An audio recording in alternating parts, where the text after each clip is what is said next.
Mr. Chancellor.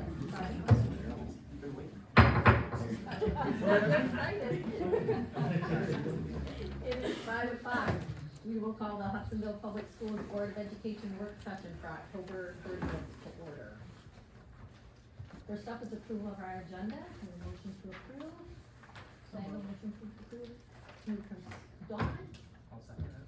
Support from Nick. All in favor? Say yes. Yes. That is approved. First up, we have recognition of visitors and hearing of people present. I think you have the list. I do. Our first speaker is Gwen Snow.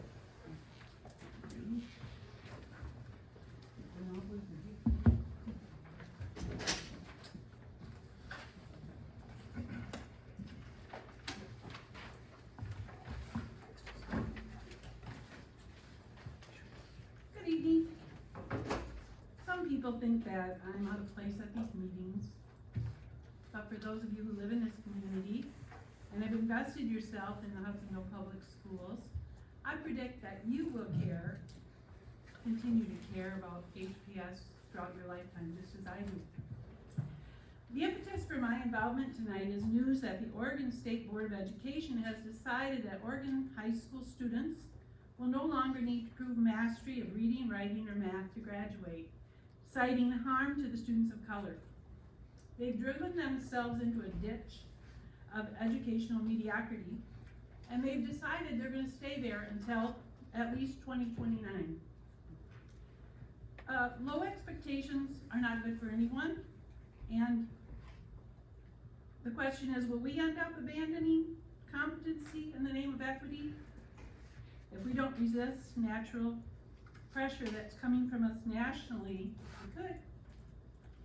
Some people want you to think that your hands are tied and nothing can be done about some of the issues that we face. It's been suggested that board members shouldn't interact with the community and that differing views are considered disloyal. We've never before had multiple families withdraw their children from HPS. We need you to lead us back to open, respectful relationships between the community and the school.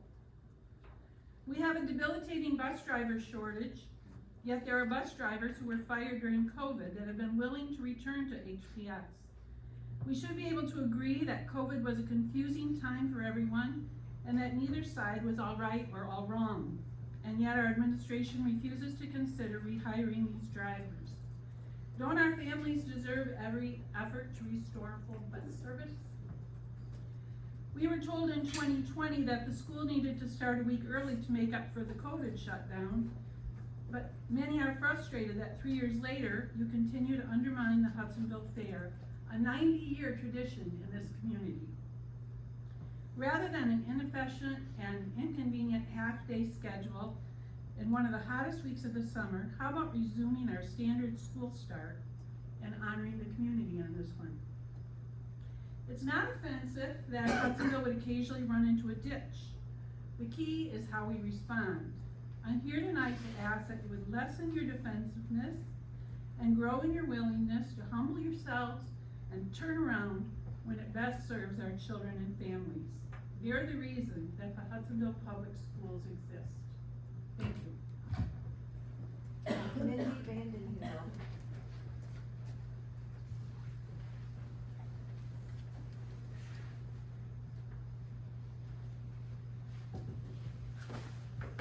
I second everything she said, especially starting early.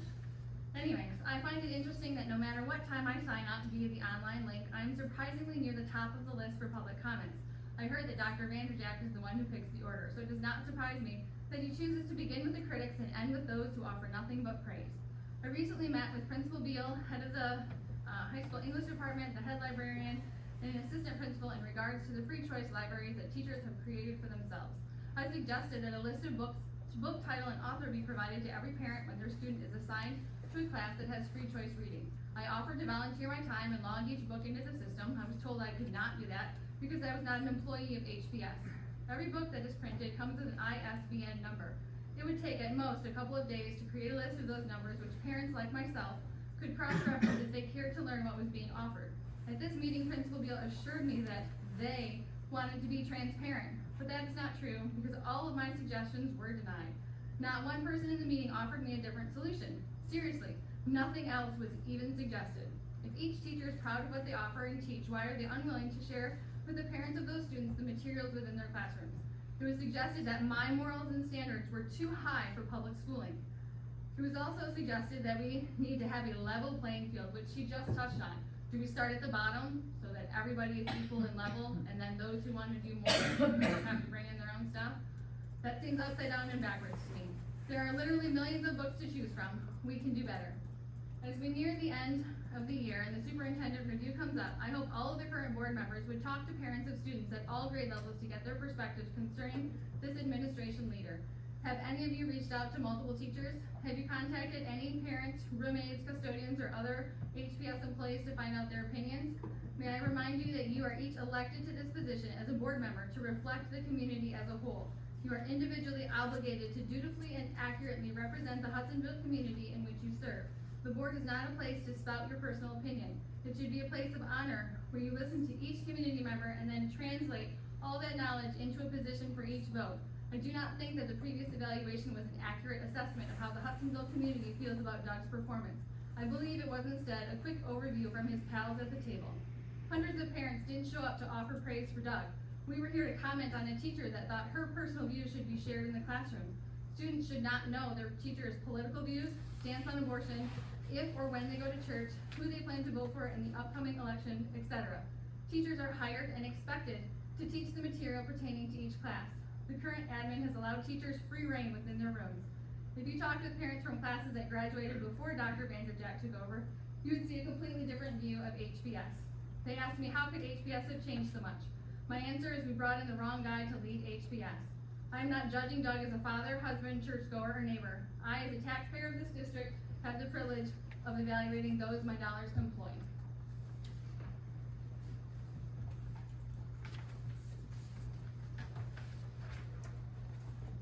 All right, next up on our agenda, we have discussion items, and I just want to share that, Dr. Benedict. Yeah, so for the board, we do have some light snacks in the other room. If you get up and leave, and you get some, I just ask that you come back.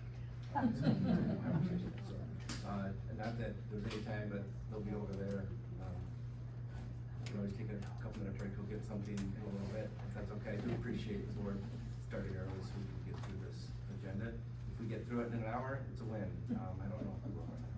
And I appreciate Dr. Vanderjack and Robin for getting with me to the board, so thank you. All right, first up, our discussion items, we have our audit report. Mr. Bruce? Yes, so Joel is here from Maynard Christensen. He was the senior in charge of the audit. Last Thursday, we reviewed a more extensive presentation. Last Thursday, we reviewed a more extensive presentation, and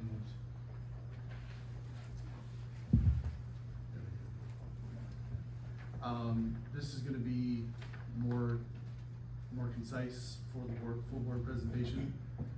We had 3 board members there, Jody and Stacy, and I would just like to, before we get into comments, just like to thank really all of the organization, the teachers, administrators, especially people who work in central office, because compliance is tough, it's not fun, and they all work really hard to be in compliance. It's just easy to do it the other way, but we have a lot of rules that we have to follow, and stealing some of Joel's thunder, but there's a slide here that talks about a clean report and no findings.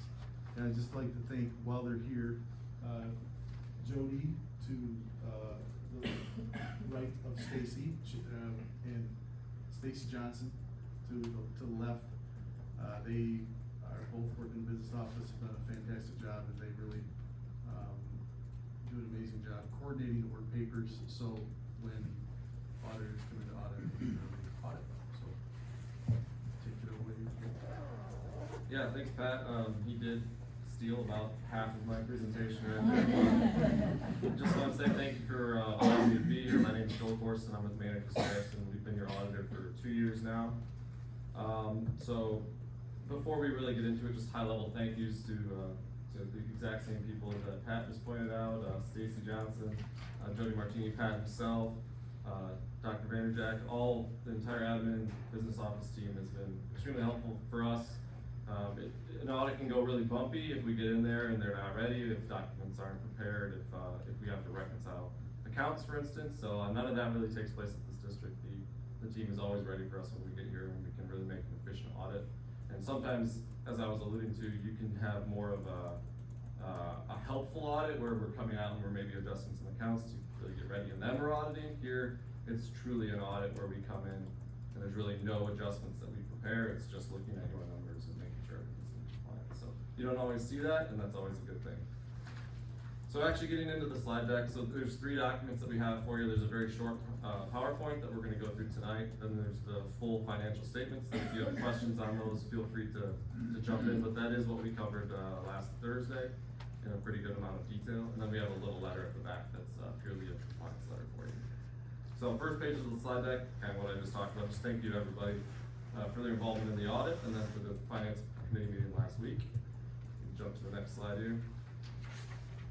In terms of your actual audit results, so we take the first 3 pages of the financial statements of the overall audit opinion. That is an unmodified opinion. That's what you should expect to see. It's the highest level of assurance that we can provide as your auditors. Then towards the back is the CFA, your schedule of expenditures of federal awards. We also offer an opinion on that as well. That is also unmodified. Again, what you should expect to see. No findings, no modifications, no material weaknesses, no significant deficiencies, anything like that. We don't actually offer an opinion on these other 2 bullet points here, but we do audit your bond compliance. So we'll look at what the original bond was set up just to purchase, and we'll make sure that those expenditures are in line with what that bond was designed for. And then we also look at your sinking fund as well. So sinking fund, you don't actually vote to make a list of items that you can purchase, but there are guidelines on what you can purchase set out by the MSBO and by the state. So we do look for compliance to those 1212 requirements there. And in both cases, we didn't find anything that was unusual or shouldn't have been allowed in those bonds and in those sinking funds. In terms of your actual budget, your comparison, your financial results, this is kind of what we like to call your business office's report card. So if you're under budgeted, if you spend less than what you said you would, that's great. That means you have a positive variance. I mean, in your case, that's a $2.8 million variance. So you said you were gonna spend about 1.3 million, or sorry, you're gonna have a change in your fund balance of about 1.3 million. And you wound up with about a $4 million change in your fund balance, a positive change. So 2.8% positive variance, that's excellent budgeting, that's what we would expect to see. Next slide is kind of a comparison to some of the other schools in your area, in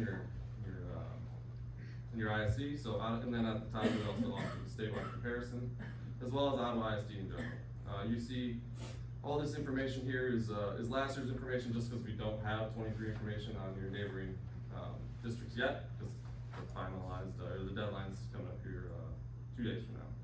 So we look at last year's, and then we compare it to your current operations from 23. You're about 23.6% fund balance to expenditures. That's what we compare districts to district. That ratio, we want to see anything greater than 15% is considered good. If you're below that, it just means generally you have to borrow to make your operations right around the September, October time frame. So 23.6% is excellent. Can I just clarify one thing? When you Yeah. say the October, September timeframe, we don't get our first state aid payment until October. And since we start school before then, we pay our staff before then, so it's making payments the end of August, September, and then we get our first state aid payment in October. Yeah, great clarification. There's about 6 weeks there where there's no funding at all coming through the door. I guess technically 8 weeks, but when you start to have those payrolls hit, and you need that bridge basically to make ends meet. Next slide is your single audit. Again, I alluded to an unmodified opinion there. You had a total of about $6.2 million of expenditures. Of that, we audited about 62%. The program we looked at was ESSER. You're probably aware that's been a big hot topic item the last couple of years. You spent about just over $3 million of those funds, and there's a lot more funding that's coming down the pike that you're gonna have to spend over the next about well, actually, as of right now, about 12 months, but, as of 6/30/2023, is about 15 months left to spend those funds. On to the last page, we have the additional documents, kind of a catch-all. The first thing on there is your governance letter. I alluded to that earlier. It's I think it's 2 or 3 pages stapled that we provided to you. It says cookie cutter, boilerplate as it gets, really no modifications. If we had unadjusted changes, or if we had significant adjustments, or if we had disagreements with management, opinion shopping, there's a whole long list of things. If anything like that existed, it would all be disclosed in there, but again, that's a boilerplate letter, so really nothing of that nature that you should be concerned about. The last item on there is something that doesn't exist. We have a management letter listed there. If we had significant internal control issues, that's where we would document those and provide it to the board. Nothing of that nature, so you don't see that letter, which is what you wanna not see in this case. That being said, that's the last document of actual, or the last page of the document of actual content, so if there's any questions, feel free. We did go through this, very quickly, as again, we, spent about 90 minutes last, Thursday, looking at the financial statements in detail, and, the gentlemen over here that were involved in that meeting were all very engaged, and we had a lot of good conversation around it. So anything else on top of that? Questions? Yeah? This is, I think, more a question for Dr. Vanderjack and Pat. You made reference to the ERSER funds and the 15 Yeah. months. Do we have a plan in place to spend all of that money? Or we don't leave any of that on the table, we do a plan? So, yes, it's a hard plan. Okay. Thanks, Stephanie. So it's hard. The curriculum office is working really hard. I'd say the staff are working hard. It's not easy, but, as soon as we have a vacancy, and gets us a replacement. I mean, it's hard, but the reason I say it's hard, like 7 times right there, is because we got the 11T funding instead of the normal ESSER funding, which, upped the requirements significantly. The districts that, or 11T districts like Hudsonville, were districts that had a lower free and reduced lunch count. And my paid political opinion or advertisement on this is that all kids, the pandemic didn't care if you were free reduced lunch or what your situation was.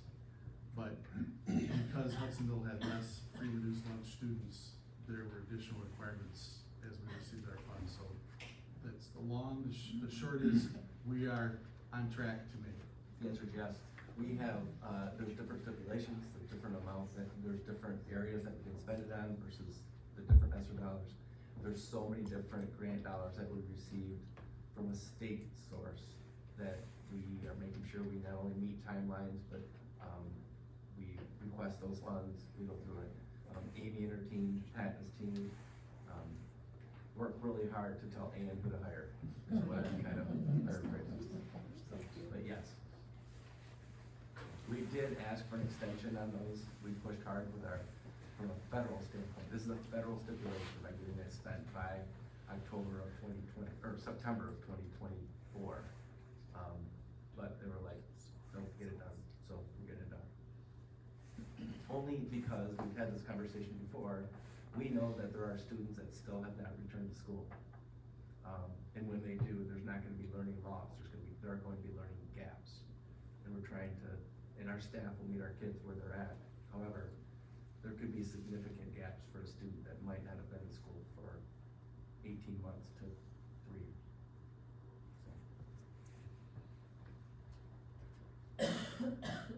Anything else? Questions Yes. for Pat or the auditor? I would just comment, with all the moving pieces, we talked about extra funds and other moving pieces going on, over the last year. Just a very smooth and well-done audit. And, a big thank you obviously to Pat and Jody and Stacy, for that, and the whole team, because everybody participates.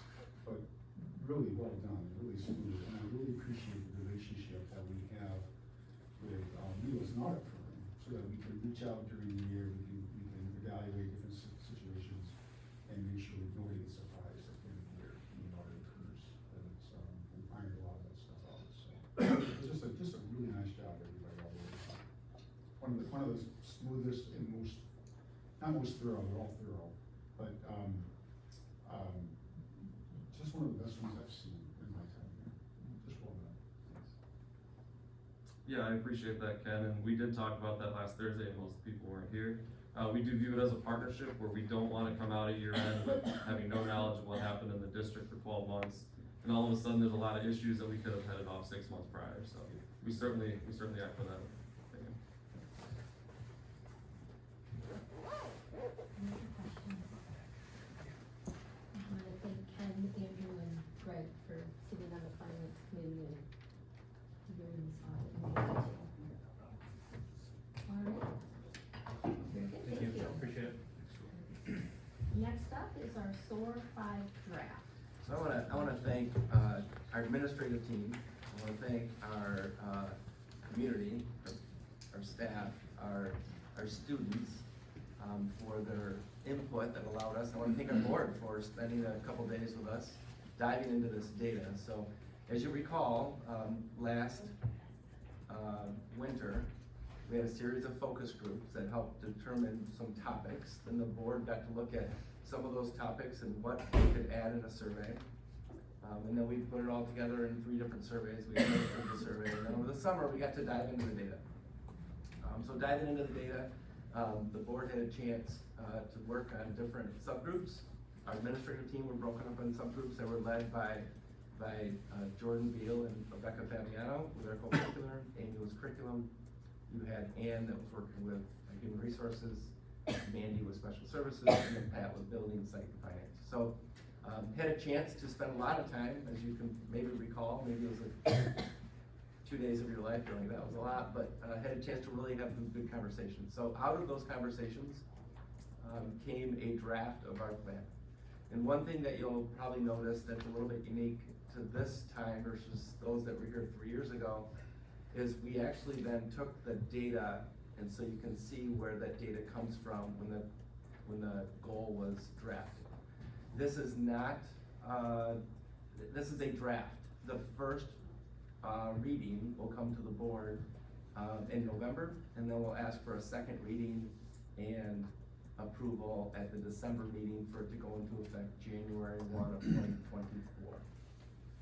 So please ask questions, seek clarification, anything we can do to put this document into a really robust, sound document to give us plans for moving forward the next 3, 5, who knows.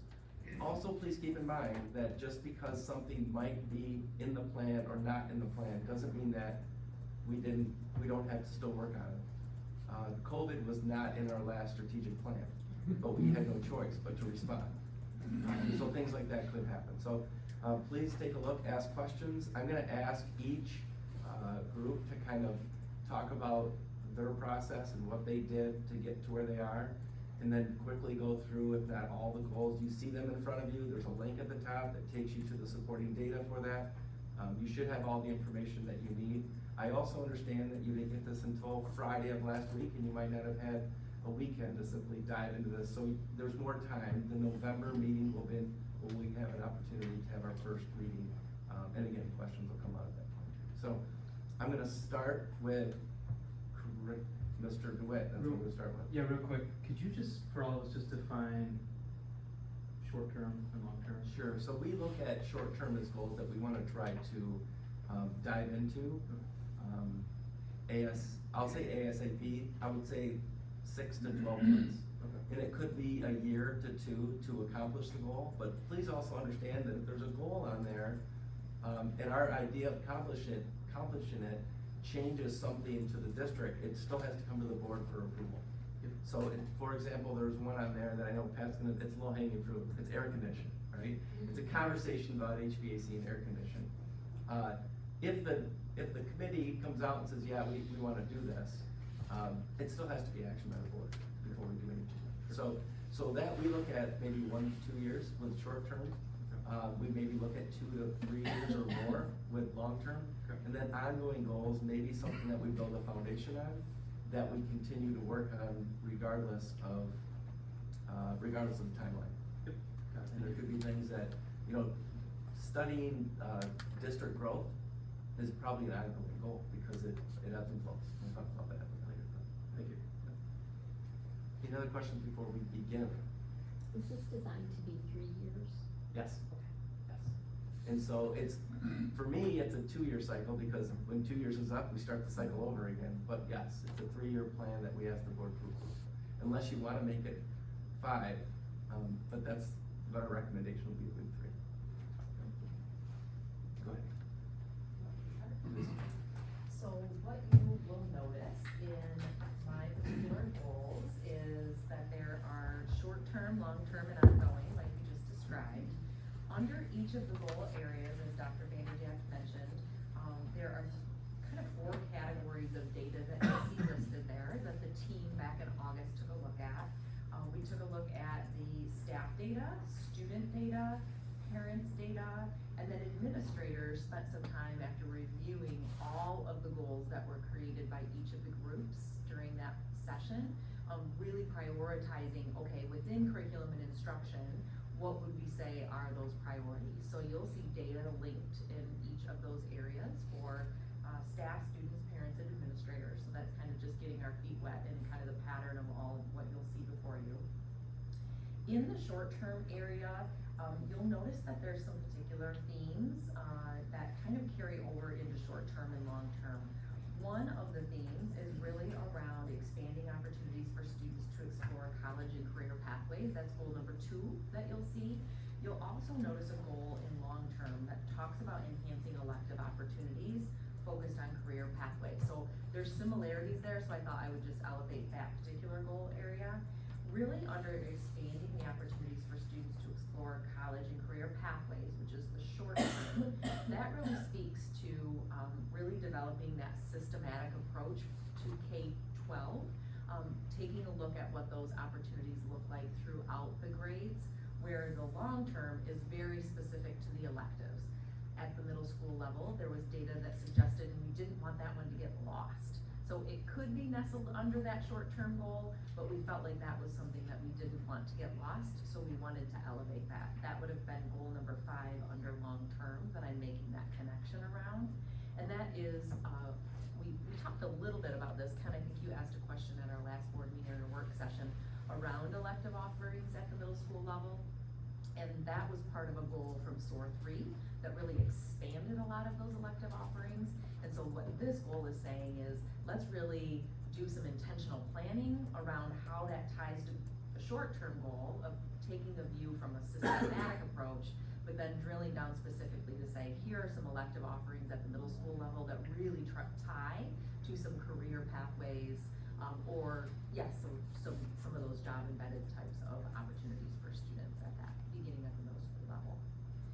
Under short-term, you also see that goal number 1 on there is really around increasing awareness and training for staff, students, and parents around discrimination, harassment, and bullying. So those 4 categories of data from staff, students, parents, and administrators suggested that that was something that we needed to pay attention to. We also saw a fair amount of data around parent communication. That's goal number 3 under short-term, regarding math and reading standards and research-based instructional practices. Really doing a better job of coming alongside parents to say, this is how we're teaching math, and yes, it is different than when we were in school as parents, and trying to bridge that gap between how do I help my student today learn something that I learned very differently. And so doing some intentional work around that. We also have expanding alternative paths to graduation. This really is that overarching perspective, and the data is quite clear that our stakeholders would like us to pay attention to this and ensure that we're really meeting all students where they're at with their pathway to graduation. This speaks to the pilot that we have going with alternate high school opportunities, but really it's just what might else we need to be paying attention to ensure that we can take care of our kids here in Hudsonville in whatever ways that we need to ensure they get that high school diploma. And then finally, that evaluate world language opportunities for pre-K-12.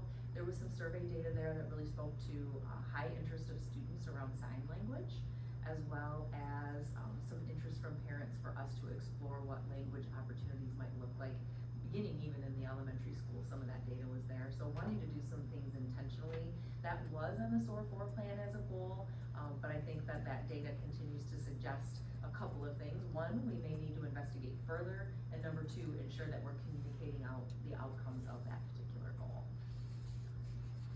Underneath our long-term goals, you'll see some themes now start to emerge under long-term, really around opportunities for struggling students, but also increased opportunities and exploration for advanced learners. And so trying to hold both of those pieces, again, to lean into what programming do we have to support all learners' progress forward. Already spoke around the increased opportunities for students. Oh, excuse me, no I didn't. I increased opportunities for all students to learn study and life preparedness skills. There was some significant data around that. We don't know what that might look like. It's in goal form right now, but we had some data that suggested this is something that our stakeholders would like us to pay attention to, and I think that it's worth diving into and figuring out what that might look like. We discussed the elective opportunities, and the one that I would draw back to is really analyzing the use of our instructional coaches. There seems to be some data that suggests people would like more access to instructional coaching support, but there was also some data there that said, no, I think we're good. And so I think that there was enough data there that says, let's dive into this a little bit further, maybe even revisit some of what that might look like. There's a quote that comes to my mind as I'm talking about that right now, but the idea that when adults learn more, kids learn more, and our instructional coaching staff has really quite a positive reputation of coming alongside teachers and helping them grow, whether they're a new teacher or a veteran teacher. In education, we need to stay up on all of the important research-based best practices, and that's really where that instructional coaching comes in. A theme that you'll notice then as I move into ongoing is really that's where you'll see a lot of the systems work emerging. Certainly the last few years, there's been a fair amount of systems work around multi-tiered systems of support, as well as professional learning communities being that overarching umbrella, if you will. An additional piece of that would be really centering around district improvement. We had our first district improvement meetings last year. Our district has only had district improvement committees at the building level in the past. And so trying to expand that district improvement system, if you will, to ensure all stakeholders have a voice in moving forward, but that we're also very strategic about the data we're reviewing to measure our program effectiveness. And then the final one under ongoing that I would draw your attention to is just really the study and implementation of instructional technology plans to address the impact of AI, artificial intelligence, and the impact that that will have on staff, students, and parents. And I envision that that will be ongoing, although it's at infancy stages right now. We've got to get ahead of it, and then we have to ensure that we have systems to respond to it, not only for safety, but also to just lean into all the opportunities that are there as we send our kids out into the world. That's going to be part of our new reality. I don't, but Ken, did you serve on the curriculum? You were in the curriculum? Yes, I'm sorry, yes.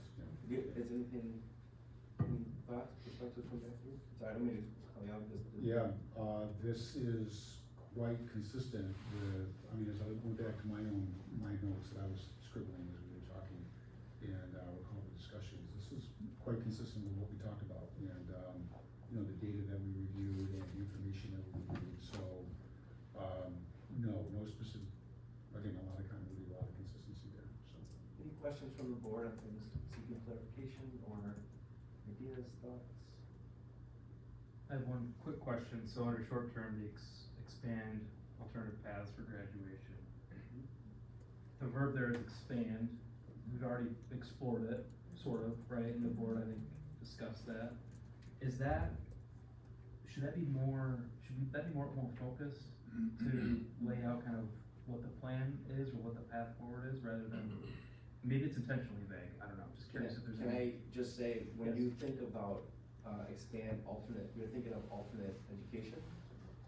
This could be multiple paths. It Okay. doesn't mean the path that we've already started to dive into a little bit. Okay. There could be other paths Yeah. that don't go down that line. It could be an online path to graduation. It could be an accelerated line to graduation. They could talk about the multiple, whether it's quarters, semesters, trimesters, there's a lot there more than just an alternative education, so that's Got why it's worded. So it's intentionally Yeah. broad, got it, okay, that Thank you makes for, sense. thanks for asking, and if, sometimes your questions might promote, an opportunity for us to change language, so I think we welcome those questions, because if you have that question, we want our community to also understand what that might mean. Sure. And then my only other comment is the increased opportunities for all students to learn and study, and that's learn and study, life and preparedness skills, and also the last one there, enhanced collective opportunities focused on career pathways. It's one of the reasons I love doing summer science, frankly, is because, you know, as a science geek, I get to talk to these kids about what a career in science could look like, right? And kind of connecting those dots, so I love that goal, I think that's really great, and I think there's a hunger out there for more students, I think, to have opportunities to kind of make those connections. I agree. Yeah, super exciting. Amy, what's the difference between under short-term, expand opportunities for students to explore college and career pathways, and go long-term to enhance elective opportunities I think, focused on career? I think that's a good question. I think that from my perspective, the short-term goal is really focused on that systematic approach of K-12. How are we building a system starting in elementary school? There's some legislation that we really have to have programming, and we do, but it's just not systematic for all fourth graders to have this type of opportunity, all eighth graders to have this type of opportunity. So that speaks more to the systematic approach to that, and really under long-term, that is specific to middle school elective offerings. Again, I didn't want that one to get lost, because that was some data that we needed to pay attention to. But if you think that that may create continued confusion, we can figure out how to reword that so that that might be more clear. Thank you for the detailed table with its stats and all, that's really, really helpful. Our team, when we met after August, and reviewed, they even said, this is gonna be great, because it's gonna help us keep very focused on, exactly what the stakeholders said, and keep us focused on then what do the next steps look like based on that data. So thanks for that feedback too. One quick question, two of the limitations of anything like this are the questions that we ask and the people that answer them. And when I'm trying to say, are we missing anything in terms of a canon of subjects that we should be covering as a district? I don't believe so. I think that, And that's a broad, sorry to interrupt, that's a broader question to the entire process than Yes. just curriculum. Yeah, it is. Yeah, and I think, and Please, go ahead, go but ahead. I was saying, I think that's where, you know, the focus group's really trying to see what comments come out. And then, to be honest, I think a lot of you dive into those open-ended comments. Cause the open-ended comments, there's no question around that, it's just people giving, so those are things that, I know I spent a lot of time reading the comments, a lot of the groups spent a lot of time reading the comments, so, there are always topics that never came out until you read the comment and the responses to the survey. There are always topics that will not be a part of this, and we didn't even have an opportunity to ask people about artificial intelligence. Yeah. But we don't have a choice, we have to embrace that quickly, because it's coming. And I appreciate that. My question is probably even broader than that. If you go back in history to Socrates or other philosophers, they had systems of education. Even if you go back to when I was in school, I was forced to study Latin. Are we missing anything historically that ought to be here? Because I think that we can ask the questions based on what we know. I can answer the questions as a taker of the survey based on what I know. But is there any canon, any curriculum that we're missing here at all? I think there are always topics that come to us after this process is in place. I'll use an example of cursive. That topic does come up about writing in cursive. And there's legislation that there might be, you have to require it again. I mean, there are kids, I know one that currently is in college that doesn't sign his name real well, because cursive is never something there. So there are topics that we will not be able to put into a plan no matter how we do them. But I think as a board, as an administrative team, we hear those, and we still ask those driving questions about what are we doing about X, Y, and Z. Good question. Mark, just so I'm understanding you, are you thinking like historical, or are you thinking more like, hey, we should be like bold thinking forward, like, hey, should we be on the leading Yes. edge of something? Actually, yes. That's the way I'm Because, hearing are we missing anything? Looking back, looking forward, are we missing anything that ought to be here? Not, it's not an easy question to answer, maybe it deserves some thought here. I don't wanna be bound by a survey or by the answers to the survey if there's something that ought to be in the brains of our kids. Yeah, like, yeah. Oh, and we will not, this is not our only roadmap, but Yeah, I this understand that. does give direction when there are things, Yeah, I and not that, not that we ignore all the other noise, No. but there will be topic, like I said, COVID was not, we had to, and artificial intelligence, we want, but there's other things that will come out in the next maybe week or 6 months, yes. I think it's a good exercise to think that way sometimes. Again, we're so focused on the data.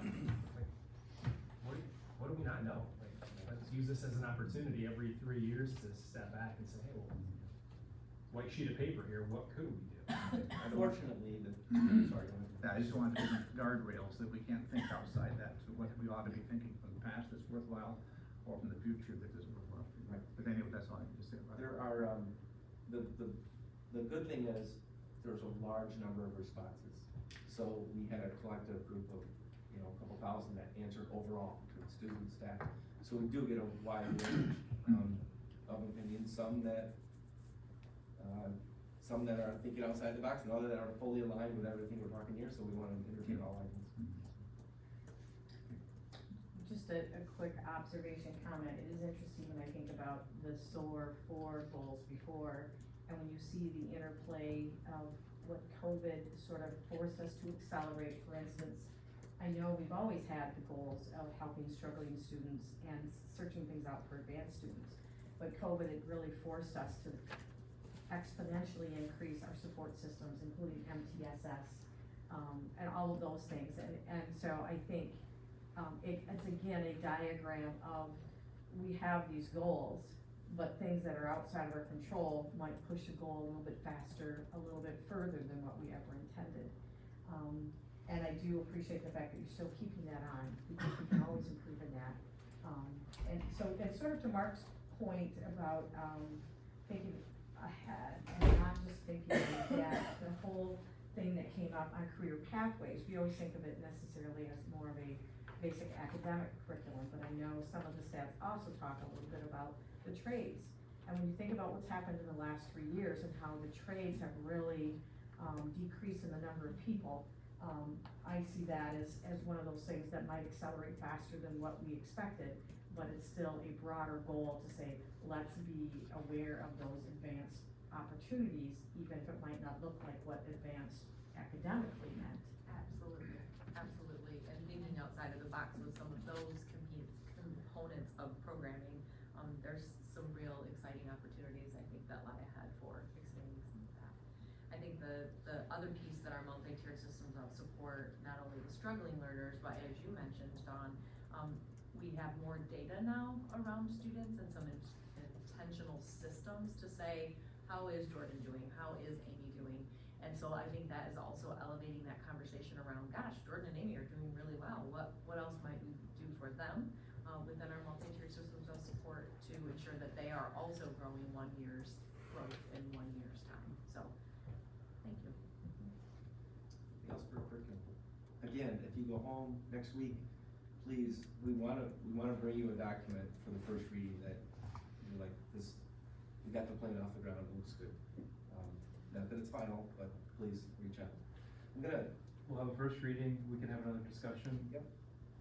We won't have another work session for discussion, but we'll have discussion at the first reading. Got it. Well, if there's a motion to approve the first reading and second it, then there'll be discussion. Okay. But in the meantime, if you have questions, we'd like to, whether it's we talked about the short-term number 2 and long-term number 5. Do we wanna try to clean that up so it makes sense we want the parent that comes in and says, what's the district looking at, to grab this plan off the shelf and say, okay, this is what the district's talking about. So. One of the concerns that I have goes back to the pragmatic standpoint of finances going down the road. Where are we gonna be at 2 or 3 or 5 years from now? And We've got all this extra staff right now to be able to pour into these kids. But we're also gonna have to take a look at, okay, do we have alternative ways to reach the same, endpoint with less resources? And that's, you know, that's outside of everybody in this room is gonna determine what our resources are, but I'm still somewhat, A lot of variables there. Apprehensive. We have those discussions, we had Yeah. a long one today. Yeah. We do, Right. those are big discussions. Eventually, those discussions come to the board by saying, here's the direction, whether it's what funding runs out and what programs we need to continue, what programs we want to continue. There's a lot of those Yeah. pieces, and there's federal dollars, there's state dollars, there's other grants out there. I mean, we're grabbing what we can, but making sure we're very intentional about the programming, because there's a lot of layers, from academic to social to behavioral. There's just a lot of them. I think to Mark's point, being bold, right, laying out a plan, having these goals in front of us, and if there's things that happen that are outside of our control, right, we'll work through it. But I do like the idea of, and to Nick's point too, making sure that we're, you know, thinking outside the box with some of these things, and not letting the financial side of things limit us, at least as we're setting the goals, I think. There's a lot of things we can do that are not financially Right. driven. Like, we've got a very dedicated, intelligent staff, to think outside the box. Sometimes a little bit too outside the box. But I love it. Bleeding edge is different than cutting edge. So I'd like to move on. Amy did a very nice job outlining how this all together. I know we answered some broad questions about the plan. Not because I want to get done quickly, but we'll probably speed it up a little bit because you understand the process that went through. If it's okay, can we switch to co-curricular so that we can try to get Mr. Beal to his daughter's volleyball game. So, and it was not worth his counterpart, Rebecca Fabiano, coming back from a vacation with her mother at Disney World. So Jordan's on his own tonight, but he'll do a great job to run through co-curricular. Yeah, it's a little different than the curricular side of things, but if I look through our goals and I think about the meetings we've had, and just so you know, Rebecca Fabiano also being the person in charge of organizing all of our community education offerings, makes sense that she's on this committee as well, but all of the athletic directors, the two new part-time athletic directors at the middle school, and then Ben and Casey at the high school were on this committee as well. And then, who else? I think, this is Ben Sommer from the ACC, and then we got to work with Mr. Davis when we looked through the data. And a lot of what we kind of narrowed things down to bring back to the team to decide on priority really can be focused through the lens of increasing opportunity, as I look through all of these different levels of goals. Often, and as someone who's been around the community for a long time, there was a bit of trepidation in how quickly we've grown. And back in the days when there was discussion about potentially 2 high schools, which we've now obviously not gone down that road, there's still people that lament the fact that there's only 5 starters on a basketball team, or only 1 starting quarterback, or what have you. But not everyone needs to be or gets the opportunity to be on the varsity team, and that's okay. And what we've done, I think, so far and are looking to continue to do is increase different opportunities that maybe didn't even exist. So as you look through kind of these goals for short term, you see the first one there is increased options for intramural offerings to meet needs and interests of students at all levels, with the opening of some new facilities. Including at the high school, we have some opportunity to bring back some intramural offerings that we had, so we're kind of excited to go down that road and explore that as an option for kids to just get involved in something at school. Analyzing current CTE data, this is similar to something Amy brought up, to expand opportunities at the high school level, and to Dawn's point about the trades, and having students have those opportunities is very important, and we're already doing some work around this goal and have been. And then next, we saw some data and some survey comments around increasing co-curricular needs of students with special needs, to see where we can expand opportunities for them too. I think we do a great day for our Special Olympics basketball, just as an anecdotal piece at the high school, but can we do that throughout the year? It doesn't have to be maybe as big as that fun single day, and those of you that have been there know what I'm talking about, but can we increase opportunities for students with special needs throughout the year in other areas as well? Moving to long-term goals, expanding district's current communication practices about co-curricular. There were some comments and some survey results that said people maybe didn't know, you know, the breadth and all the opportunities, the various opportunities that we offer. So we thought that was a good goal and made that a priority even as a overall administrative team. Next, we talked about, and this sort of goes to some of the learning gaps that have been discussed potentially from COVID, but evaluating the need and for providing for summer programming and tutoring to non-qualifying students, and we've used some of those 11T dollars for programming in the past, so looking at how we expand that for all students that may need it.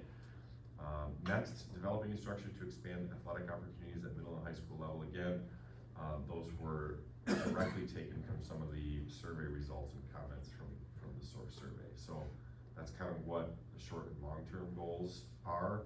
When we get into ongoing, it's more about things that we have been and that we think we'll just continue to do. So again, looking at our needs for all weather spaces, that's something that always, and I know if Mrs. Fabiano were here, she would talk all about how that's a challenge for her to get all the programming done with the buildings and facilities that we have. But there are still needs in that area. And then identifying extracurricular club interests among students, maybe things that, talk about being cutting edge, things that didn't exist. It just makes me think of what started as a video game club and now is esports, and that is growing substantially, and we even have a space at the high school that's gonna be under construction to increase that, so we could actually host it here. Right now, our team sort of competes at home, but they meet together, and that has grown exponentially, where kids can even get scholarships for esports to college, which is kind of crazy to think about, but that's real, and we want to provide that opportunity for students. And then we saw some data, some comments especially about peer mentoring, and anytime we can utilize student leaders to, in that regard, we thought that was important too, and that made the cut. So these were kind of difficult conversations in how do we organize these, but I think the group did a nice job in sort of narrowing it down. Are there any questions about that? Went through pretty quickly. But. Mr. Davis, does that seem familiar from when we worked on this?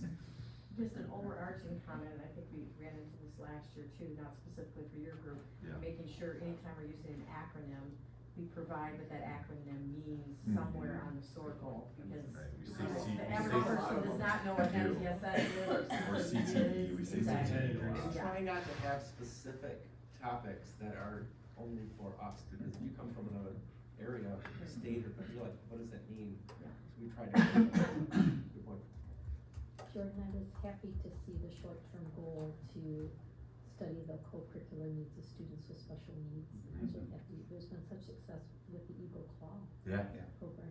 Yeah. And just watching those kids, their faces just lit up. It's amazing. It's amazing. And that was very much driven by Craig just saying, seeing this somewhere else and saying, can we do that? And all I had to do was say yes. It was great. So he did a very nice job, and they'll be at the HEF Gala a week from tonight. That's great. You know, in those cases, it's not just the kids with special needs who are being helped, but the kids who are helping them. 100%. I think there's Couldn't agree even a more. more dramatic, help in their life and being able to do that, experience it. And as we talk about it, it probably is more impactful on us too. Two things real quick. I know we're just beginning the process of making more robust middle school offerings and all that, but maybe long-term, we look like elementary level too, just thinking about the child as a whole, and if we can get kids involved in something outside of the classroom in first or second grade, maybe that's something we could strive for. And then, has there been any thought to using our facilities for the community? Like I know there's a lot of logistics probably that go into it. We got some beautiful facilities, and We do have the facilities are open to the community to rent, use, depends on the program, what that looks like. Yeah, I know with pool, there's open swim times and all that. I drive through Jennison, they promote it a little bit more. I look at like Jennison's field house, they actually open it up, the track, in the wintertime for. We are talking about that, we'd like to finish it first. Yeah. We are a little bit anxious of a brand new facility, as you know, the 5-6 building has pickleball indoors, right? And it's only a matter of time before that's not just for 5th and 6th graders in that building, but we also want to, at least get through the punch list before. Sure, yeah, again, it's not short term, not 6 to 12. We definitely believe that these are still, this community help support these issues, we wanna give them opportunities. Awesome. Just our practice to wait a year. It just gives us time, because it just takes a while to get everything running smoothly. They're gonna be great, we wanna show them off, we wanna share them, so but I totally get it. I know Rebecca's not here, but she's constantly turning people away that want to use our facilities. And so I think sometimes the idea of opening it up more is, I mean, it's encouraged, she's super excited about it, but I can just tell you that and she's very, very good at keeping it, our Hudsonville kids, our Hudsonville community, okay, now we'll let other people, you know what I mean? Yeah, totally. Yeah.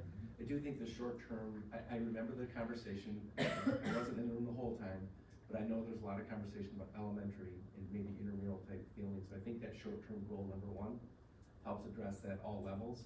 It does have some elementary feel to it, That's right. whether it's a Lego club, whether it's the theater, what do they call it, the Broadway boot camp for the located, all the stuff that comes in our summer programming. Can we expand those off too? Fantastic. Yeah, I had a first grade grandson who was in the Lego club, and that was the most exciting part of his week. And then, as you left Georgetown Elementary and that complex around there were like 500 football teams practicing, and it was hard to get out. So even though they're not maybe being sponsored by the school, they're using our properties and our facilities and stuff, and I think that's all. All the time. And in a minute, we add one more, they'll be using that. Anything else for sure? Thanks, thank you all, appreciate it. Let's pop back up, I believe next is Mrs. Yeah. So, the interesting thing about the human resource, goals is, I just wanna point out, especially for the newer board members, we're looking at the same exact data, you know, that everybody was, but we're looking at it through the eye of staffing, in the eye of recruitment, in the eye of legal policy and contractual policy. We're taking all the things that Amy just very beautifully talked about, but at the same time, we're looking at, creating goals that would then impact, more the staff and the kids, but obviously, that impacts the kids. So, just, a little different eye on all the exact same data that you're gonna hear Amy talk about, and Mandy talk about, and Pat. So, a couple things that really stood out to our group, and Dawn was my board member, in my groups, thank you very much, she did amazing work. But we were the 2 ladies in our Like, there was 3 out of the 6 guys were bald. Yeah. What's the deal here? She said that I did not. I'm sorry. HR. I would never say such a thing. She's not, you're not an employee, so it's fine. Anyway, so I think that, you know, we looked at staffing, placement, foreseen issues and potential, for staff, kind of going along with, what Mark had kind of said about like going forward and trying to see the future. We talk about professional development within our support staff. We do a lot of professional development of our support staff when they're onboarded, but as you know, things come up and we change within your tenure of employment here, and so we try to make sure that we're looking at it through that view as well. And then what about recruitment, for programming and development of current staff for the possible potential programming? So just kind of, as you look at those, at all of our goals, I just kind of wanted you to look at it through that eye instead of through a curricular eye or a special services eye. So So what really stood out to us, when we were going through data, and you're gonna see a lot of these goals kind of intertwine in a lot of the data that we use to support the goals intertwines, is when you look at, discipline, mental health, staff wellness, a lot of that goes around kind of the same concerns that we saw. And one of the things that, you know, when I look at my role of legal interpretation, policy interpretation, or in contractual, not really interpretation, but kind of like we're the executives of all that, we're looking at systems and processes. So, you know, let's evaluate the processes K-12 to address the consistency in behavior, response, and discipline in order to determine appropriate levels of staffing. Because one of the things that we had long talks about was if we're reading comments verbatim or we're looking at data that talks about people's concerns, and I heard as the word consistency came up a lot, consistency on transportation, consistency in the buildings, consistency in the classrooms.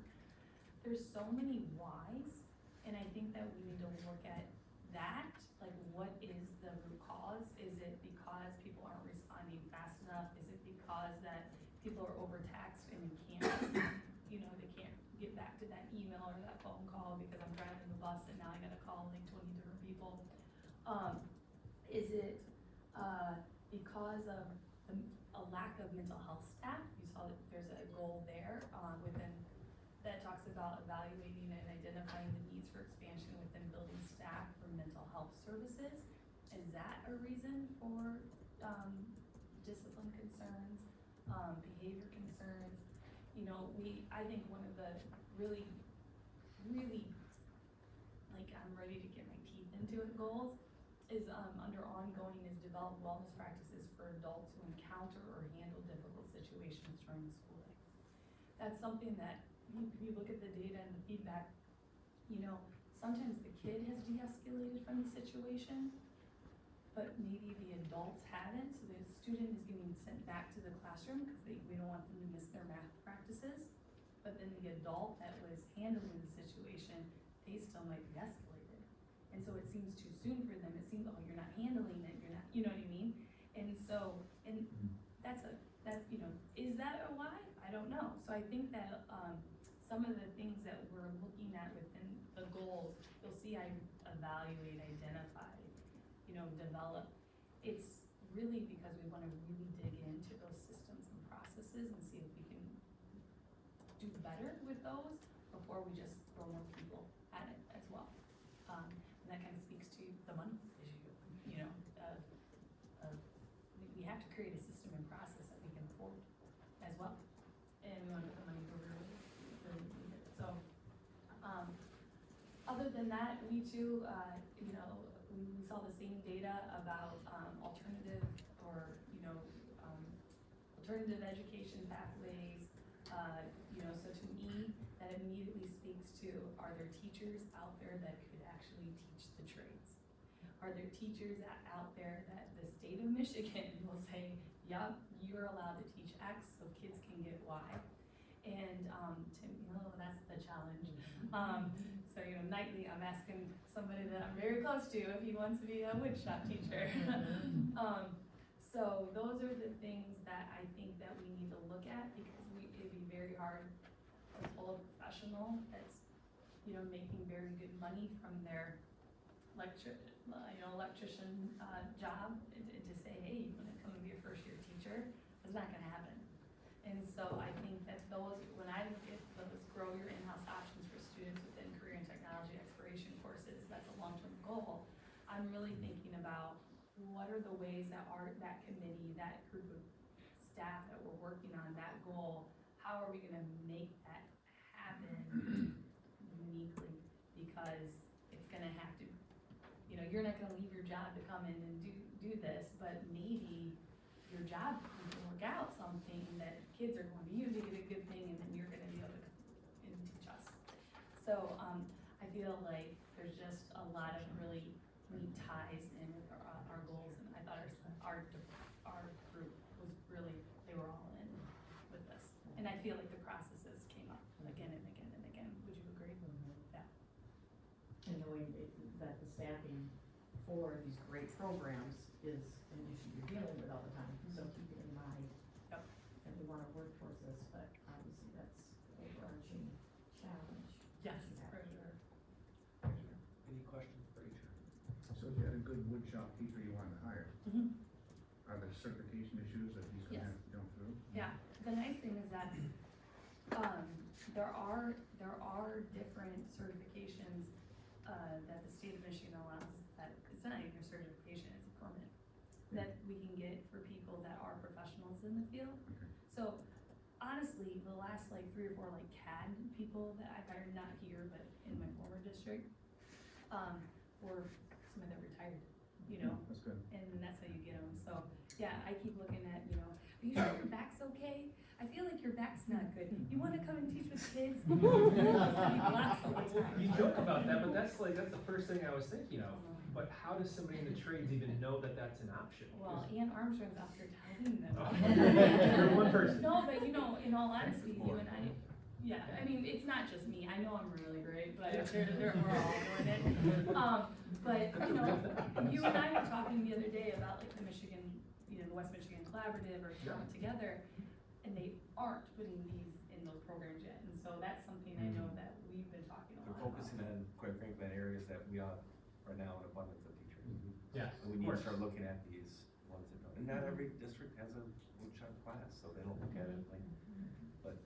But there's, it just- It's my son's favorite right now. He wants to be a builder because of his woodshop class at Highland. It's like, wait till he takes the tour of Holland Pole Mill and he sees Mother Oh, Armstrong that's right. turning, and he'll want to start turning. well, that got me out on the whole career, the curriculum, so I was Yeah. excited. I will get out later, but no, there's a lot of opportunities there. Yeah, Um, I think our community as well, so that gets back to some of that innovation, right? I think there's a lot of opportunity for us to capitalize on our supportive community and the industries in Hudsonville Agreed. for Huge work-based learning opportunities, and, there's lots of excitement It's around a very lot of that. exciting. What's the fourth goal under short term? I wasn't quite sure where we were going. That seems a little vague Well, to me. I think What kind of that- information? I mean, I'll be very frank. When we were going through the data, there's a lot of data, and it's linked in there, that comes up with unsatisfaction between like what is being said, but versus the reality.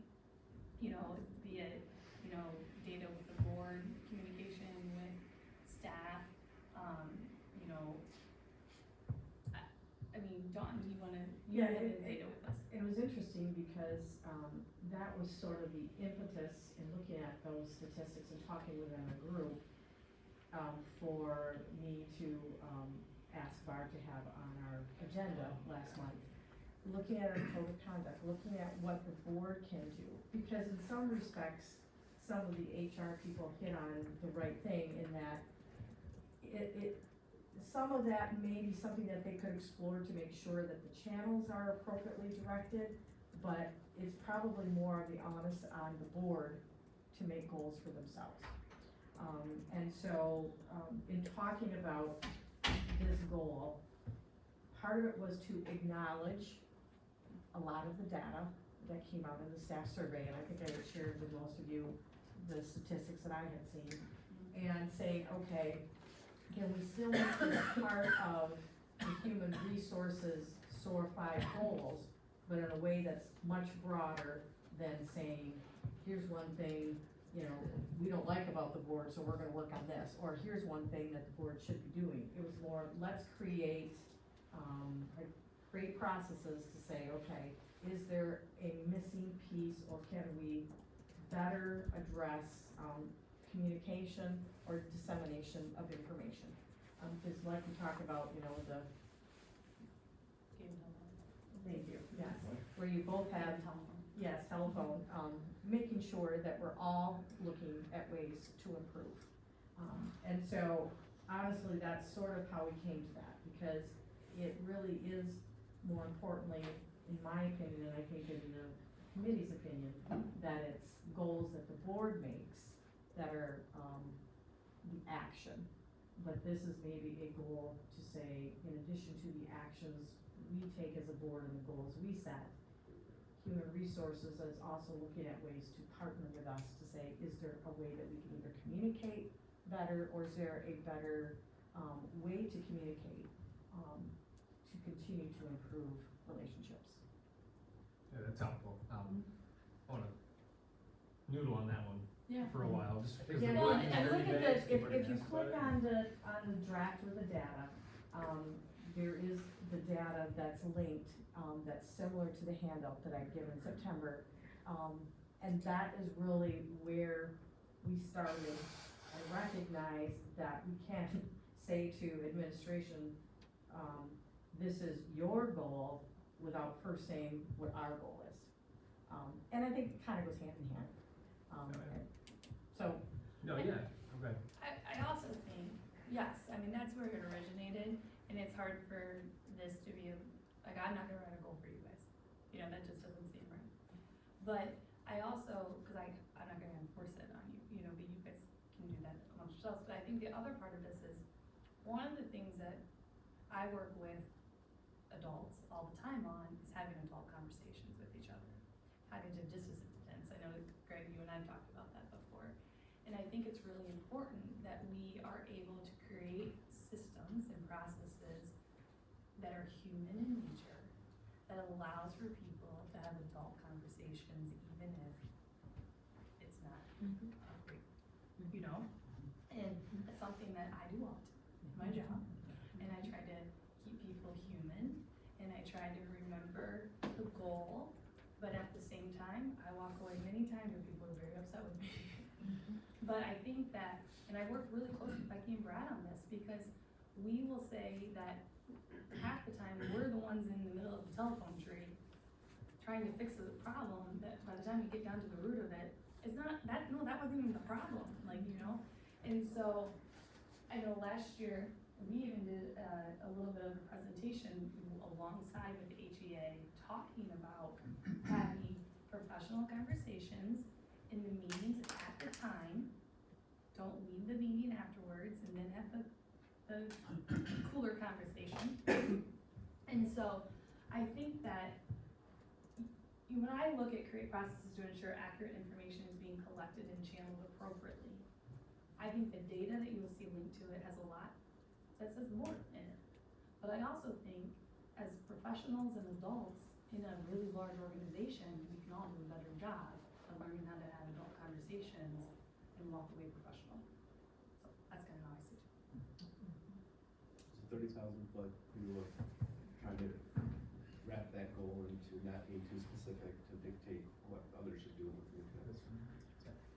Yeah, no, that makes, I appreciate you explaining that. I do want to just think about it for a little bit, because I want to always. This is a good one that we've thought about a lot. Yeah, So it's this fun. is what I think about a lot too. It's, Yeah. cause there's a lot to it, there's a lot of layers to it, and it's real. This is my first time going through the SOAR process in this seat. So I don't wanna lose sight of what we're trying to accomplish with SOAR, 3-year goal and all this, and have it turn into just something that the board needs to work on.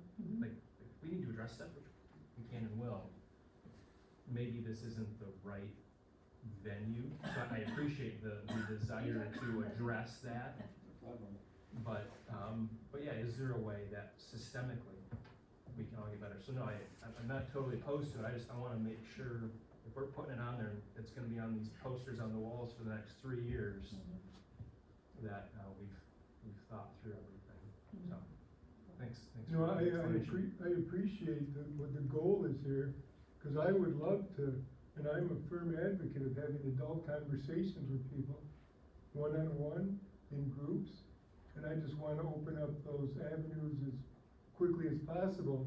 You know, I mean, it's been 40 years of my life doing this kind of stuff, so this isn't like we just walked into a room and have never accomplished anything before. And but I'm more than interested in those types of avenues and having adult conversations with adults on numerous subjects. Are we still talking about the last item on structure on here? The fourth one. Fourth Second one. one. 1, 2, 3, 4. That Oh, okay. think that's really helpful. I think we should specify in this goal the type of information we're talking about. Cause right now, the way it reads, when I first read this, I thought, I mean, it could be any kind of information. So to add a few maybe clarifying words to that, and it sounds like I've got some thoughts as well, so like Nick, I might noodle on some suggestions here that we can talk about later, or maybe I might offer some suggestions, but thank you for describing that and making that clear, cause honestly, I didn't get that the first time I read it. I'd like to see, a clarification of both 4 and 5 as to just more specifically what we're looking for here. I like what I heard you say here, Ann. Yeah. And I'm all in favor of that, but I'm not sure if this says it, if we can make that more specific. in the I code. too, to clarify the legal implications of cyberbullying, social media issues when committed outside of school. That one too. That one too, I'm not sure. Okay. Yeah, I don't know, there was just data that there was like this group of people that were, and I think it might be confusion of just, is when people do something online and they tweet or they snap or they post or they make a reel or blah, blah, blah, blah, blah, right? And they do one of those things and then it carries on over into school. That's what I think, there was parent data and there was staff data that was asking of, is it the school that, steps in? It's the school's responsibility in Yeah, it, yeah. because it happens outside of the school. Right, and, Depends on if it has a substantial impact on the education. yeah, cause there was like, there was, There's a lot of layers. yeah, there was Supreme Court, finding over it, so it just, so you want more specific, just. I don't want us to be asked to control something which we can't control. Oh, that makes, yes, You see what I okay, mean? yes, I do. But for clarification, we are required to respond to it. Okay. So we might not be able to control it, Yeah. but we are required to respond to it if it impacts the education. I think there are some, this goes back to the bullying conversation, right? And now bullying is taking a whole different level and it's outside of school, but if it impacts school, Sure. by law, we have to respond to it. So So I think probably that's where. the word response should be somewhere in there. Okay. Because we're not talking about what they're doing unfair, but we're talking about our response to it. So- Yeah, and I think the other part of this is, whose device are you doing it on? What? You know what I mean, like, Oh, yeah. that's a whole nother implication of it, whose device are you doing it on? Like, yeah, I'm Oh, at yeah, home, and yeah, I yeah, I'm at my understand. on my Sure. parents' Wi-Fi, but if I'm doing it on my school-given Chromebook, Yeah, it's a should whole be a nother question thing. about that. Yeah, so, So I would also encourage, questions about that fourth one down. Dawn might be a good person to touch base with too, because she was in the room where it happened, right? The conversation, you were involved in that conversation deeply also, but get your thoughts on what that could look like. So, one other thing while we're on the cyberbullying one, I remember, Pat, I was in your group, and we kept talking about, let's keep it big picture for one. Our natural tendency is to make it too focused. I mean, in the comments, anecdotal stuff, bullying comes up all the time, and I'm glad you addressed it, I'm glad it's in the curriculum stuff too. Does the cyberbullying, is that almost a subcategory of the larger bullying one, instead of calling that out separately, should that? I think that if you look at law, it is called out separately all the time, and so I do think that there is a need for at least educating people of the differences, so. Okay, that's fine. Feedback is encouraged, so. One comment and then one question. First comment is, I have a shop teacher now. Let's talk, I love it. Last comment for me on this one is, the second one under short-term identified needs. I feel like, have we already kind of identified the need? It should, I don't I mean, think. splitting hairs here, but. Yeah, no, and I think that that's where I go back to that processes and systems, Sure. because I think that, data shows, if you look at data across the United States and Michigan and out of county, that there are extreme mental health concerns amongst adult and children, right? But I think before we put more people at it, we gotta make sure that we're doing it right. Yeah. And so I think that's kind of where we were coming from. Would you say, Dawn? It's kind of my question that I had for you last time we ran into each other, but just like our existing services that we're providing for our staff, EAP type stuff, like, is that being utilized to the full extent? Yeah, we've got a lot of good things in place, but if they're not being used, or used enough, let's not go reinvent the wheel, or reevaluate things. Right. Like some of it's word of mouth too. As people see success, like, hey, I did this and it worked. I think there's a trust factor of stepping a toe into some of that stuff that a lot of people, at least my The age. stigma, I mean, let's face it, Yeah. there's a stigma, it's like, oh, but if someone said, hey, I went on that portal and it was like, man, that really worked for whatever. I think encouraging the staff to share what they appreciated about it with each other, so that no one feels like, yeah, I have to go through this portal because I was really not knowing what to do, kind of thing. We have 3 more to go? 2 more to go? Can we keep, you can, Gail can go, but can we, I You didn't can mean it keep that going. way, but can we keep Yes. going? No more than we'll take a break. Yes. Maybe.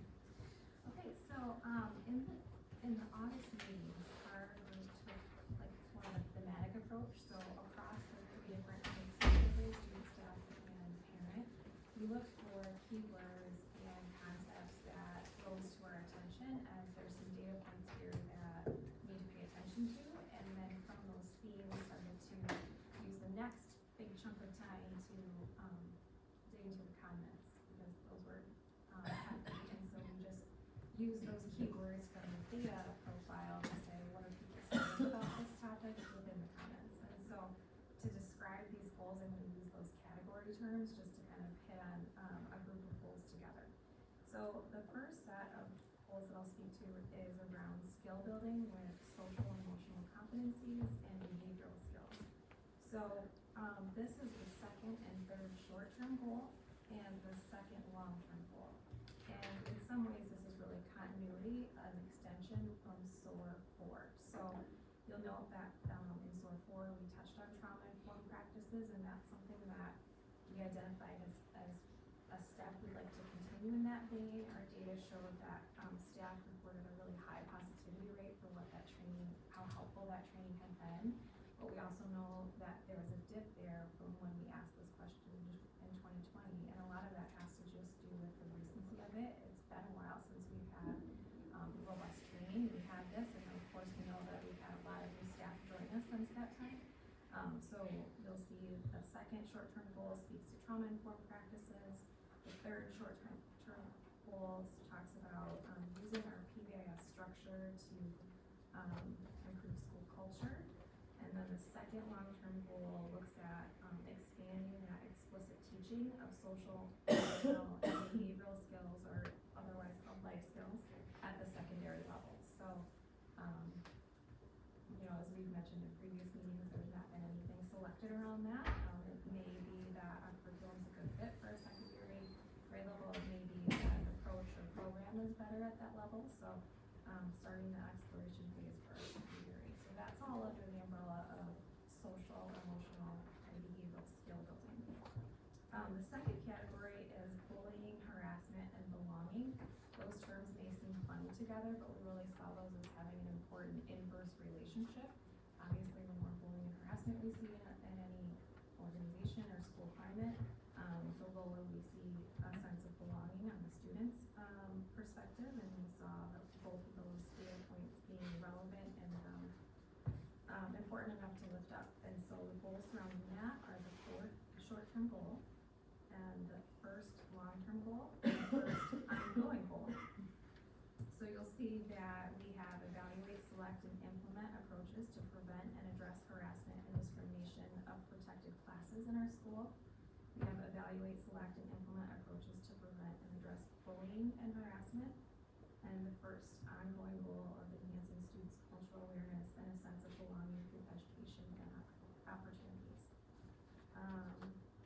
I think probably we talked a lot about what does that mean when 25% of our high school students receive derogatory remarks almost daily or weekly, and what that does to a sense of belonging in a school culture, where 66% of our secondary students feel that their school feels welcoming to everyone. So we'd love to see that percentage higher, and we'd love to see the bullying and harassment decline.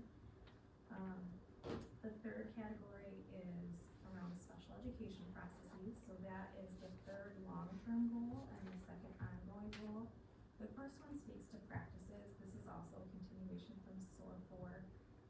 Amy has shared many graphics in the past around just our different team structures within buildings that look at school-wide data, grade level data, and then individual student data. And so that team in the building that looks at when an individual student hasn't responded to intervention, what do we do next? Within Hudsonville, we call those child study teams. And we continue to wanna bridge the gap in terms of creating consistent district practices and implementation for that team specifically. And then the ongoing goal is to explore and enhance teacher resources, training, and clarity on how to support all learners. So some of the data around that was just teacher perception data around adequate support for struggling learners.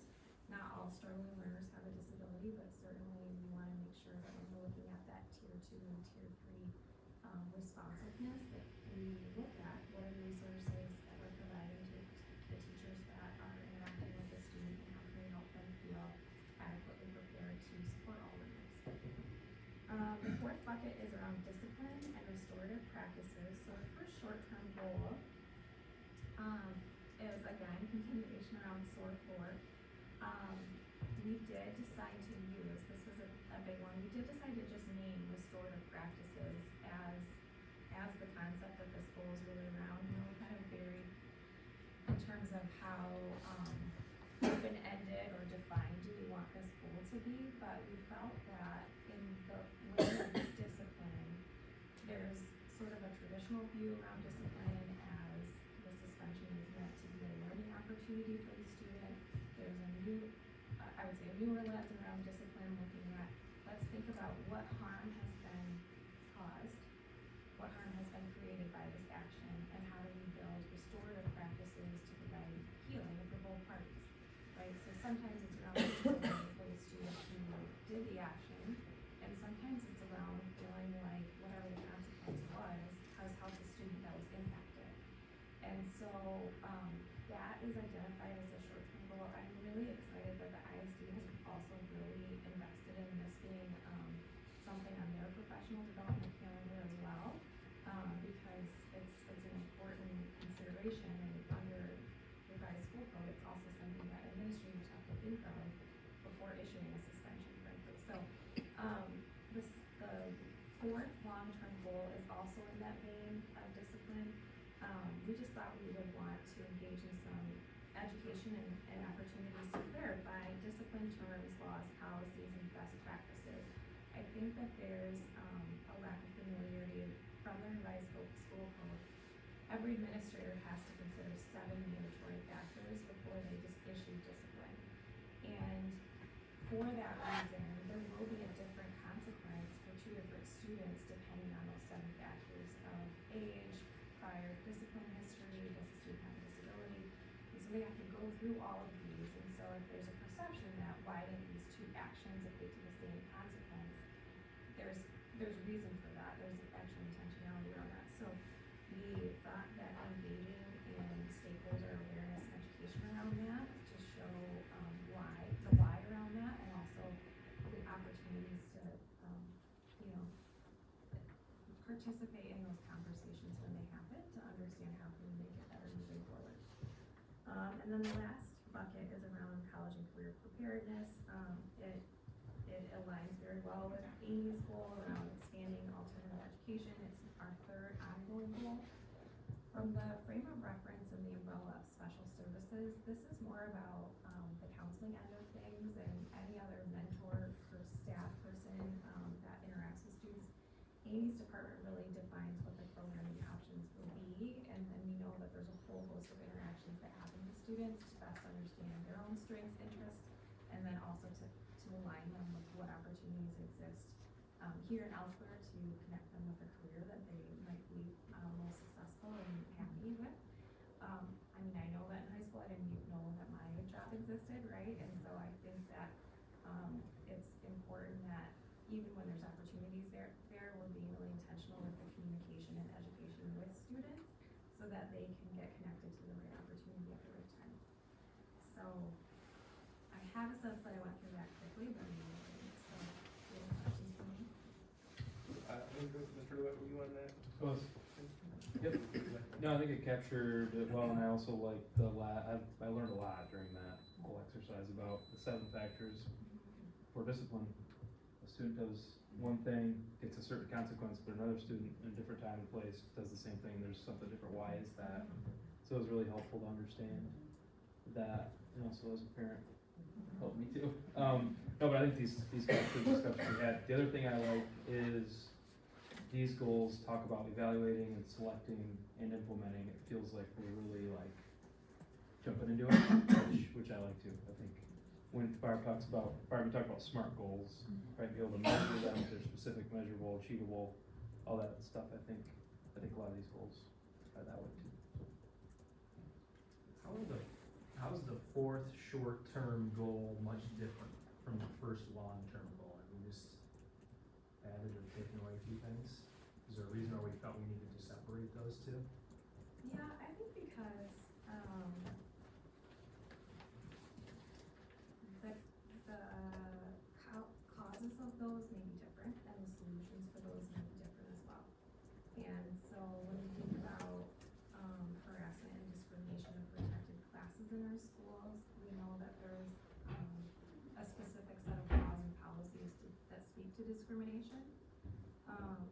And a lot of that could be around just education of what is a discriminatory action, right? Or what is a racial slur, or, the impact of those, and, you know, all of the factors of when do we talk about that, and then how do we talk about that?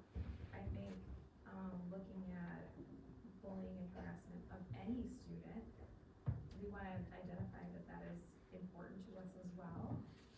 And that may look at, looking at what does respect sound like, right, in general, or what behaviors build a sense of, what do you do if you're a bystander to bullying, right? So I think they certainly may have overlap, but that's, some of the reasoning for defining those as 2 separate things. We might be able to look at that too, and either combine them, rework them. That's a good point. Yeah, I just feel like we're getting pretty technical with that response, you know, like maybe bullying came up a lot, harassment came up a lot in the surveys. It's a big deal. It's always been a big deal, so I feel like maybe that's, and I totally get the legal implications for some of this, that makes total sense, but maybe we could work different, as well. The last short term and the first long term are very I think similar. to me, the distinction in looking at this and then looking at the supporting data, the distinction is short-term, specifically focusing on the protected classes. And if you look at the verbatim comments, it was clear that there were definitely, pockets of protected classes based on law that have felt, the most harassed and discriminated against. Not having been on the committee, you can address that, but to me, I think the fact that that short-term goal means that's something we need to get on now. Long-term, we need to continue to address that, but maybe in a broader sense versus focusing on some of the verbatim comments about certain protected classes of people. And maybe I'm misreading that. Is that, do you recall? I don't, but. Okay. There were other, data pieces considered in that 4th long-term or short-term goal, I think related to some staff feedback of disappointment that activities around this have ended or been paused. I think there's student feedback that feel that there are groups, specifically students of the LGBT, community, and those that, are racially different, that's an issue that's being ignored. So I think that I agree that, by having many of these words be similar, maybe that's not coming across clear, but we also felt like, we would want to have that same review cycle of let's look at all of the data, let's look at all the different approaches, and then pick something, leaving it open that it could be a different solution for this than it would be for that first long-term goal. So, that's some of the background on the conversation. That's fair. I just don't wanna miss an opportunity either, cause bullying is just wrong in general, but if we're reacting to a specific situation right now where there's something better we could be doing in general. We're dealing with a lot of this stuff is like issues of the heart. Yeah. You know, we can collect all the data we want and all of that, but at the end of the day, there's just a heart issue for some of these folks. That's really hard to capture. This is a tough area. Yeah. You know, it's like, this is not an easy area to address when you're dealing with I do people in think- general, but kids. I do think, Nick, it's also an education Yes, question, exactly. because, those that haven't been exposed or haven't had conversations at home may pick up on something that grandpa said. I know this happened to my family, and not even realizing that what grandpa said is not appropriate. And so having an educational component in addition to, like you said, people with heart condition, not physical heart condition, but, that some of that, might be negated by having appropriate information, that is generally shared within our school community. That's a really good way to put it. Thank you. I guess I don't think that the short term is meant to be something seen as a quick fix, right? I And think it it's came around- across, right? I didn't necessarily mean like we're looking for a quick fix. I just want to make Yeah, sure okay. like really intentionally Sure. thought out that I get where you're going with it. Just want to. At first, I was trying to understand the difference between the two. Sure, yeah. I think it's, around discrimination laws and the data that is unique to this population that is apart from the bullying comments in general. Okay. I think it's also looking at, that there's still a sense of an unclosed conversation that has started long ago around this, and looking at, there hasn't been yet a through line to end that, you know, or even determine a next step. So, we were talking a lot about, we want to be more proactive with both of these. The education around this may look different. Yeah, so. That's fair. And then I mean, the other question I have is, so we intentionally want to leave out the word discipline in this area. Did I understand you correctly? 'Cause I don't see discipline anywhere. And you said like restorative practices is kind of the phrase we want to use instead of discipline. Well, discipline is in the forward long-term goal, and it's more around the education piece. But correct, in the short term, restorative practices doesn't mean that there's an absence of a consequence. I think it's just the process that we go through, to have a better long-term solution, maybe more than restorative, action and conversation. Okay. So discipline could be a part of the restorative practice. Because that's something Just that might comes. be different for one versus another. Yeah, I feel like there's a lot of opportunity here, and maybe, we could explain that a little bit better. Because I mean, when we look at all the comments, just anecdotally, of staff, community, you know, discipline. So, yeah, I was reading through some of our policies and had the 7 steps, like, yeah, we gotta communicate that. Some of this is also deeper, the longer we just have to respond to all of this, and not be proactive, that we'll be battling this for a long time.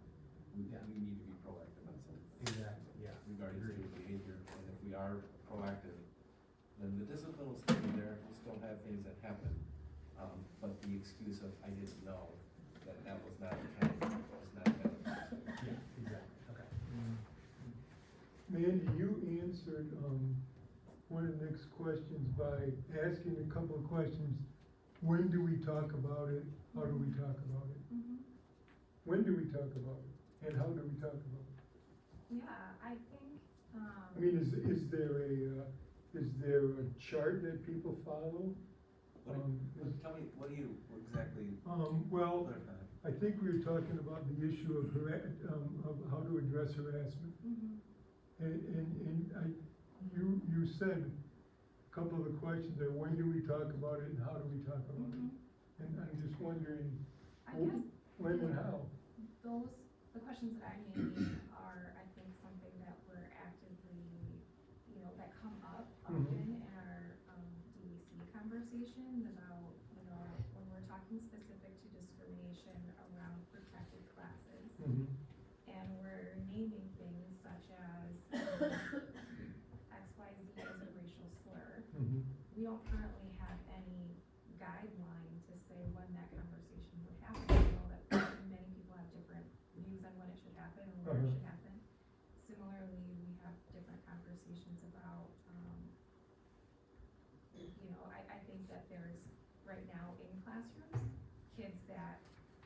unprompted, bring up issues around, LGBTQ identity, right? And we're always responsive around that.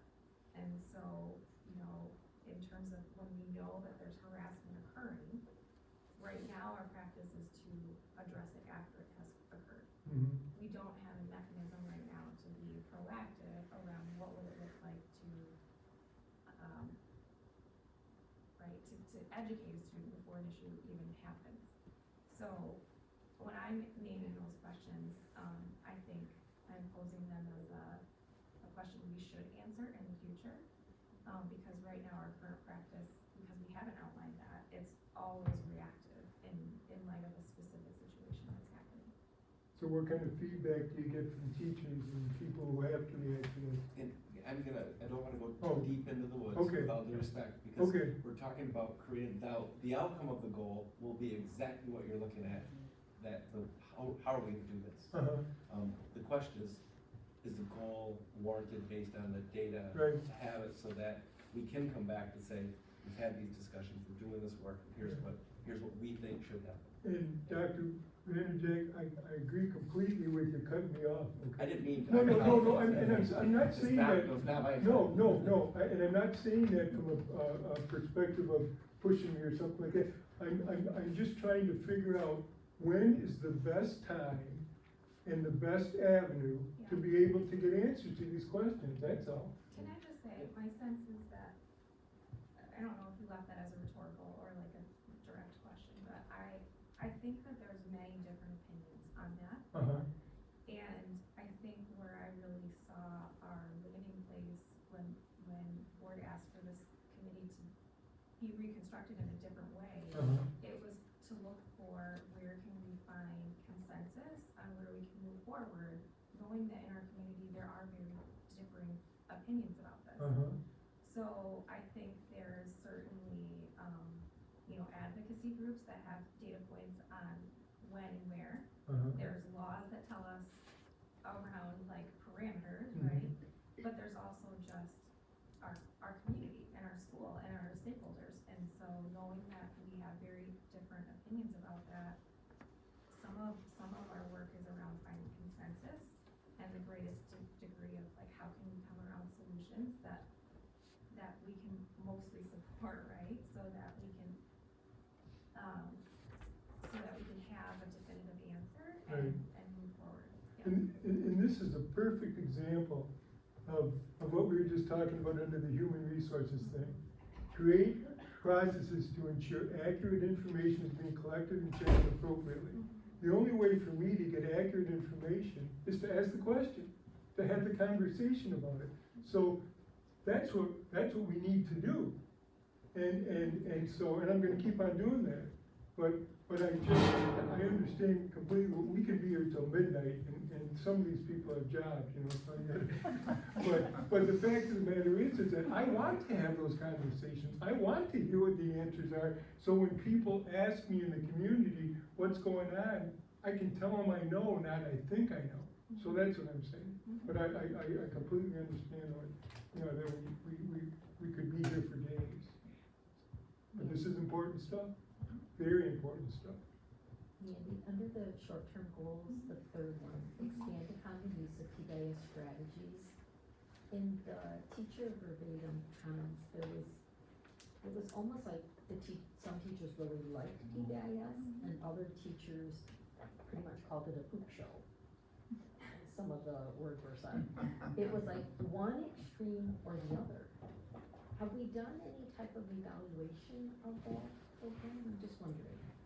Because there was such, I mean, I was to the point I started color coding, because they were either really for it, or they didn't like it. Yeah. And nothing kind of like in between. Yeah. Have we gathered data? Yes. I think that we haven't, you know, gone into the perception data of do you like it necessarily, but we've looked at what are the outcomes that are coming from the systemic review, right? And so at the onset, our goal was to establish norms around what are the behavior expectations and how are we teaching them.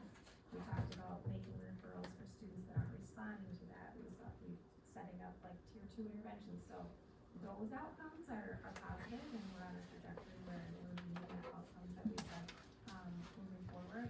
I also saw in the comments though that I think that there's, again, there's that piece around, we're also trying to move forward in understanding trauma-informed practices, right? And that's a different way of viewing behavior, which sometimes aligns with people's historical training or their view on, you know, how behavior response patterns should go, and sometimes that aligns. So I can see that feeding into your perception of if it's good or bad. I think that, I mean, I don't know if that answers your question. Yes, we've collected data. Yeah, I don't know, I was just wondering, have we evaluated it since there was such, polarizing views of it, I was Sure. surprised. Yes, we have, and I'd be happy to share that another time. Thank you. Maybe the word expand leads to saying, we wanna maybe evaluate the strategies that we're using to influence and improve behaviors might accomplish the same goal, but not want to believe that everybody loves it. Yeah. Anything else for special services? Back at 30 seconds, go. I'm totally kidding. Yeah, well, that's good. You know, you did notice that this is the group, it took 2 board members to wrestle us, so we thank, Mr. Chansky and Mr. Bolheis for their work. It's very appreciated. You got the mic on here. So, but just the team, like to thank the rest of the team. Mr. Matthews is in the back room, our transportation director. Lee Arntz, our director of buildings and grounds. Lindsay Bolheis heads up our grants area. Mary Darnton, food service. Mike Petrulia, security. Bill Ross, you know him as our Riley principal, and Mr. Jeff Smucker, our director of technology. Great group, and they made this work really, really fun. And as Nick alluded to earlier, our biggest struggle for this group is see it, do it. I mean, we had to work really hard at stepping back and to think visionary, because they just want to wrap their arms around stuff and get going, but excuse me. So the goals you see before you have changed from SOAR 4. We did move a couple around, but I'll talk a little bit about the data to support some of the goals as we go through some of the key points. Dr. Vanderjack talked about air conditioning. It has been, I would say, it feels to me like COVID brought that more to the forefront with air quality, but it certainly is,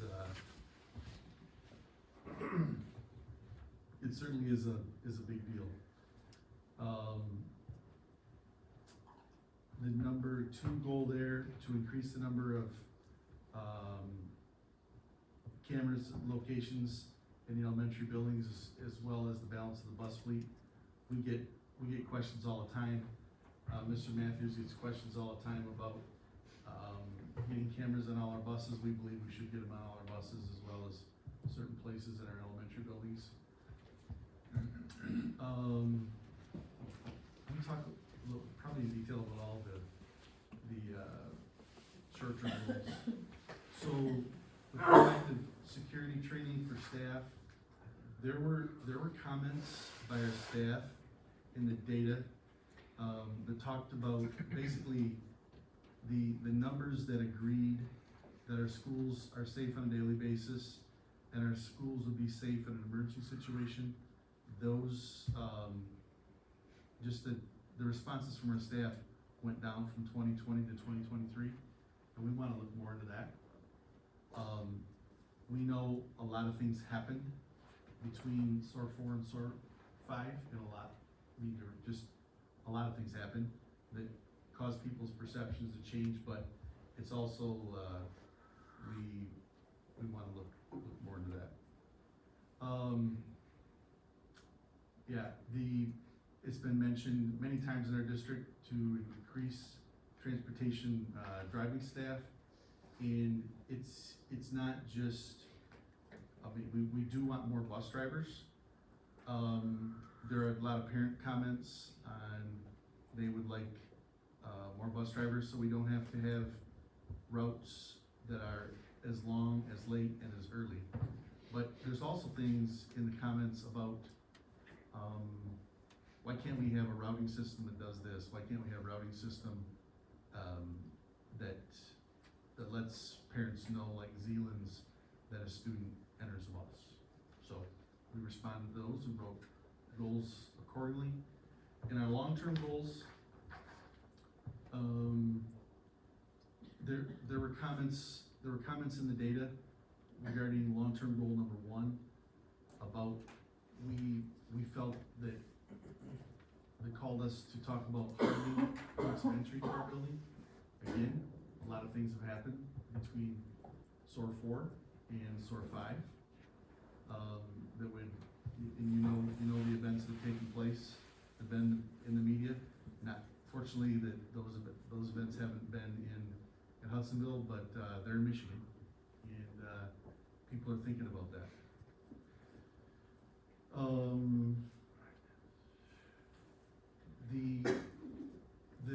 The last one in the long-term goals is something that's really important.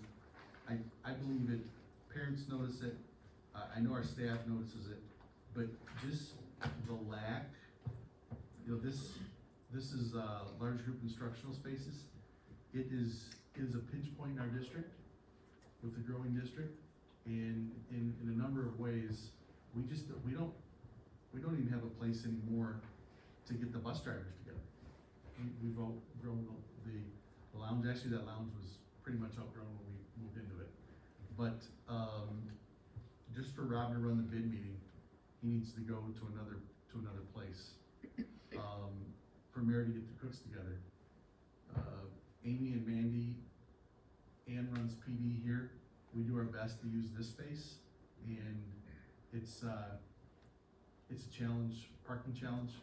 We were able to add a couple parking spots out there, 20, but that'll help. But then on breaks with people using the facilities, this facility isn't really conducive. So that's something we feel strongly about, and you can see it in the data. And I'd like to just make a plug for the 2 ongoing goals that feel a little bit like a value for the district. It really helps, I'd say it helps us in finance, but I think we all look at these as a district when it comes to equitable distribution of resources throughout the district. I mean, it's just something that helps in everything we do. We do it in grants, we do it in HR, we do it in facilities, curriculum. We're always striving to bring programs up to an excellent level for all programs, all students, and then just the long-term financial stability of the district. I feel like all of us are building on the shoulders of a lot of great work that's occurred in this district for decades, and the district has valued conservative budgeting, and you'll see that in the audit reports. It manifests itself in just so many ways. It's important. And then with Dr. Vanderjack's leadership, we've also added long-term financial projections that have been very helpful for the district. So I feel like I went through those pretty quickly. Mr. Chansky, Mr. Boyce, do you have anything to add? I think you covered every possible thing. Thanks. Any questions from that? Just appreciate the fact that you really continued with a goal we've had here for years, which was to do our best to make sure that all buildings in the district and all educational tools are available across the district. So thank you for continuing to include that, keep that in the forefront. With our board support and community support, we'll have a gym in every one of our elementaries. Yeah. And a cafeteria. Yes. By the start of next school year. Yep, exactly. It might seem minimal, but it's huge. It is. It sure is. Yeah, we talked about this last week, but the long-term financial stability of the district through conservative budgeting, I think is also important. Huge. Thank you. All right, many hands have contributed to this SOAR draft, so thank you very much. There's a lot there, and if there are questions, please process this. We don't wanna bring you a first draft that needs 7 drafts, or a first reading that needs 7 readings, so There reach are- out. I think a few board members not present for the November board meeting, I think Andrew, Ken, and Mark are all gonna be gone. So as long as we have a quorum to Yeah. Pat, but still, But still, your feedback is your good, so feedback. don't think that Yeah. you get to miss out. We really would like to get this done by, cause truly our plan expires in December, and not that we don't have work to do in January, but we wanna make it clear to our community that we're driving forward. So let me know and we can figure out. Do you want to take the quick 5? I don't, but yes, we do You wanna guys, take um, But I'm gonna ask the board to come back here to, Yes. I'll give you 3 minutes probably, because we're gonna keep going through, you can talk, you can eat and. Yep, it's Um, 6:57, be back in your seat at 7:02. We will start.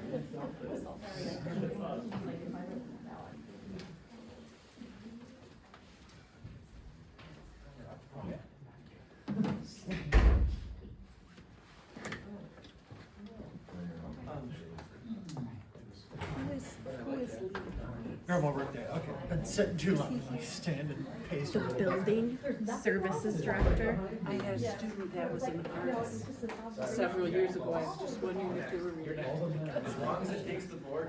I think my grandma's name was Leland.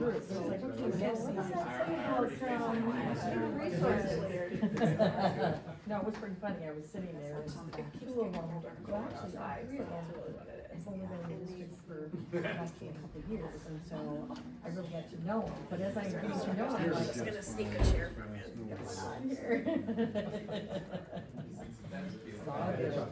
Yeah, well, like I said, I was like, oh, oops, I didn't do that. We should have brought our old lunch. Say I'm short, well, I ate dinner at about 3:30. If we don't have any hairs to split. I'm the last person to use that. It's all good. Yep, that's right. Good try, how are you? Random appreciation while you're stuff plugging stuff in. Talk while you're plugging This stuff. have helped create a goal. I was talking to Ravine, actually, in a bunch of Yes, attorneys. I think, not that they weren't talking before, but I think hearing from someone, a very specific example. He was telling me about how, That worked. and he's never seen an admin at a water polo game or anything, so, yeah. So, like, from his side, huh? Oh, Yes, Yeah. so, Exactly. yeah, it made me appreciate the fact that you were down there. So I asked him, like, yeah, you guys not school Yes. colors. Also, I got to see, I couldn't catch the second no, game, cause we had to go to the event at Grand Valley. So I missed the second, Yeah. but I figured they had some. He's coming. But he's coming. Yeah, no. 'Cause that happened once. Boy, eyes I from missed the that hood. one. I was in Jamie tournament, so I didn't have to witness it. Yeah. I just had to hear. I still think you got a shot to win it all. I agree. No, But just a quick appreciation after talking to him. I've never seen a single admin win games.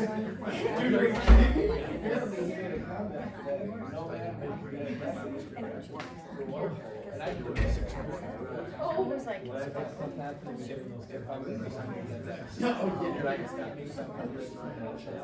Exactly, yeah, I'm like, no, this, don't even turn it on. We would probably have over 10.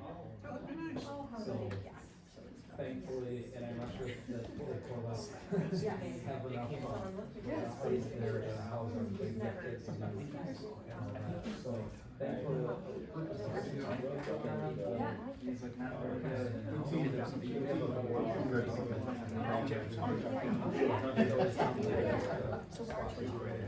It works out. Are you ready? Good.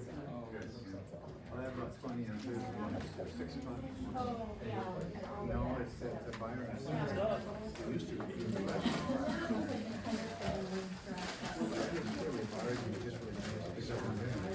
Yeah, no, last year I did like the Thought you'd appreciate that.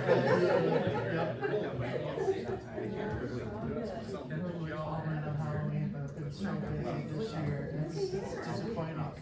I did scare my Uber driver. My Uber driver. Yeah. I just did that today. That was my lunch break, because run to Costco. Yes, there was one work session a while back, and during the meeting, and trying to acquire the open shift, just open, get it over with.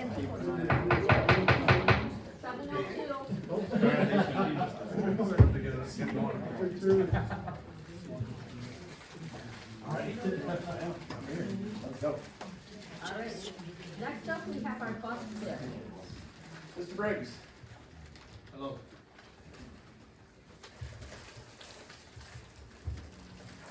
Next on the agenda is the bus bid review.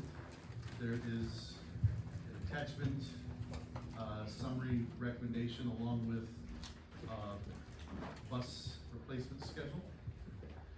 I want to take a little time to thank Mr. Matthews, our Director of Transportation, the sharp gentleman with the bow tie,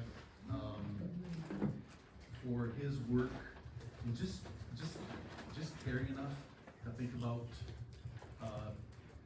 doing something differently than we've always done in the past. The fleet, the needs of the fleet are changing, and Rob cares enough to go out and research, look for better ways to do our business, and also respond in the fleet to some of the staffing challenges.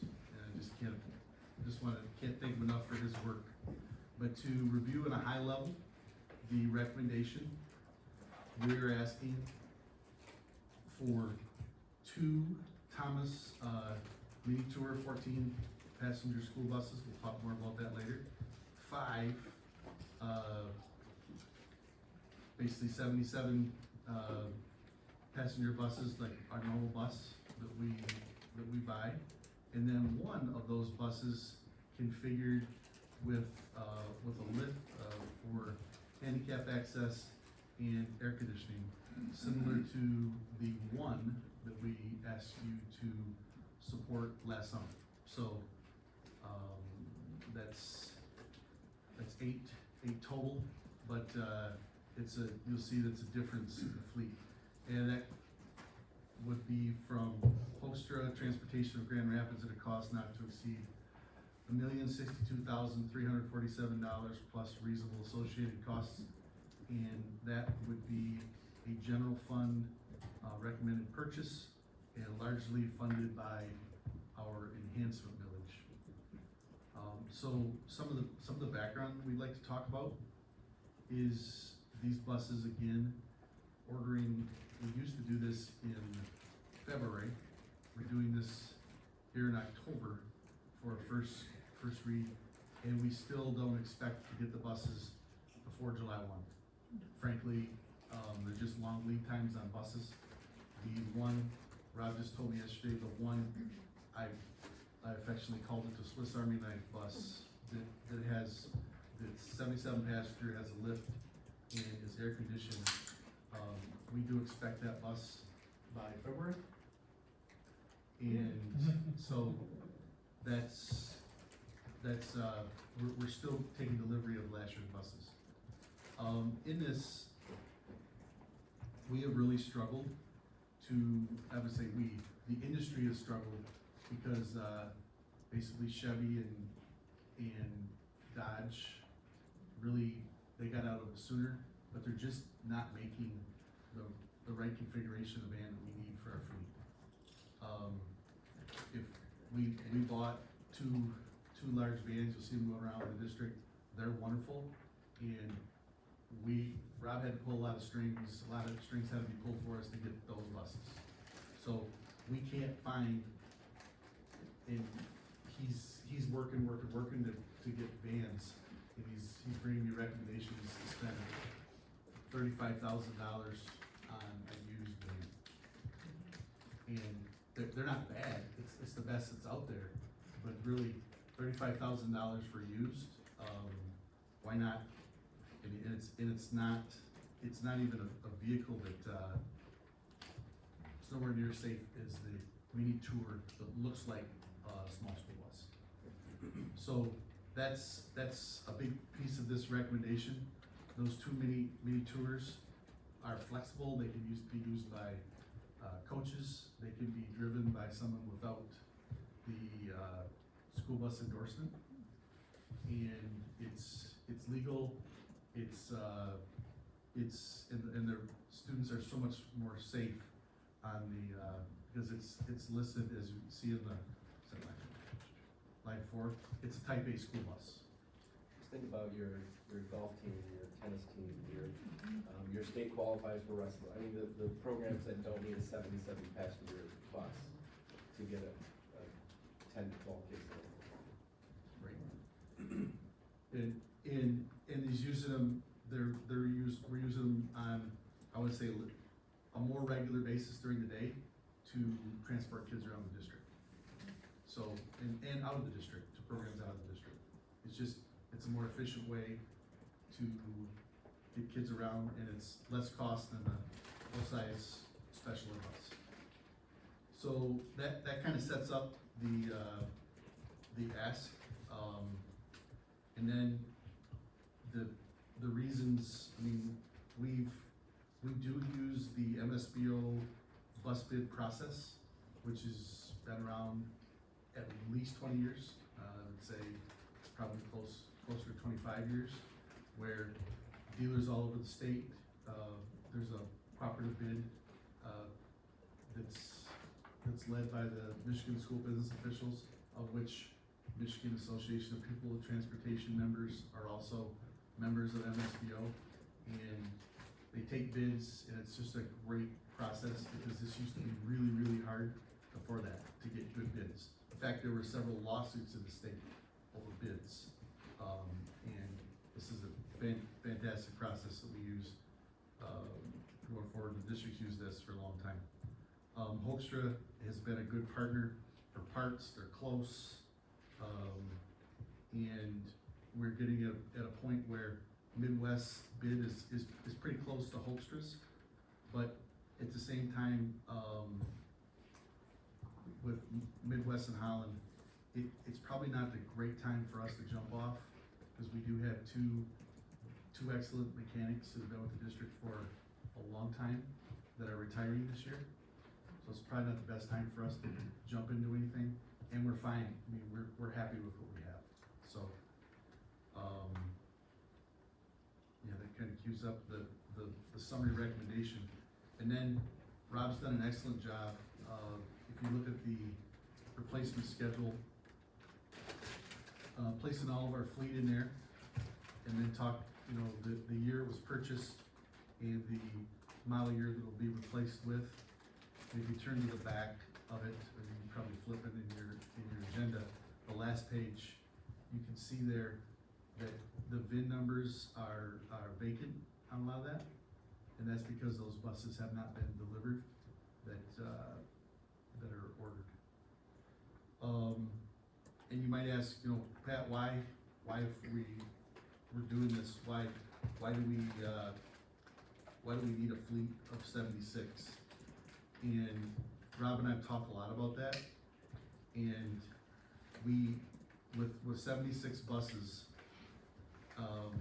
we have 8 buses that we're asking to be delivered, and that gets us down to 68. We have 51 buses that are used every day, and we have at least a minimum of 5 buses that we could use every day if we had the personnel for them. If we had a bus driver, we would use them tomorrow. That would eliminate our double runs. Double runs are tough on family. I mean, families are making it work, but they're tough on families, tough on staff. And then we have at least 5 more buses that we would put in place that would reduce the capacity of the buses right now. If you're getting on, I mean, buses leaving our middle schools are full. I mean, they're full. So that really gets us down. that would, 76 minus 8, 51 routes, gives us 17 buses that aren't used, every day for regular routes. But we do need 5 to eliminate overruns, 5 to deal with capacity. That gets us down to 7 spares. And just in our industry, that's more like 1 to 10, and that's pretty tight for spares, because they do need to go in for service, they just need buses break. And Rob is doing a great job of rotating our extra buses in and out of service, so they don't, he'll also tell you that, buses that aren't used break. So we feel, 76 is a really good number for the size of district, number of riders we have. And that covers the high points of recommendation. Anything that I missed, Rob, that you'd like to add? So I will remind the board that when the enhancement millage with the county was passed, about 5 years ago, 4.5 years ago, it was intentional to have a replacement schedule for our buses, because it was about 6 years without any bus purchases. And our buses were aging quickly, and Michigan's not really conducive with salt. So this was intentional. Our plan was to have an 8-year plan of getting our buses so that we don't have as many issues with some of our older buses, and I would appreciate just the diligence of the board, Pat and Rob, to make sure this not only happened, but every time when there is a budget question, it isn't like, let's grab it from the transportation because we can put it someplace else. We've been diligent about making sure that we stay on that plan and keep replacing the buses. So, thanks, Rob. Thanks, Pat. So it's all budgeted, all in the plan. And we approved those 14 passenger, we approved a 14 passenger van earlier this year, right? Or bus, I mean, or what was that? It was actually a different, configuration of the same chassis. Okay. This is more a response to, we can't get vans. Sure. And the prices for the used vans are, and dealers have actually held them for us, and we're like, oh, thank you very much. They're good, they're really below what they could get. I mean, that's the low end of Kelly Blue Book. Yeah. And they're selling them for $5,000 or $6,000 more than they would have sold them to us. They've been great, but we're just like, it's hard to justify. And then we just talked about cameras and a goal. Do they come with cameras, or is that after you purchase them, they get We've equipped? got outfitted with cameras. You do? How about air conditioning is that something? Snow tomorrow. Hey, it's on my mind, I was on that committee, comments are the comments. We have to, it's part of it, if approved, it's part of study the Right. feasibility of classrooms and other vehicles. I'm just saying for like, especially the smaller ones, like thinking about a team, if the team's going to state, whatever, it's a 2 or 3 hour ride. We will look into it for all of them, but yeah. But in this particular package, it's just the one bus SAC. What's that? Both of them, and the handicap accessible bus, right? Both of the miniatures, Okay. the 2 we took delivery of that are 29 passengers, this year. Both of the miniatures in this recommendation, 14 passengers, have dashboard air conditioning off of the GM van chassis, as well as a rear air conditioning unit. So they are, we're classifying them as oftentimes a special education bus. More IEPs are requiring air conditioning as part of that. So same with the full-size lift buses. Air conditioning on a big bus is a $12,000 to $15,000 option. So That's my next question, how much does it cost to add? It's not insignificant. Can't go to Lowe's, maybe the air conditioning. Bus number 7, and then bus number 18. How do you determine what you're going to retire? Because like bus number 18 is an older bus with more miles on it, but yet it's not due to be replaced until 2026, but yet bus number 7 is a newer bus for 2 years, has fewer miles, but we're replacing that one in 2025. How do you determine which bus is gonna get retired? So unit 7 or line? Number, it Line says 7. number, under first column, Yeah. number 7. Okay. It says unit number 3. Yeah. And then So- number 18 and unit number 94. Typically, it's our feedback, excuse me, feedback from the mechanics. Okay. And just how that bus could be a particular rust issue. Okay. And just, it's mechanics feedback. Okay. Thank you. Any other questions for Pat? Thank you, Pat, thank you, Rob. I know you're driving buses, you're directing bus drivers, you're doing it all, so appreciate it. So this will come on the November board meeting for approval? Okay, good.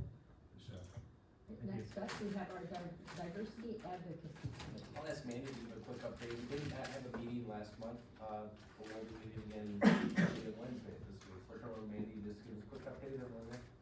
Yeah, so last May, we updated the board on some potential materials that we were looking at distributing at that time, that included videos and surveys, and we got your feedback at that time. Due to the time of the year and the feedback shared, we did not pursue either of those, and I think that there was some mention of maybe one further discussion by board members about that. Since that time and before our September meeting, the SOAR 5 results have been public, and so because some of those data points and anecdotal comments aligned with some of the potential survey questions, we wanted to take a moment to just say, one, does the SOAR 5 feedback data answer the questions we were hoping to ask and therefore eliminate the need for that? Or two, do we want to use this information to shape changes in what we had planned in May? And so we started that discussion in September. We also reviewed some norms and some other sort of business items related to the committee. And we planned to come back together last month, and that unfortunately needed to be canceled due to personal family issues, and then we came back. We'll be together on Wednesday. We will be reviewing the meeting notes at the start of our next meeting, and after the committee has time to review those will be made public on the website, as we've done in previous meetings. Trying to think of any other salient points, but I think earlier when I had made the comment too about just, our, some of our committee discussion is around when and when's the right time and how. We have not gotten yet to the stage around brainstorming solutions or even touching like the execution of any of those pieces.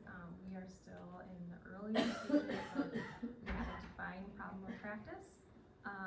We were looking at how do we further explore the context, which is where that the surveys and the videos that stem from those larger questions.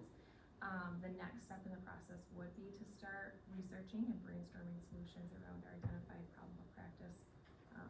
So that's our next goal. So that's the update It's been for a little tonight. bit, and that was our first meeting of the year, it was in September, it had met until May, so, we'll see what the outcome is, what happens on Wednesday.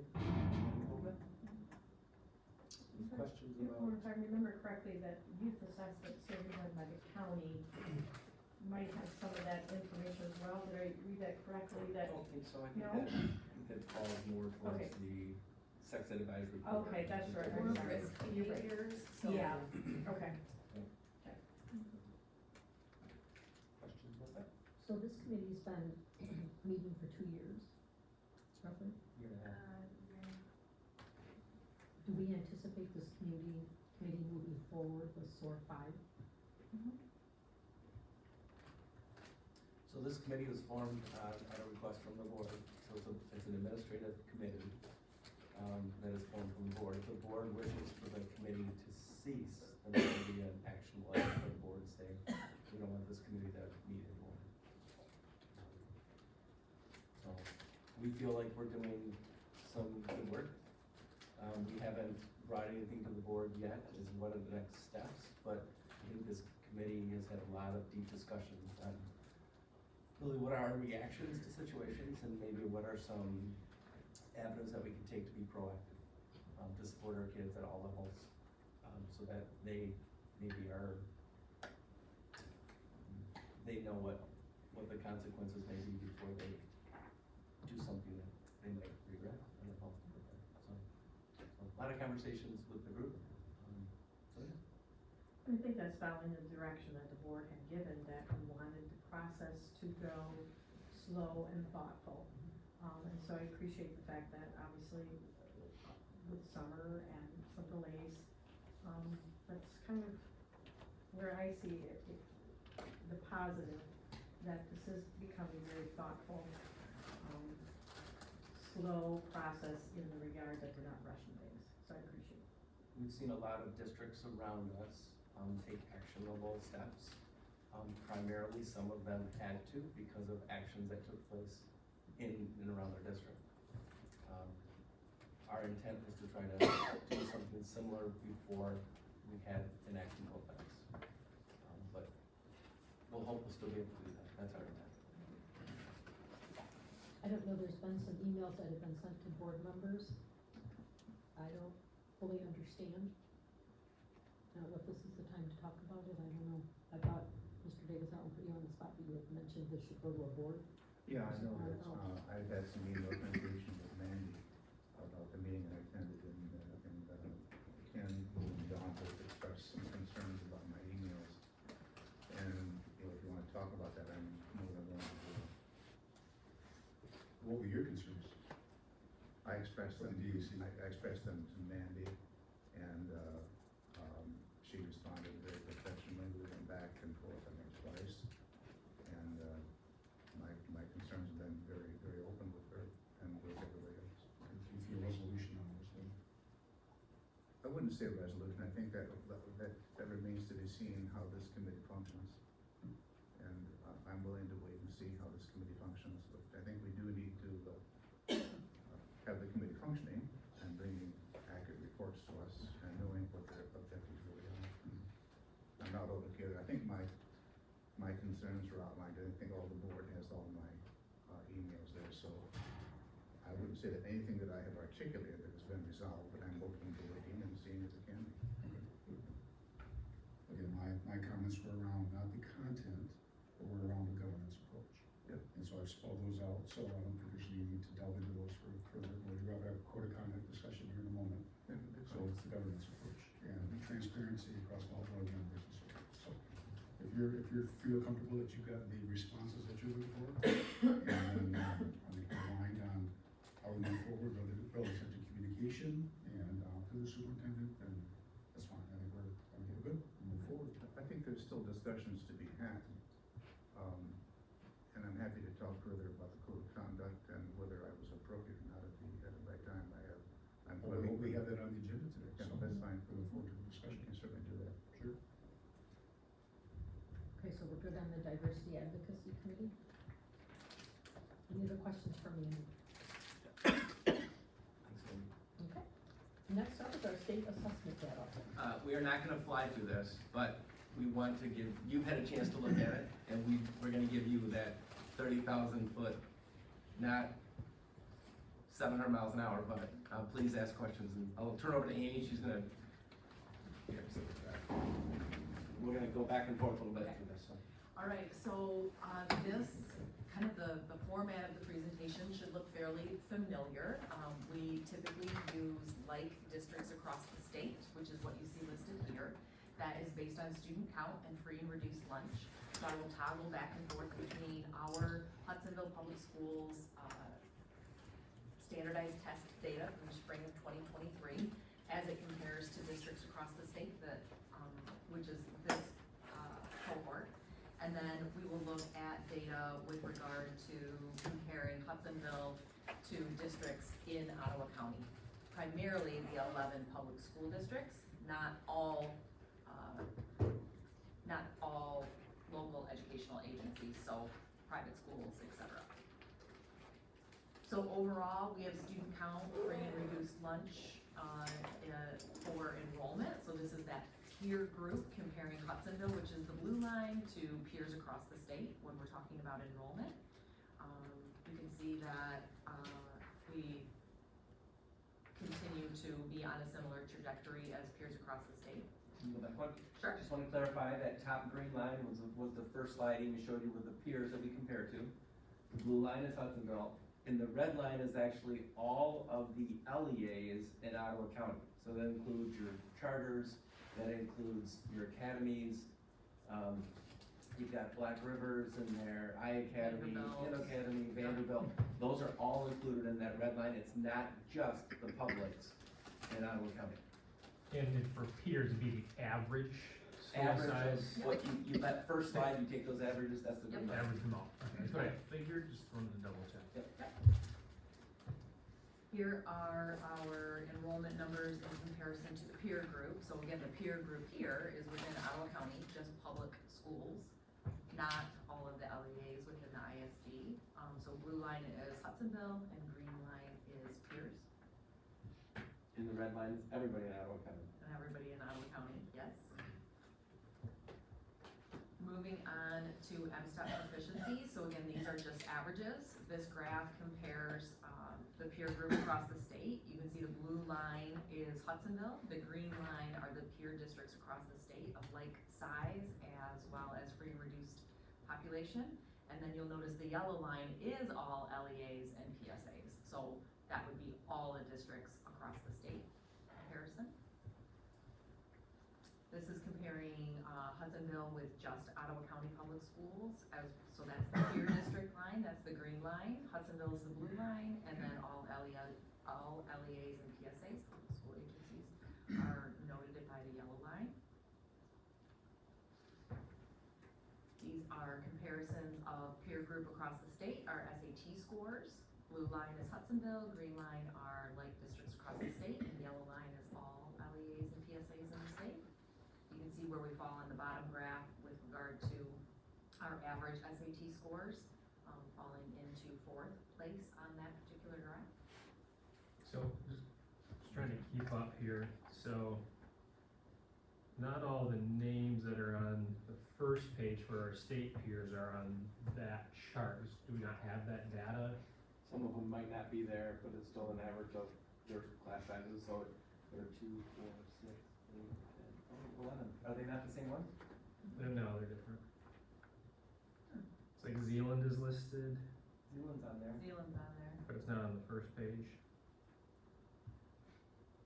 Zealand's an Ottawa County peer. Not Yeah, Ottawa. but Go back, I see what you're saying.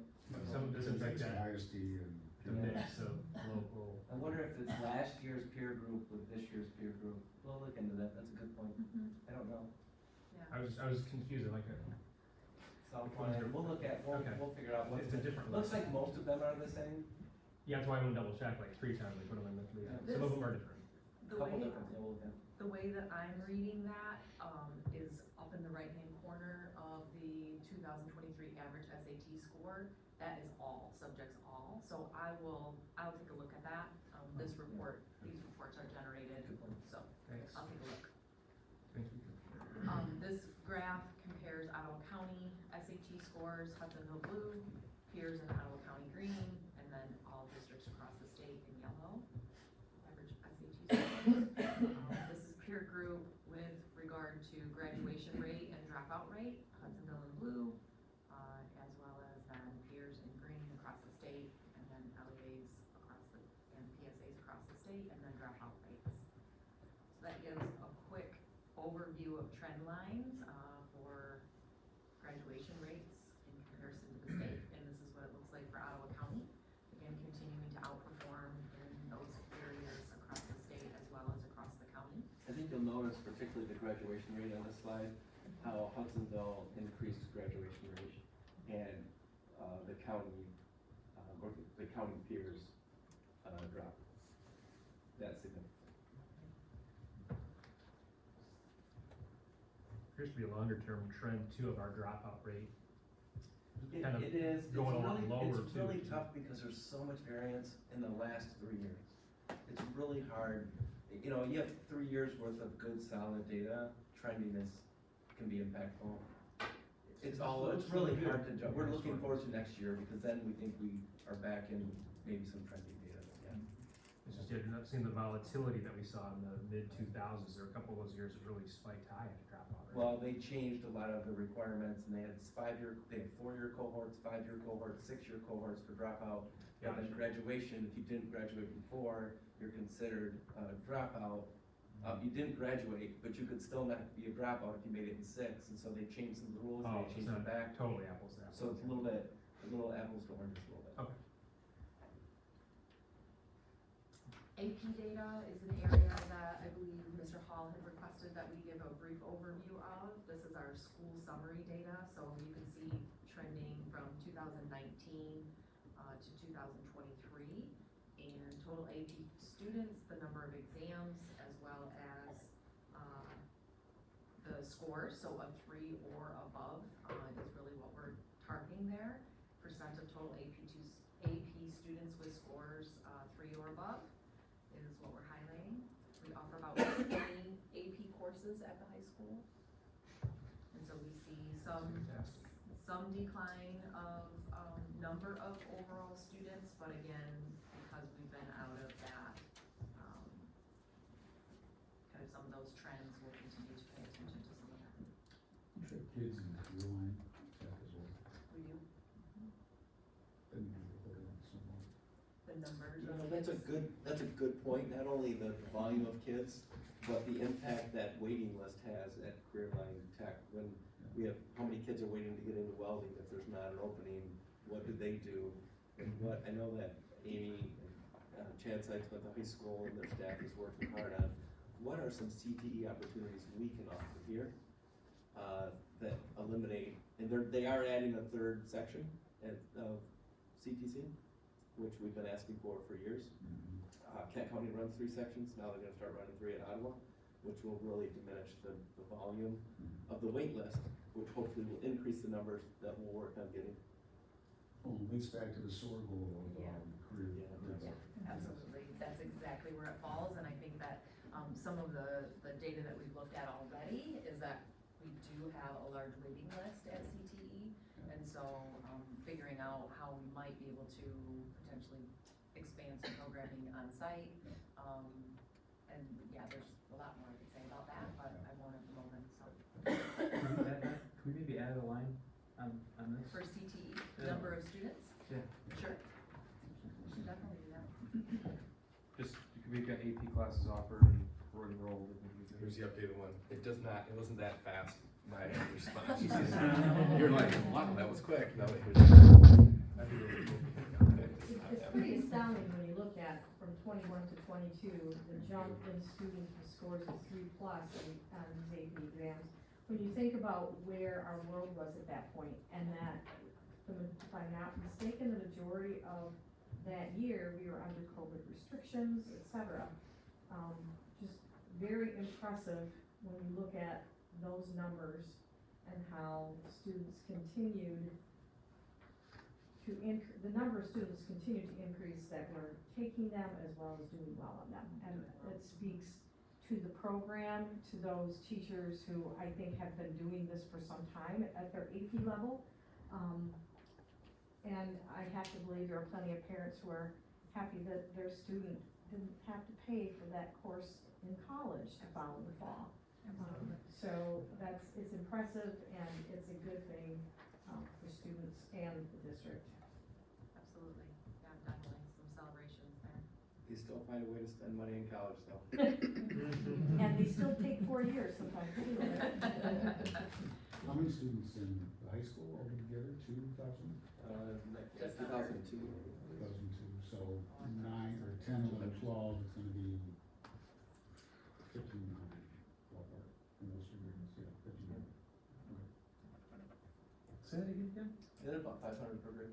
So I'm just thinking all percentages. Yeah. So, you see some sophomores take AP, a few, not very many. AP Stats is a very popular one. AP Stats is a very popular one, but the bulk are in, 10 and 11. So if I think about percentages, and you think about 1,500 kids, you know, 440 out of 1,500 gives you a percentage. I'm just kind of thinking about that, as well as the raw number. So, yeah, okay.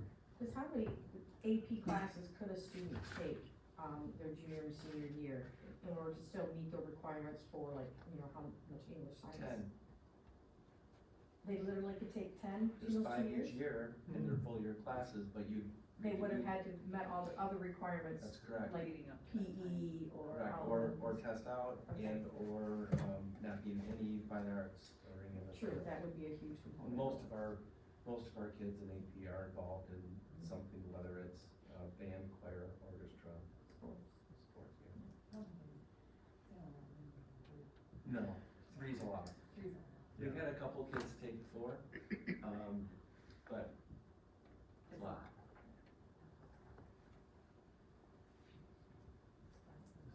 Am I up? Yeah. Alright, so we have been meeting with our building leaders, our principals at elementary, middle, and high school, and really started to dive in more of the conversation regarding assessment and what that looks like as a district standpoint. We haven't had these detailed conversations, and we feel there's this sense of urgency regarding testing as it continues to evolve with students doing online testing. It now has turned into dynamic testing, which, for those that are familiar with dynamic testing, you get the question right, the question gets harder, you get it wrong, it gets easier. As opposed to every kid having the same question, which has been our traditional form of assessments across the state. Now that we moved to electronic, it can look that way. Those that took the ACT or the SAT back in the day, it was dynamic. Those that ever took the GRE, it was dynamic. It just depends on what assessment you took. So we've had conversations with our staff about trying to find out in our buildings what works for them, what would they change, and what might they need support on. We talk about that, we're really talking about preparation strategies.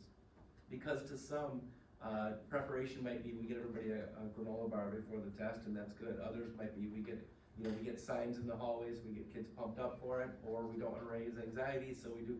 There's all these different, when you have 13 buildings running assessments, we try to figure out what are some things that we can share some celebrations and try to really try to streamline our process. We've done that at the elementary with their testing, we've done it with the middle school and the high school. You have some comparable data in front of you that they have gone through. I don't think we need to get too deep in the woods here. They're getting deep into the woods from their standpoint at the elementary, middle school, and high school. And I don't wanna, there's a couple things to look at. Whenever you look at data, if you look at 3rd grade, if you look at 4th grade, you have to ask your question. The question is, what did it look like the year before? Did kids change, kids move out, kids move in? What does it look like? What does the testing look like? Environments. One of our biggest concerns is always transition from one building to the next. Now we have a 5-6 building. What will that look like? So we've really looked at an action plan of looking at the 4 different, what we call controllables in a testing environment. Number 1 is the technology regarding the assessments. Do our kids have access to comfortable technology that they're used to using? So in the past, we were not a one-to-one district, so they went to online testing. Kids were using a device, maybe it was a bigger keyboard, smaller keyboard, maybe the letter P would stick or the space bar would stick, I don't know. But it wasn't a device that they're used to. Now our kids are one-to-one, they're using their devices on a regular basis, they're comfortable with them, but are they comfortable with taking assessments with them? So we're starting to have those conversations. Number 2, the accessibility. We've always talked about what does it look like when you put 600 kids in a 5-6 building, they're all testing at the same time. Do our nodes give enough so that we can get access to everybody, or are they jumping from one to the other? If you know anything about Macs, they usually grab an IP address and they stick with it when they try to travel a building, so it's hard for them to jump from one node to the next. If you look at your Chromebook, it will jump from one to the next. So we gotta make sure we have enough connectivity so that technology is not a barrier or not an influence in our assessment going from there. Number 3, the readability of the assessments. More often than not, our kids are answering math questions that could be a reading question based on if they struggle with reading a math question, are we really measuring mathematics or are we measuring reading? We see that a lot in science. It's easy in English because it's reading English, but every other subject, if there are story problems and you struggle as a reader, you have to ask yourself, are we really, so that comes into the readability, it really comes into practice with our students, practice with our staff. So maybe your opening question, maybe your warm-up question, when the kids come into the class, is a question of format that they would see on a test. Maybe they can fire up their Chromebooks and they have to then look at, here's a question that would be just like they would see on the, how do you answer it, what does it look like, how is it formatted, the whole 9 yards. So Amy and her staff, Craig Steenstra and our instructional technology department have been doing a phenomenal job of saying, hey, let's give some real life examples of what these tests will look like. Study Island has a great program that we've been using, but are we doing it on a consistent basis to look at the readability of the assessments? And then finally, if we can hammer out those 3 things, it gets down to content. Then we can get deep in the woods on the standards that are being taught at the different grade levels to say, okay, we've reduced, not eliminated, but we've reduced some of the noise from 1, 2, and 3. Now we can say, all right, is it a grade level issue? Is it a content issue? Is it a building issue? All these different components. Until we get a chance to kind of eliminate or reduce the top 3, it's hard to say, look at your 5th grade math scores, they're low, when there could be all this other noise out there that we want to have discussions on. So that's the work we're doing with our principals. We met a few weeks ago to start looking preliminary at the data. We meet again this week to have discussions on what are the next steps. They're charged with having a content area and a grade level, K through 12. Well, really 3 through 12, sorry, we don't test them K1 and 2. But in grades 3 through 12, they're charged with having a grade level and a content area that will be their focus, so that we don't have 4 principals working on 4th grade math when we can have one working here, one working here, and kind of use each other as resources when they go through and try to dig into the data more. So that's some of the work we're doing with our building leaders, with our department chairs throughout the district. Just wanted to share that with you. Oh, and here's some of the data that you see. That's in your packet. So that kind of, that's good, it sets the, we're trying to take out some of the variation across buildings by making sure technology, accessibility, those things are the same across all buildings, so take out that variation. And then, I know that's where we're at right now, so I get it, but then you start looking at other causes, or other supports, for that, not causes, but supports. Some information out there that says free or reduced may correlate to test score performance. There's a heavy correlation with free and reduced selection. So then back to our SOAR goals, that speaks to supports, maybe in some schools more so than in others, for example, things we want to explore. Certainly things that we could explore. Yeah. Yeah, when you dig deeper, then you start to peel back the layers of all of the subgroup data and how we might need to be responding in different buildings, to your point. Okay.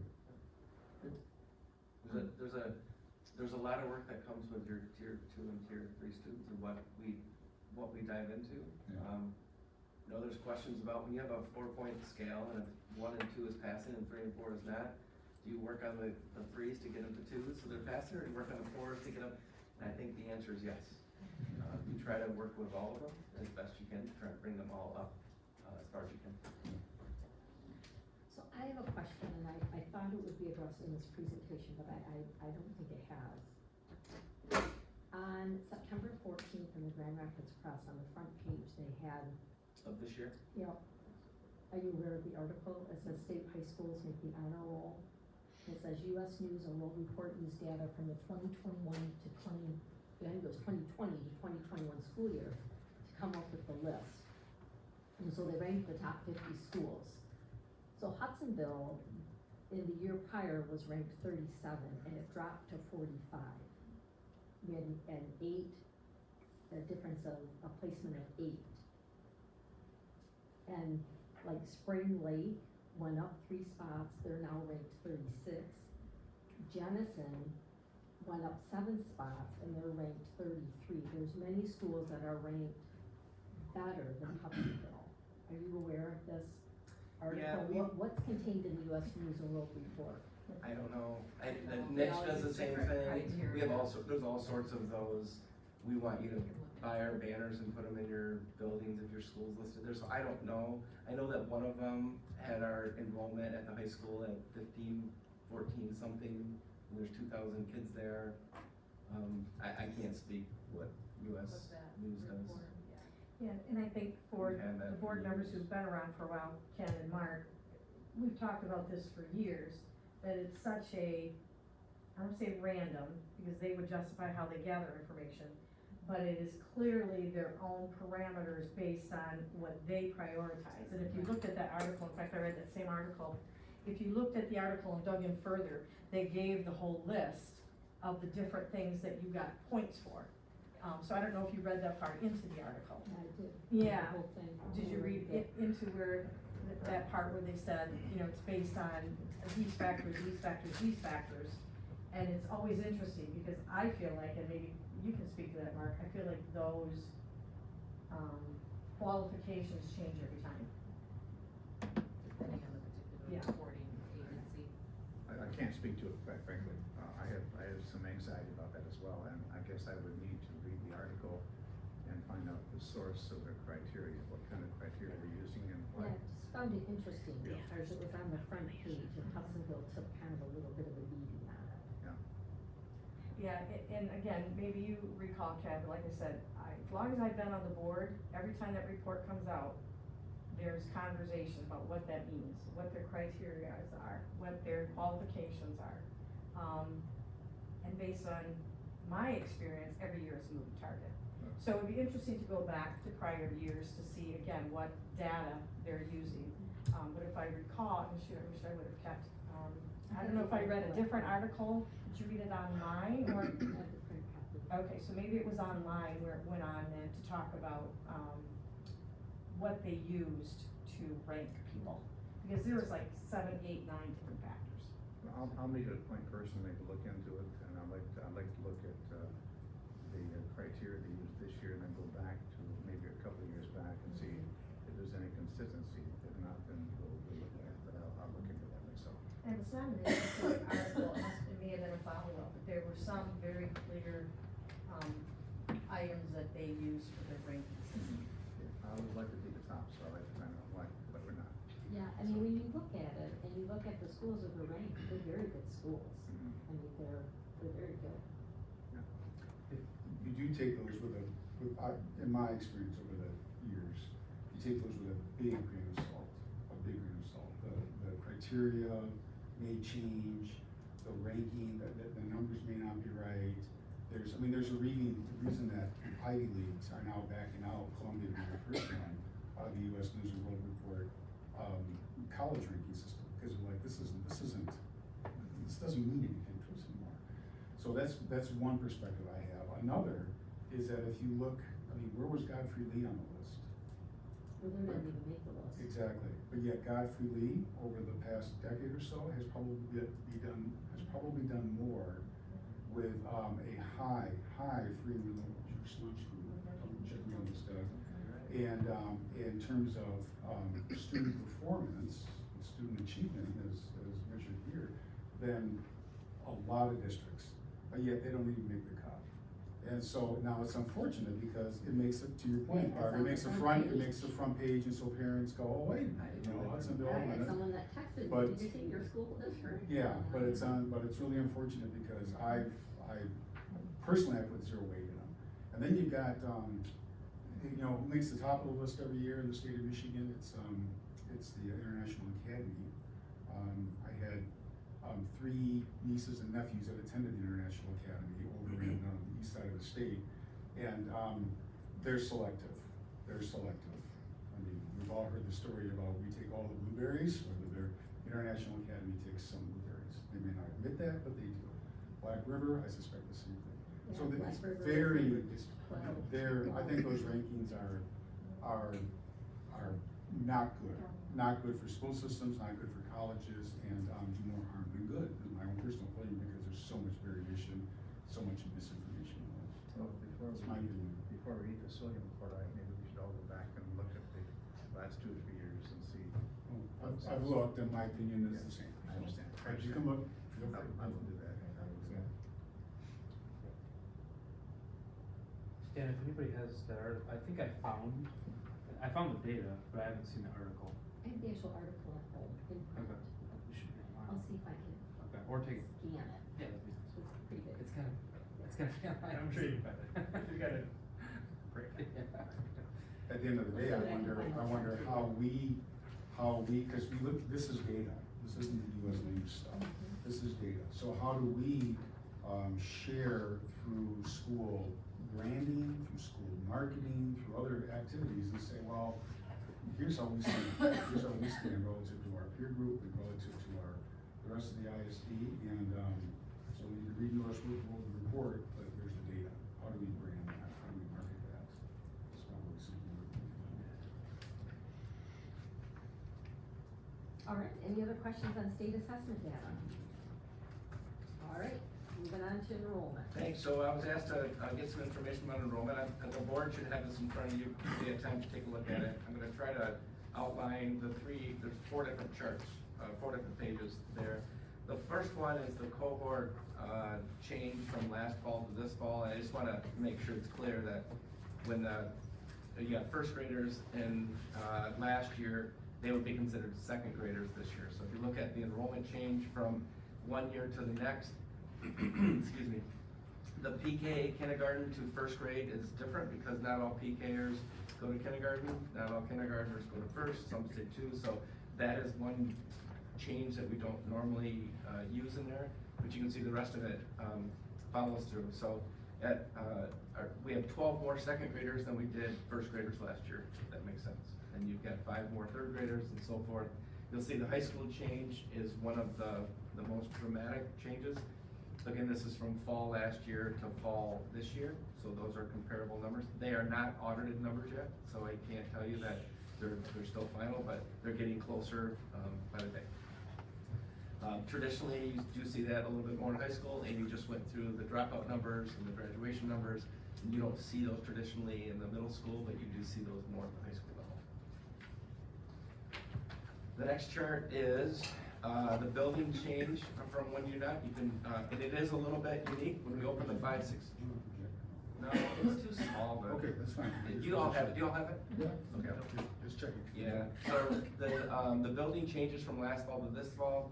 I just wanna clarify, when we opened the 5-6 building, it opened up room in the elementary buildings to move PK back to the elementary buildings.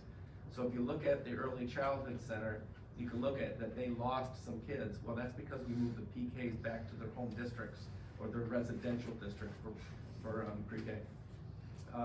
Allward obviously lost kids, Bauer lost kids, Georgetown lost kids, Park lost kids. They needed to lose kids because we took all the 5th graders, so we sent them to the 5-6 building. So that's where those numbers come from. You can see there's an increase in Jamestown Upper. You can see there's a little bit of a decline in South. The 5-6 building change was 5 kids. So if you take all of the kids from those 4 elementaries, and then you take the 5-6 enrollment, the difference is 5 students. And then if you look at the high school change, it's 22, as they combine the freshman campus and high school combined, and that was a drop in 22.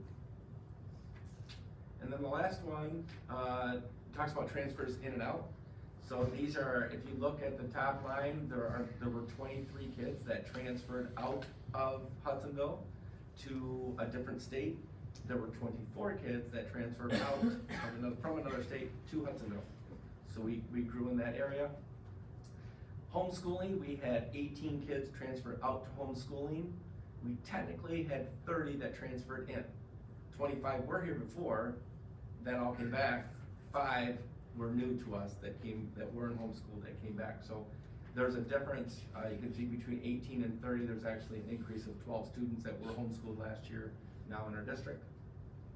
Virtual students, 4 more students left to go to virtual. Parochial, we had 6 students that left to go to parochial. We had 1 additional student go to Allendale, 1 additional student from Byron Center came here. We had 3 more students from Jenison come to school here than went to Jenison. So we lost 19 to Jenison, but we got 22 from Jenison. Does that make sense? I'm not trying to make that sound funny, I'm just explaining the numbers that are there. Granville was a push, Zeeland we lost 3-2. We had 4 students come to us from Holland, and 8 students come to us from West Ottawa. So the overall change from just our transfers, we had 32 more students come to us this year than left us that were here, if that makes sense, from a transfer standpoint. The last piece of paper that I shared with you maybe has, and trying to indicate a little bit of the why. So there's one number that's not on there because it's hard to put it on there, But we actually had 478 students graduate from Hudsonville Public Schools last year. We did not have 478 students come into Hudsonville this year. We had 399. So the difference between how many left from graduation and how many are new to us in pre-K and K is 79 students. So we would expect to decline 79 students, and overall, our decline from one to the other was 50. So basically, from a math standpoint, we actually grew 29 students from what we would expect because our birth rates have changed, at least in Ottawa County, particularly in this area. And when I say this area, I'm talking Granville, Jenison, Hudsonville. And the last sheet I shared with you is about housing. So the housing market has changed dramatically. If you look at the chart, a starter home in Hudsonville, Georgetown, the average sale price was $295,000 in 2020, and now the same home is $414,000. So it's about $120,000 increase for the same home, well, on average. So let's be clear, it's still an average, which is a 40% increase over that time. It's a 6% increase from one year, but it's a 40% increase from 2020. The townhomes and condos, the average price went from $217 to $303, about a 39, almost a 40% increase. If you look at Jamestown Township, which everybody tells you how fast Jamestown Township is growing, I think those numbers will indicate that that is not even close to accurate. Number one, an average price went from $330 to $480. That's a $150,000 increase, a 46% increase. But also the number of sales went from 78 sales to 61. And the days on the market, even in the last year, have doubled for how long that something's on the market in Jamestown Township. That's for a single family home. And then townhomes, you can see the increase is not even worth repeating how drastic the increase is for townhomes in Jamestown Township. So, talking with several people in the area, our enrollment is, I would say, positive compared to some of our peers that were listed earlier, particularly in this area because of affordable housing. The only increase that we're seeing right now is in the Holland and the West Ottawa area because of affordable housing. You are not seeing that in Grand Haven, Spring Lake, Jenison, Zeeland, Granville, or Hudson. So just a couple things. Yes. So we have median and average, and you should go by the median. The reason why is the median gives you a better representation, because if you have a house that's really cheap or really expensive, it throws off your average. So the median is a better representation. I just think we have to be careful when we look at this data. I do want to share with the board enrollment counts for districts around us. I think we just have to be very cautious when we look at this. Inflation, the last 2 years, inflation in 2021 was 7%, and in 2022 it was 6.5%. Right now, the current 30-year mortgage interest rate is anywhere from 7.75 to roughly 8.467. So right now, it's expensive to sell your house and to buy a new house, so people aren't moving a lot. When you look at this data that you sent us, percent of list price received, if you look at just the Hudsonville and Georgetown, they've all been receiving above their list price. When you look at surrounding districts, I had the opportunity, I love numbers, I should have been an accountant. I love numbers, I love looking at data. But Hudsonville isn't any different from a lot of districts surrounding us. Byron Center, their average price right now is $415,000, it's up 23.9% year over year. It's also interesting, if you go to different sources, you see different data. I looked at Red Sign and Rocket Homes, and the data is a little bit different between the two. But I just think we need to be very, very cautious, cause when you look at the sheet that has enrollment history for Hudsonville area schools, the surrounding district, Byron Center is going up. You know, and Byron Center had the highest home pricing. I just think we need to be cautious. Granville Public Schools, interesting, their enrollment has gone down, but this year they are competing in Flight 1 for marching band instead of Flight 2. And I believe that's based on their high school enrollment, but they're in Flight 1 this year. They've been in Flight 1 past years. They're in Flight 1 last year. Because my son is marched, they've been in Yeah, I Flight 1. went to, and I don't remember Granville in Flight 1. I always thought they were Granville Flight 2. Marching Band's been in Flight 1 for a number of years. Yes. I always thought they were Flight 2, and I've been at all of them last year, well anyhow. I know, I just think we need to be very cautious when we look at all of this data, because there are so many factors.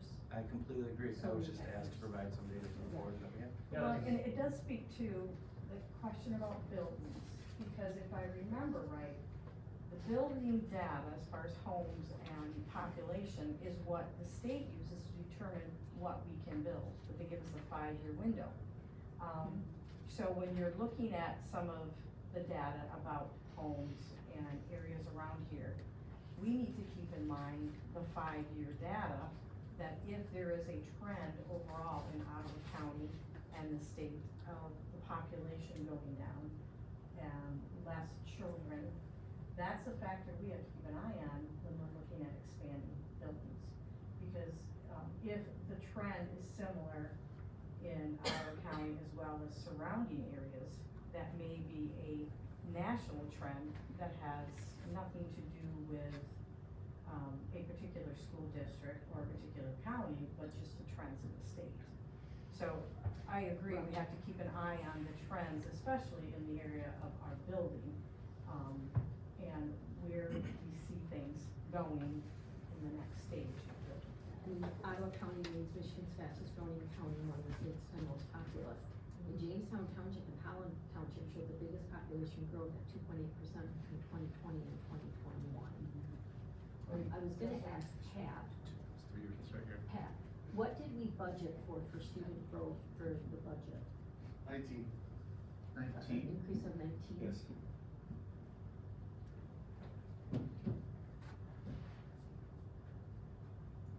Barbara, can I You go ahead. jump in there? That was a couple questions I had. Number one, I wanna commend Dr. Vanderjack and the administration for getting us the information on in and out.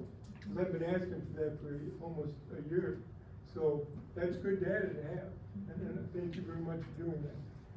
I don't necessarily, I mean, I understand the rationale we're trying to make with the housing cost, but I was just looking at census data. And the census data, and for the children under 18 years of age, 31%, and this is from 2022, 31% of the population in Jamestown Township is 18 years or younger. The district, the state average is 21%. 27% of the kids in Georgetown Township are 18 and under. 31% of the population in Hudsonville City is 18 and under. So we've got a lot of kids there, okay? I guess my biggest question here is that from an economic standpoint, actually I'm not gonna ask a question, I'm gonna make a statement. From an economic standpoint, we've got a number of people in the area that for one reason or another in bad economic times are choosing to send their kids to private schools at $9,000, $10,000 a pop, okay? Now, we have to understand that, and we have to say, okay, why is that happening? You know, and that's why I wanted to have the questions asked when people leave the district. Why are you leaving? What is causing you to go somewhere else? Do something different. I remember several people during their comment section told us different things about what was going on. Now, it's interesting that we planned on a 19 student count increase, okay? I'm assuming that to come up with that number, you looked at some data, okay? What data did you look at? Did you have this data from page 4 and 5 here on the housing costs? Did you even look at that? I mean, I wouldn't have looked at that because I don't think it's that relevant to the conversation, but what did you look at, Pat? Just trend data and where we were tracking, you know, we had strong kindergarten enrollment numbers at the time. Yep. And so that was the most. Okay, and I obviously, Yeah. so what happened, you were planning on 19 more, you got 50 less, okay? So that's what I'm looking at as a board member too. Our administration determined by the best data that you could come up with that you were gonna have an increase, and yet we lost 50. Right. So we can't paint that as that's what we expected, or here's why that happened, because if we are saying here's why that happened in October, you're sharp people. You knew that, or you should have known that in May or June. There's been no big dynamics that have changed between May and June from a census perspective and data out there to right now. Okay, that's the. Well, to full transparency, that was the 79 students that are less than what graduated. Right. So we No, I actually, understand we actually that. are 10 above what Yeah. was projected. Yeah, I understand that, I understand that. Okay. Pat, you made an excellent point. Well, I have a couple other questions I wanna ask. Is there any concern from your perspective on what the projection was 19 to what the actual was minus 50? So, any concern, I mean, you'd love to hit, you know, you'd love to hit your projection. Are you talking about a financial? Yeah, and you and I had a conversation, I just want everybody else to hear what you said. So it's, with a district our size, we're pretty much at a place where we have, and then the 5-6 building helped us. We can get really close to scheduling efficiency because, just with our size. The district, it's 1,000 to 3,000, it gets a lot tougher. But when we're looking at next year's staffing, we can adjust for that. And because of the district's longstanding, and this is a conversation we had in a lot more detail at the finance committee. You just change your staffing. You know, if we were the smaller our elementary schools, it's tougher to be super efficient. But with where we are, with our financial performance on fund balance, this, you know, $500,000 is a lot of money. Yeah. But it's also well within, you know, we had years where we projected 60 and we got 230. You know, that's so we've had those years too, and it wasn't like, you know, that in May, because we're projecting, you talked about what we should have known in May. Or could have known. Yeah, it's just we tracked what a kindergarten class is looking like. Sure. And if we're having a lot of kids leave during the year, because we measure kids in February, and we take a look at kids at the end of the year, so we take a lot of different data points in play, but with our fund balance, you know, if we were at 5% fund balance, $500,000 would, you know, we would have to be changing some things this year. Absolutely. There'd be some purchases we'd have to forego, but with where we are, we will adjust for that next year, and it's that big ship. You don't wanna turn too quickly. Right.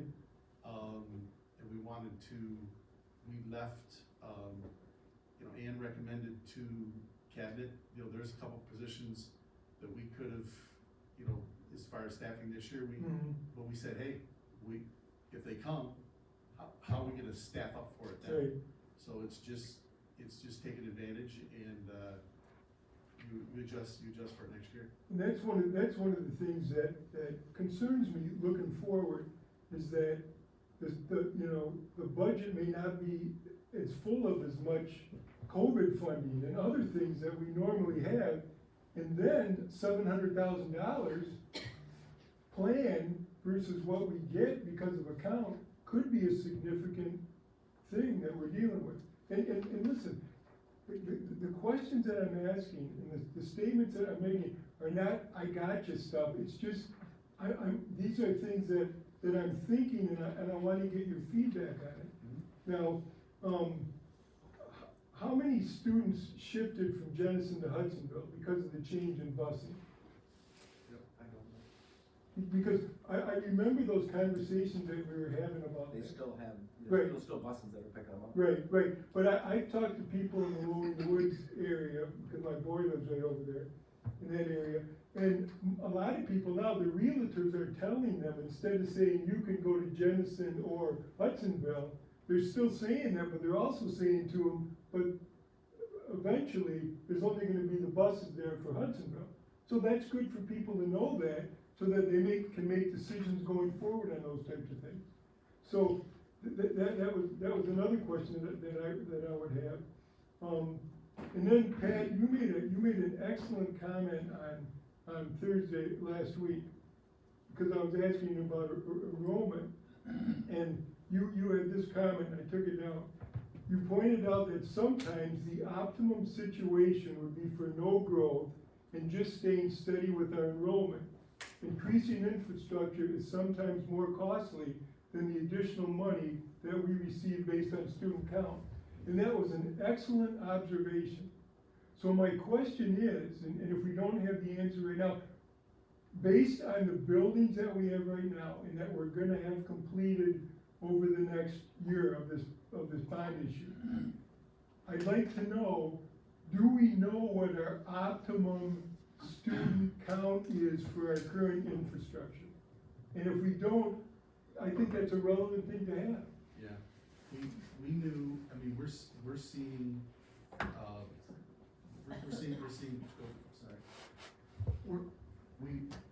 we're experiencing things right now, like in the middle, at Baldwin, we've got one class less.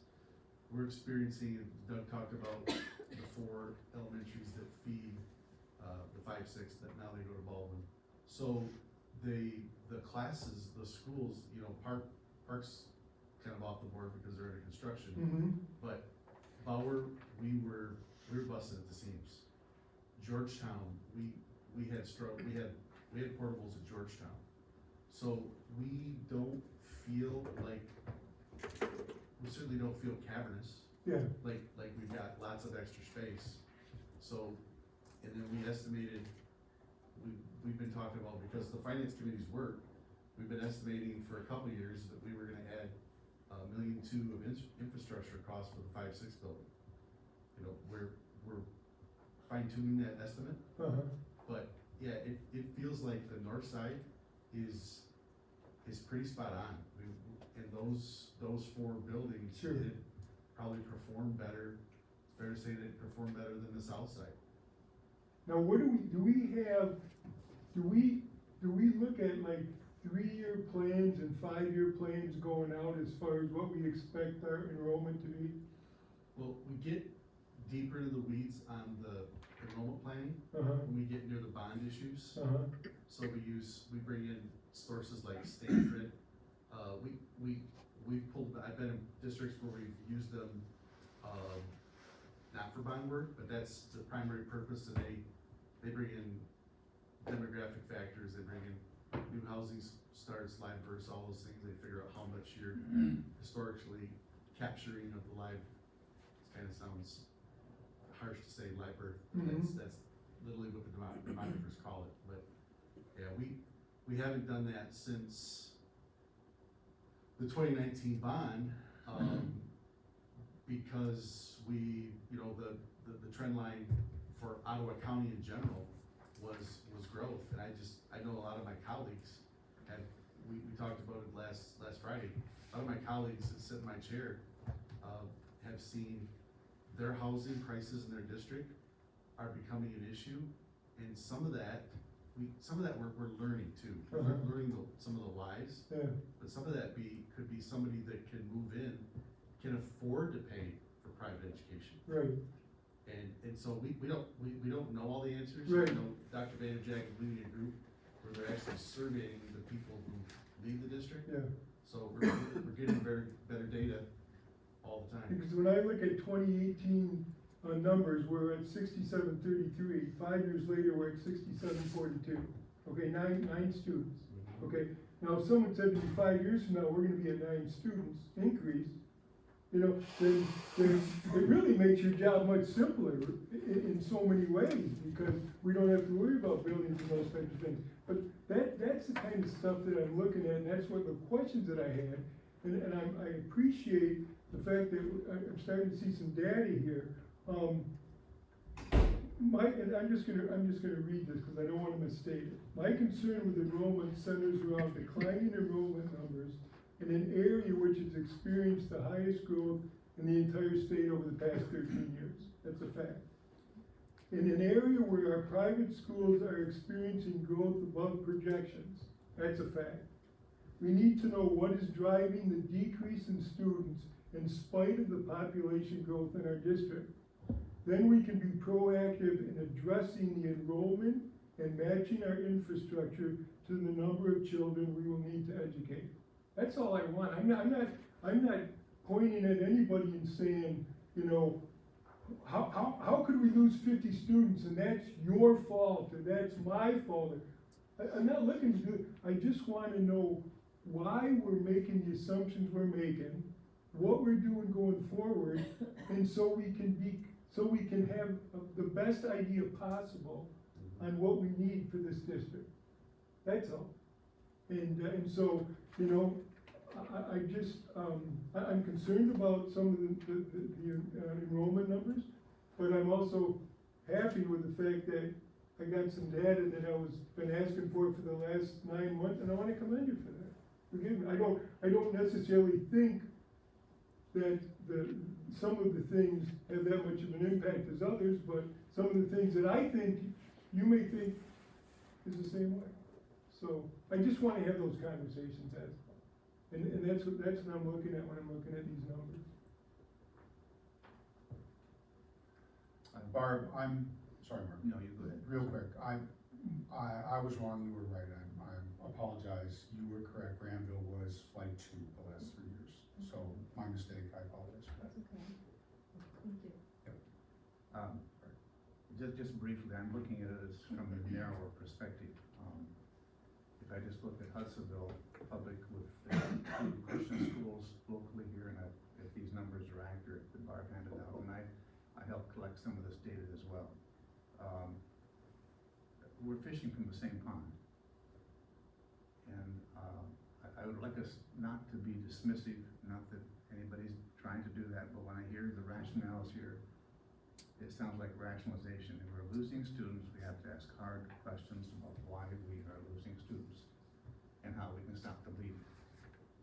I go to church with a fellow who's a consultant for area Christian schools in Michigan and Indiana, and I was talking with him a couple of Sundays ago. He was quite shocked to hear that we were losing students. He said the Christian schools are going crazy with their growth. There might be other factors. I just don't want to be dismissive by putting these factors on the table and ignoring the fact that we are losing students. That's the bottom line to me. We're losing students. We need to ask why we're losing students. I think the community is speaking to us. I think they've been speaking to us for some time in multiple ways. And I think this is their voice again. We need to listen. If I go back, I just want to make sure I'm tracking with the data correctly. So if I go back into the previous group of slides, the peer group, student count, and previous slides, am I seeing there that in 2020,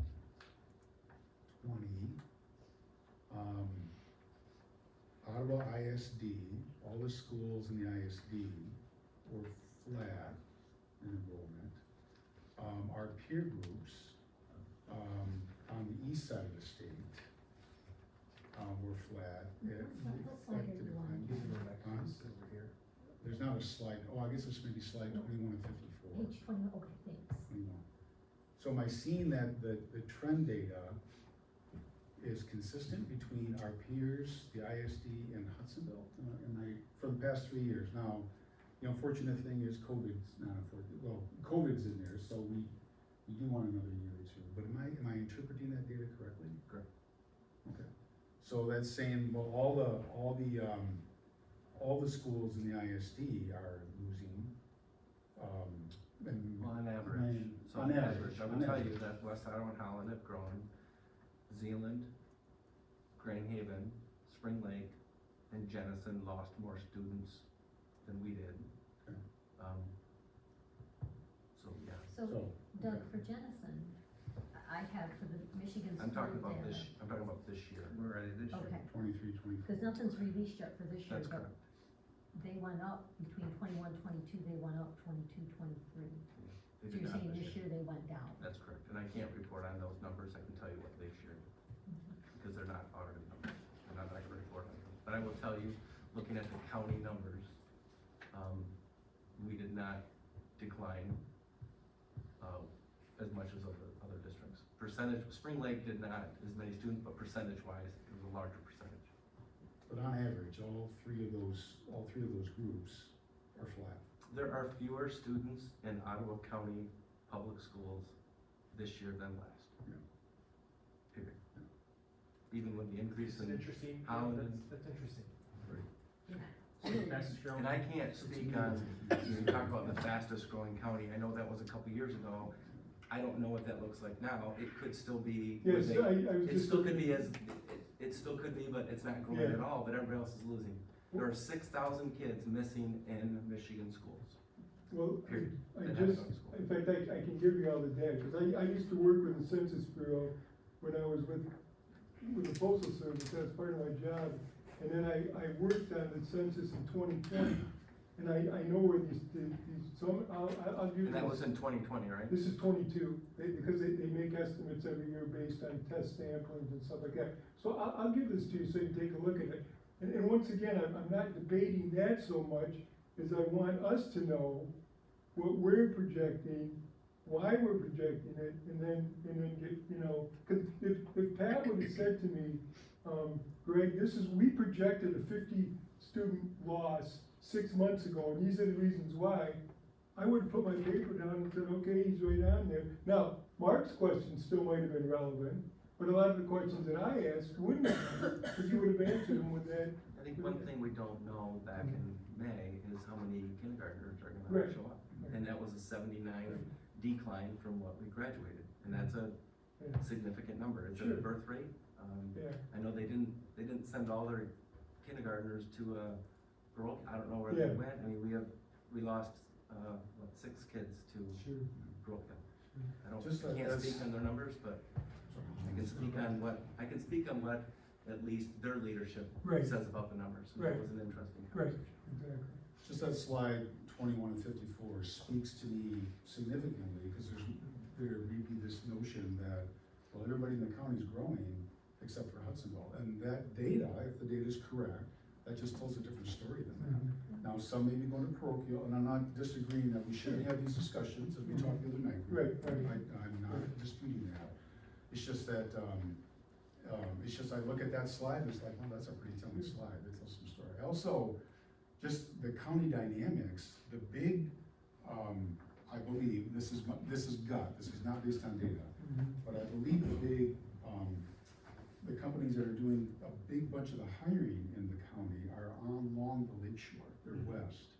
It's the Gentexes, it's the LGs, it's the Herman Millers, it's those folks, and they're on the west side of the county, and they are looking for people desperately, and the housing prices, and now we're talking about, is that accurate or not? But, the housing prices are a little lower there, obviously not along the lake, but, inward. But those are the big employers, I think, in the county are located. Intuitively, that makes sense. For operators, they're just looking for folks to come in and run parts and manage plants. We have them here, nothing to take away from Apex or anybody else, but we're not, I don't think we're nearly as big. Yanfeng is another one, which has been going down, but still, the big employers are over there, I believe. I will just say that the data that I have in front of me, I just pulled today, it's from April of 2020 to April of 2022. It shows Ottawa County growing at 1.6% population. The state lost population, 0.5%. Jamestown Township is up 3.4% in the last 2 years. Georgetown Township, 1.5% increase, and Hudsonville City, 1%. So we are growing.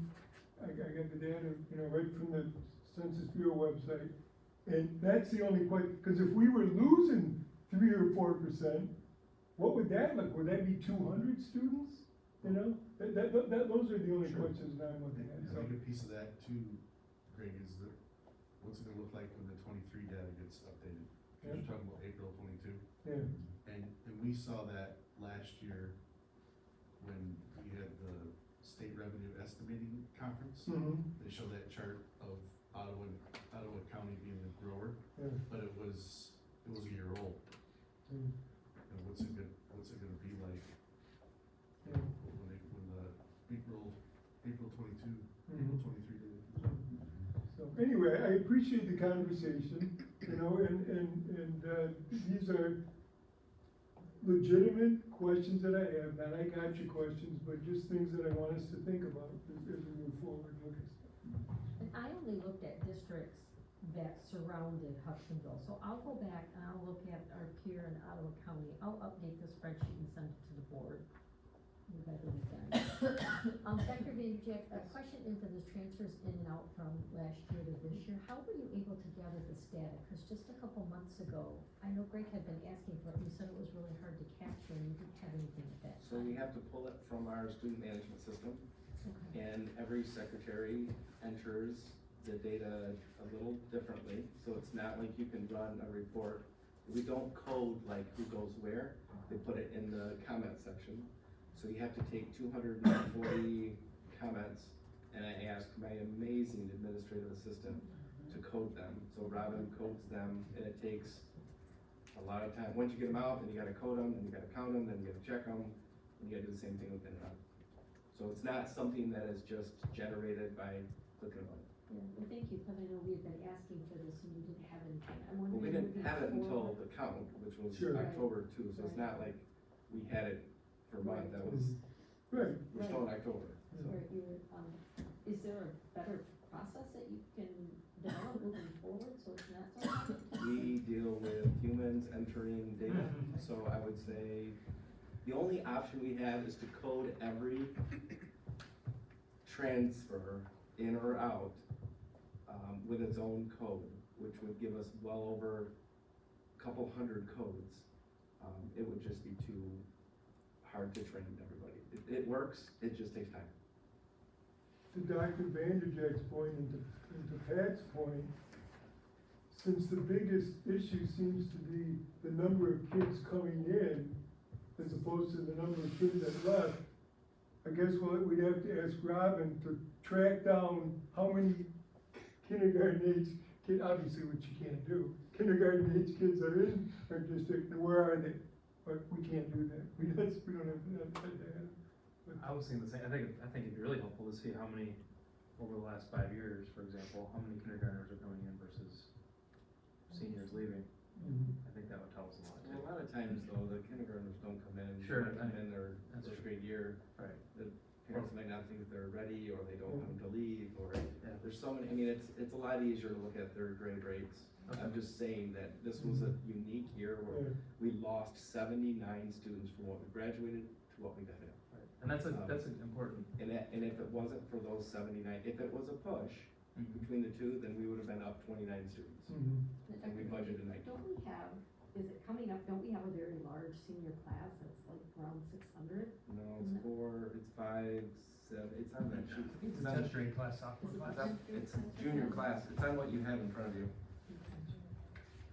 You look at slide, 10th grade, isn't it? it should be 11th on there. Yeah, fall count 11, 555. Following years. But if you look, not only that, if you look at grades 4, 5, 6, and 7, they're all in the mid-5s, right? So there's so many variables out there, and it's not blame, it's not. I think you have to address that you've lost students. What does that look like? I know Jennison, Zeeland, we're having the same conversations about what that looks like. So I don't know, there's just there's a lot of, you know, well, I got all this COVID money, so I'm gonna send my kid to a parochial for a couple schools. I don't know, is it because of the size of the building versus, you know, having a basketball team with 600 kids versus having a basketball team with 2,000 kids? I don't know. We're surveying the people that left. I think we have, how many do we have so far? We have 25 responses. 25 responses, so we're starting to look at that data. I haven't had a chance to read all of them yet, but. Good, thank you very much, I appreciate that. And, you know, housing prices have exploded here, and maybe the folks that are moving in can afford. But they have everywhere, Andrew. Yeah. Housing prices are way up. Well, not every district has a unit. Right, You know, exactly. Christian either. I mean, we have very good Christian schools in our community that is unique to Hudson. But Holland also has way more apartments and trailer parks. So if you look at the data, 55% of West Iowa is free and reduced lunch, 64% of free and reduced lunch is Holland Public. They also have a very large Alice project going on where they're trying to find affordable housing for people. And they're one of the only places in Ottawa County that will do it. Right. And so, to me, the growth in Holland and West Ottawa is not the type of growth that you would compare to Hudsonville, or Jennison, or Zeeland. So I just think like that needs to be factored. Totally. This has been very helpful. I know Robin too, doing all that work, and this is exactly what I've been looking for. This is, there's not one reason, and that's why I'm interested to see what the survey said, because that'll be. Yeah, that'd be really helpful. That'll answer a lot of questions. Yeah, because there's probably 8 different things that have been mentioned in this discussion that make total sense to me that could impact the county. What do we live in? Just a quick question, Doug, I helped work on this chart here. Should I take the full-time students number or the total pupils? I don't know what you're looking at. One is 6732, double underline, one is 6742. What does it say at the very top of that document? It's the document that they put together. Oh, this one here. What does the very this top one, say? This one here. What does the very top say? HPS student count track. Just the What draft. year? October. October. I didn't know if it was the spring. We have a spring one. October That's what I was 4th, asking. 2023, you sent it to us just. Okay, so so it's this year's. We base it on the total full-time Yeah, pupils. full-time Yeah. student. Full-time students? Yeah. Okay, then my number was off 10 on here. It should be 6732. And I'll make that correction. Yeah, I just repeat, I know, old ministers repeat themselves a lot. Mark, where do you see 67? Oh, you're looking at total pupils Yeah. versus full-time. Did I have that number right? No, Robin, I think it is the total pupils. It's the right, you have the right number on the sheet. Okay, 6740. Okay. Whoever put this sheet together. Yeah, I put that together, so, yeah. And, yeah, just to repeat, we're fishing in the same pond, Hudsonville Christian, and that's where my mind is, and we're competing with them for students, and for some reason they're gaining or losing. And, all of the discussions aside, that's a very critical issue to me. And I appreciate that, Mark, because I know there have been expressions from those in our community. But at the end of the day, there's a stark question.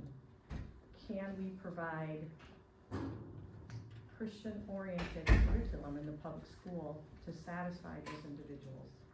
Because if that is what they're searching for, and that's why they're attending a parochial school, that is not within a public school charter. So even though some may have left because they're dissatisfied, choosing then to either homeschool or go to a Christian school is a choice that their family's making based on what they want to see in their education. And I think we need to keep in mind, like you said, we're pulling from the same pool. Parents have the choice, which is a good thing. And sometimes you just have to realize that different parents make different choices based on where they're at in life. But I don't think we can extrapolate from that we're necessarily doing something wrong. And that's not what you said, but that is the impression your comment made to me. Well, that was my intent. Okay. That was my intent, so Then you did not misunderstand me. I spoke It wasn't- accurately to what it felt like was your intent, and I think it's important to recognize that there is a difference but that difference has a clear line between what a public school is expected or required to do versus the flexibility a Christian school has, including the choice of curriculum. That was true 2 years ago. That was true 3 years ago. That's been true forever. It isn't just something that came on in 2023. There were a few interesting circumstances that happened in 2020, weren't there? Absolutely. Yes, there were. All right, moving on, non-homestead options.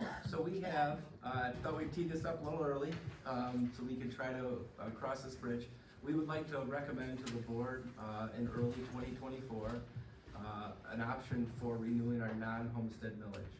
We're really not looking at making decisions today. We're looking at, here are some options, so the board is aware. We have 3 options for a non-homestead renewal, which we would hope the board would support one of the 3, because we feel that it's important to the operational budget of our district.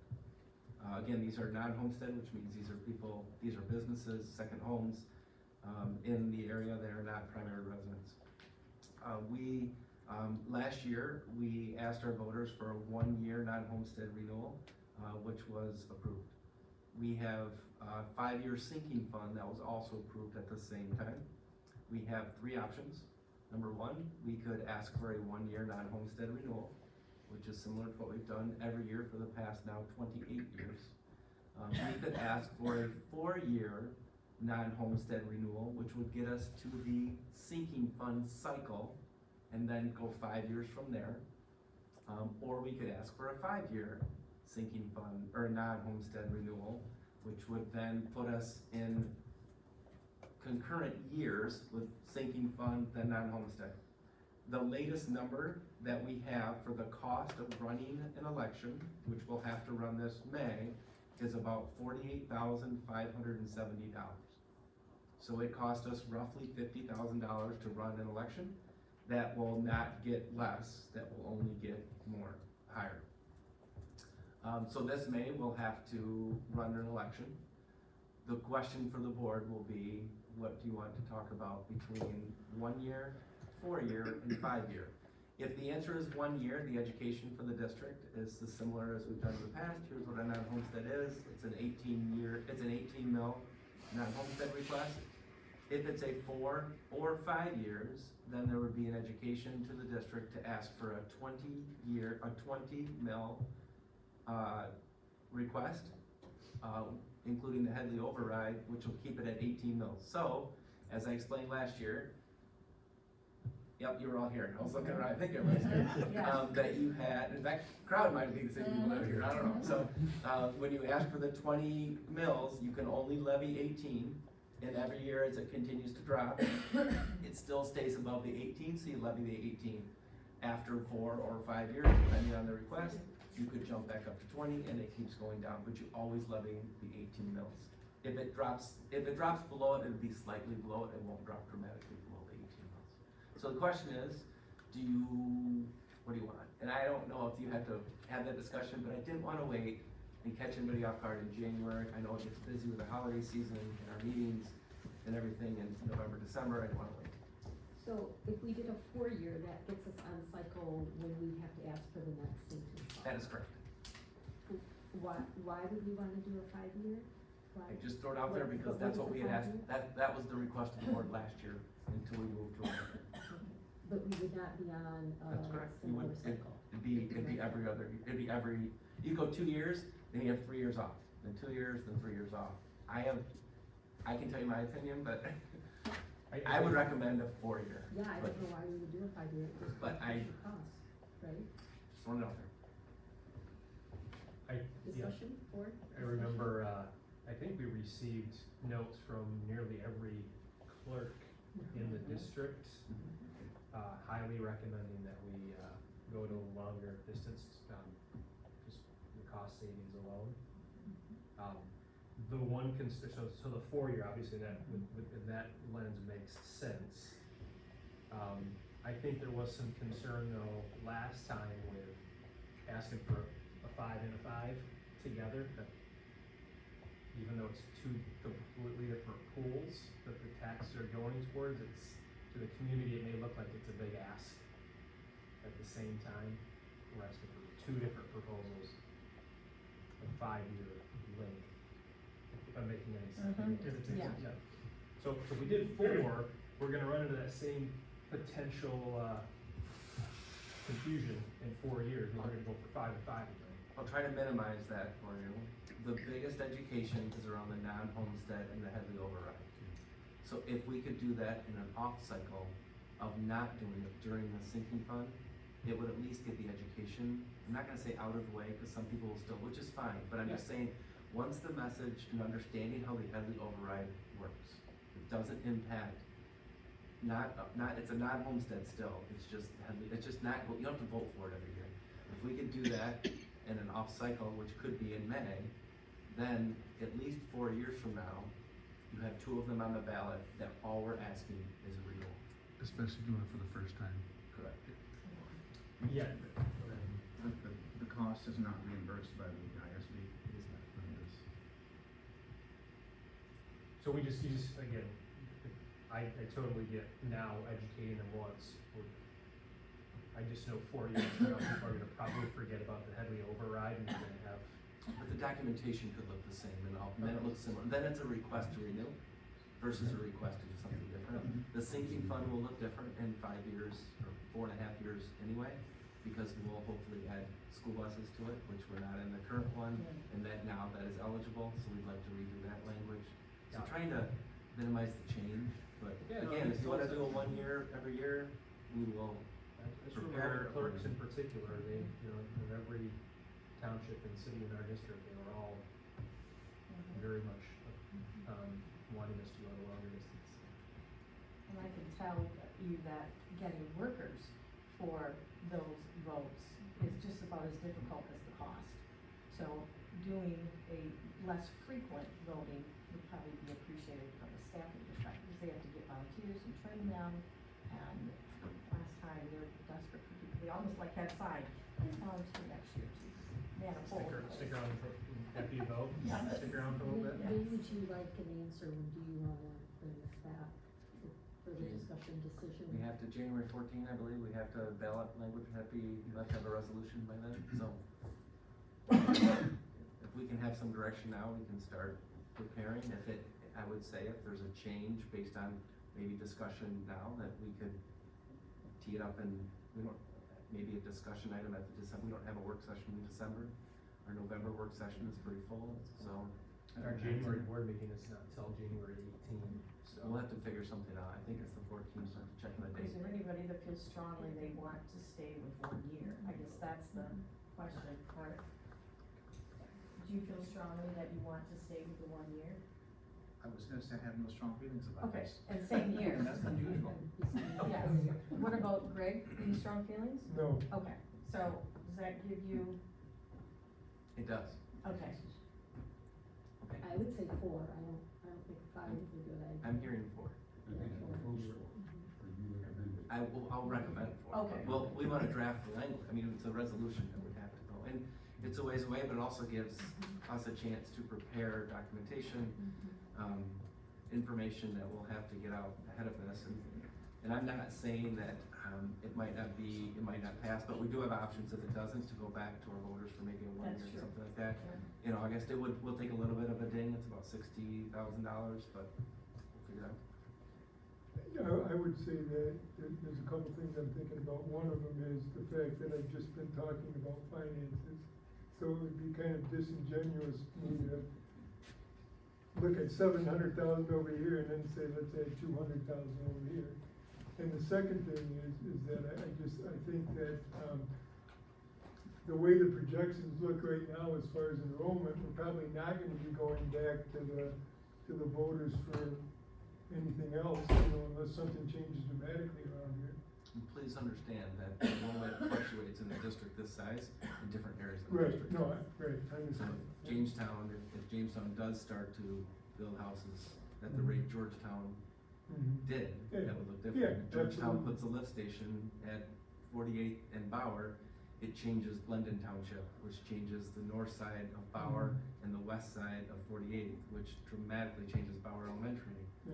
So Yeah, I mean, there are things that could happen. And there might be other things that the board might wanna look at Sure. that we cannot afford to do with operational Mhm. or sinking fund that might, might require a initial bond, whether it's, you know, air condition is one of them. We do not have the operational dollars to put in air conditioning. But it might be the decision of the board's like, you know what, we wanna do something like that. So those are conversations we do. We should actually meet with staff. Fred Udanovich, you know, with Fred, with Stanford and Associates. Yeah. Fred's,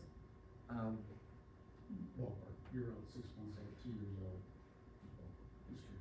there's been, let's just say we might have to look for other needs. There's been some other, work that's been done with projections in the area that we're not, providing the information they wanted either. So our discussion here tonight is very important, but I can tell you it would be a lot different if we had run these numbers and it was suggesting a 60 student growth, and it wasn't. And some districts are seeing projection of 80 or 90 addition and losing 70 or 80 kids.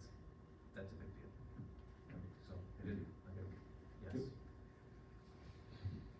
All right, high school courses, math.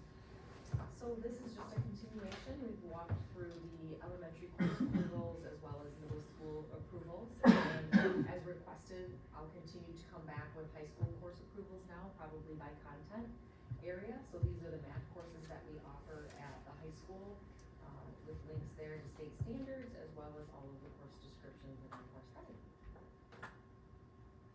Questions for Amy? No, these are new. None of you know.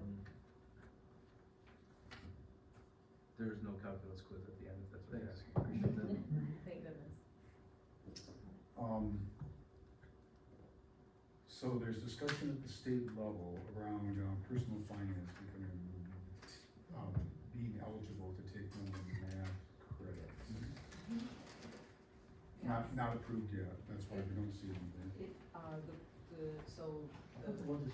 The legislation, the legislation has passed, that is a requirement for those 8th graders moving forward. And so we're working through those details at the high school. You can embed those standards, the standards can be embedded in multiple classes. And so that's the part that we're processing through now. How will we offer that required personal finance, additional 0.5 credit? And so. So it can be spread across other classes, or it can be a standalone class? Or it can be a standalone class, But what or I'm going to say is maybe we don't want to do this. That may not be the best approach. I think that we're looking at all of those approaches, because we do have within our business, we do have a personal finance class. Yes. And so we have to drill down to the standard level, and so that's the work that our business teachers are doing right now, to say all of the standards that are required, where are they offered, as well as, tying in SOAR, right? So we're going back to life preparedness and all of those pieces. What intentionality might we want to have, with how we provide this course? And just to be clear, that falls under a business where these are the math courses. So even a course in business could count as a math credit. That makes sense. Yep. But it won't fall under here, it'll fall under business. And it may lend itself to then further board policy changes due to, credit increase of 0.5. So there's lots of moving parts, but that will all come for our future selves. And right now, the personal finance class that we offer is not required. It is not, it's an elective course. Any other questions on math? That will come to the board in November. We also, just so the board knows, you looked at the middle school courses that we covered, and we did not include it in the board meeting last time. So we're gonna add that to the board meeting. You've already I've not heard any feedback, but we wanna make sure we get it in there as board approved. So that'll come, those two will come at the same time. I neglected to put it on the board meeting agenda, sorry. Sounds good. And Barb, did you say that there were gonna be 3 people missing at the November board meeting? I believe so, I think Andrew's gone, and Ken, don't you have that delegate assembly? There is, depending on the agenda, I may forego that or take another tact at that, but as of right now, yes. Okay, I mean, I don't know if it's appropriate to ask you know, does anybody have any concerns who isn't gonna be here about any of these things that we're talking about? I mean, I don't. You mean you're gonna be there? This, We're gonna vote, yeah. That we're gonna be I don't voting know, on yeah. in November, okay. not so far. Okay.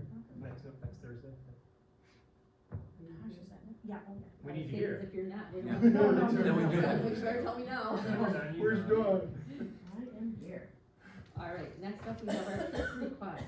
Choir trip going to Chicago, the band, kids going to Orlando next, Christmas break, so 14 months from now. Also for the, Winter Guard, to go to, Illinois, as well as the drumline, the Winter Guard, I'm sorry, and then the Winter Guard, sorry, to go to Dayton. So 4 trip request, they've gone before, standard request. Any questions? We can go into details, but we've seen these before, it's nothing new. But we wanna make sure we look at them, so that we'll bring these to the board then, in the consent agenda, next week, Thursday. Any questions on the trip request? I so appreciate them filling out the form and doing the process timely. No, it's- For several years of it's a it big being an step. issue. Might not have done that, but that's really nice. Yeah. The form's the same, right, every year? Form's the same. The timeline should be the same, but yes. All right, next up is our board of conduct. We are gonna review codes 1 through 5. And Barb, can you maybe tee us up, just a little bit of background, right? Our goal here is to review them, and what's the objective again? Is to review them and see if they need to be changed, I guess. Okay. If you're happy with them, or, I think actually the premise is our areas of improvement, not necessarily whether we're amending them, at least that was my understanding. To review them, make sure we all understand what they mean, and are there areas as a board where we can create goals for improvement. all right, the first one. I will fairly and equally represent all students under the care of Hudsonville Public Schools, recognizing the number one concern is the educational welfare of all students.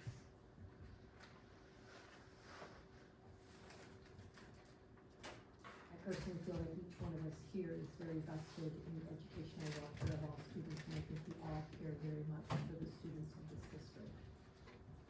And this one from me. I agree. The thing that strikes me is that there's changes going on in our student body, in our community, and the world. There's dynamics going on, and so it's a time of listening and discerning about some of those changes, and what those mean, and how they affect our student body, and how they affect our, just listening and understanding. That's the thing. It's a changing, evolving student body. So we just have a lot of listening and discerning there. That strikes me. I don't question your point, Barb. I think everybody cares about students, but we just need to listen and understand what's happening. Could be mental health, it could be LGBTQ, it could be, a wide range of areas. I just didn't feel like we were thinking about 10, 20 years ago to the extent. School shootings, I mean, just all that stuff that's going on. Dawn, are you taking notes on this discussion? Sorry, I just know this is a board discussion on this, and I don't wanna interfere, but I just wanna make sure that if there's anything that changes. Or you take notes, or I can take notes. I was looking at the secretary, you can. Yeah, I will delegate. There we go. Sorry, Dawn, I didn't mean to put it on, I'm just saying. No, I'm just looking for a hard copy of that, so I can write right on it, but. Here, grab mine. Pull You got an extra? if you want. Pull. All right. Any other comments on the first one?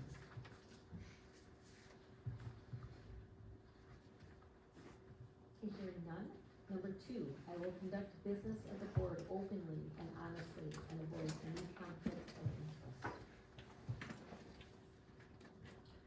When I'm reading this one, I think especially for, newer board members to understand what conflict of interest would be. And so, for example, I remember, when Jim Stuck represented a bank, And so then when we decided that, we have to do the January organizational meeting and you approve things, he always recused himself because technically he felt that was a conflict of interest.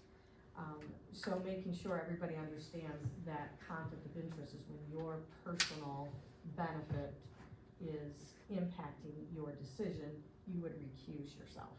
And I'm sure you're all very highly intelligent person, but just for the background of where some of that came into be and where it was put into practice, that's a way that particular item was utilized in the past. Makes sense, makes sense. Yeah, I mean, full disclosure, I have 2 kids at Bauer. But yes, that makes sense. I was reading. I'm about to vote on things for Bauer. I guess. I was reading some of the board policy on conflict of interest today, which shows you how little of a life I have that I'm reading board policy. Anyway, it indicates, board members having spouses or children employed by the district, and I've always been an opponent of rules on nepotism, maybe because my wife is a teacher. But we do have, I think, 3 board members who have spouses working for the district. And I just wouldn't want that to be an interference with any decision you make here because you have spouses working for the district, so. And I think where it seems like we've come to a consensus before the board is that it's like Steve Barman, Jan always worked as an administrative assistant. They had the ability to approve a teacher contract because none of our spouses were certified teachers or certified staff. And so that was determined not to be a conflict of interest because the employees were not certified staff.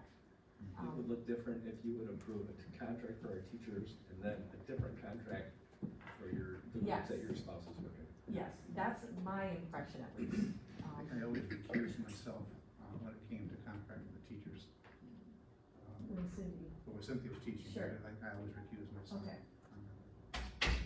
Would there ever be an instance, I don't have a spouse or anyone that works for the district, where a board member would feel uncomfortable maybe making a decision for fear of repercussions to their family members' employment?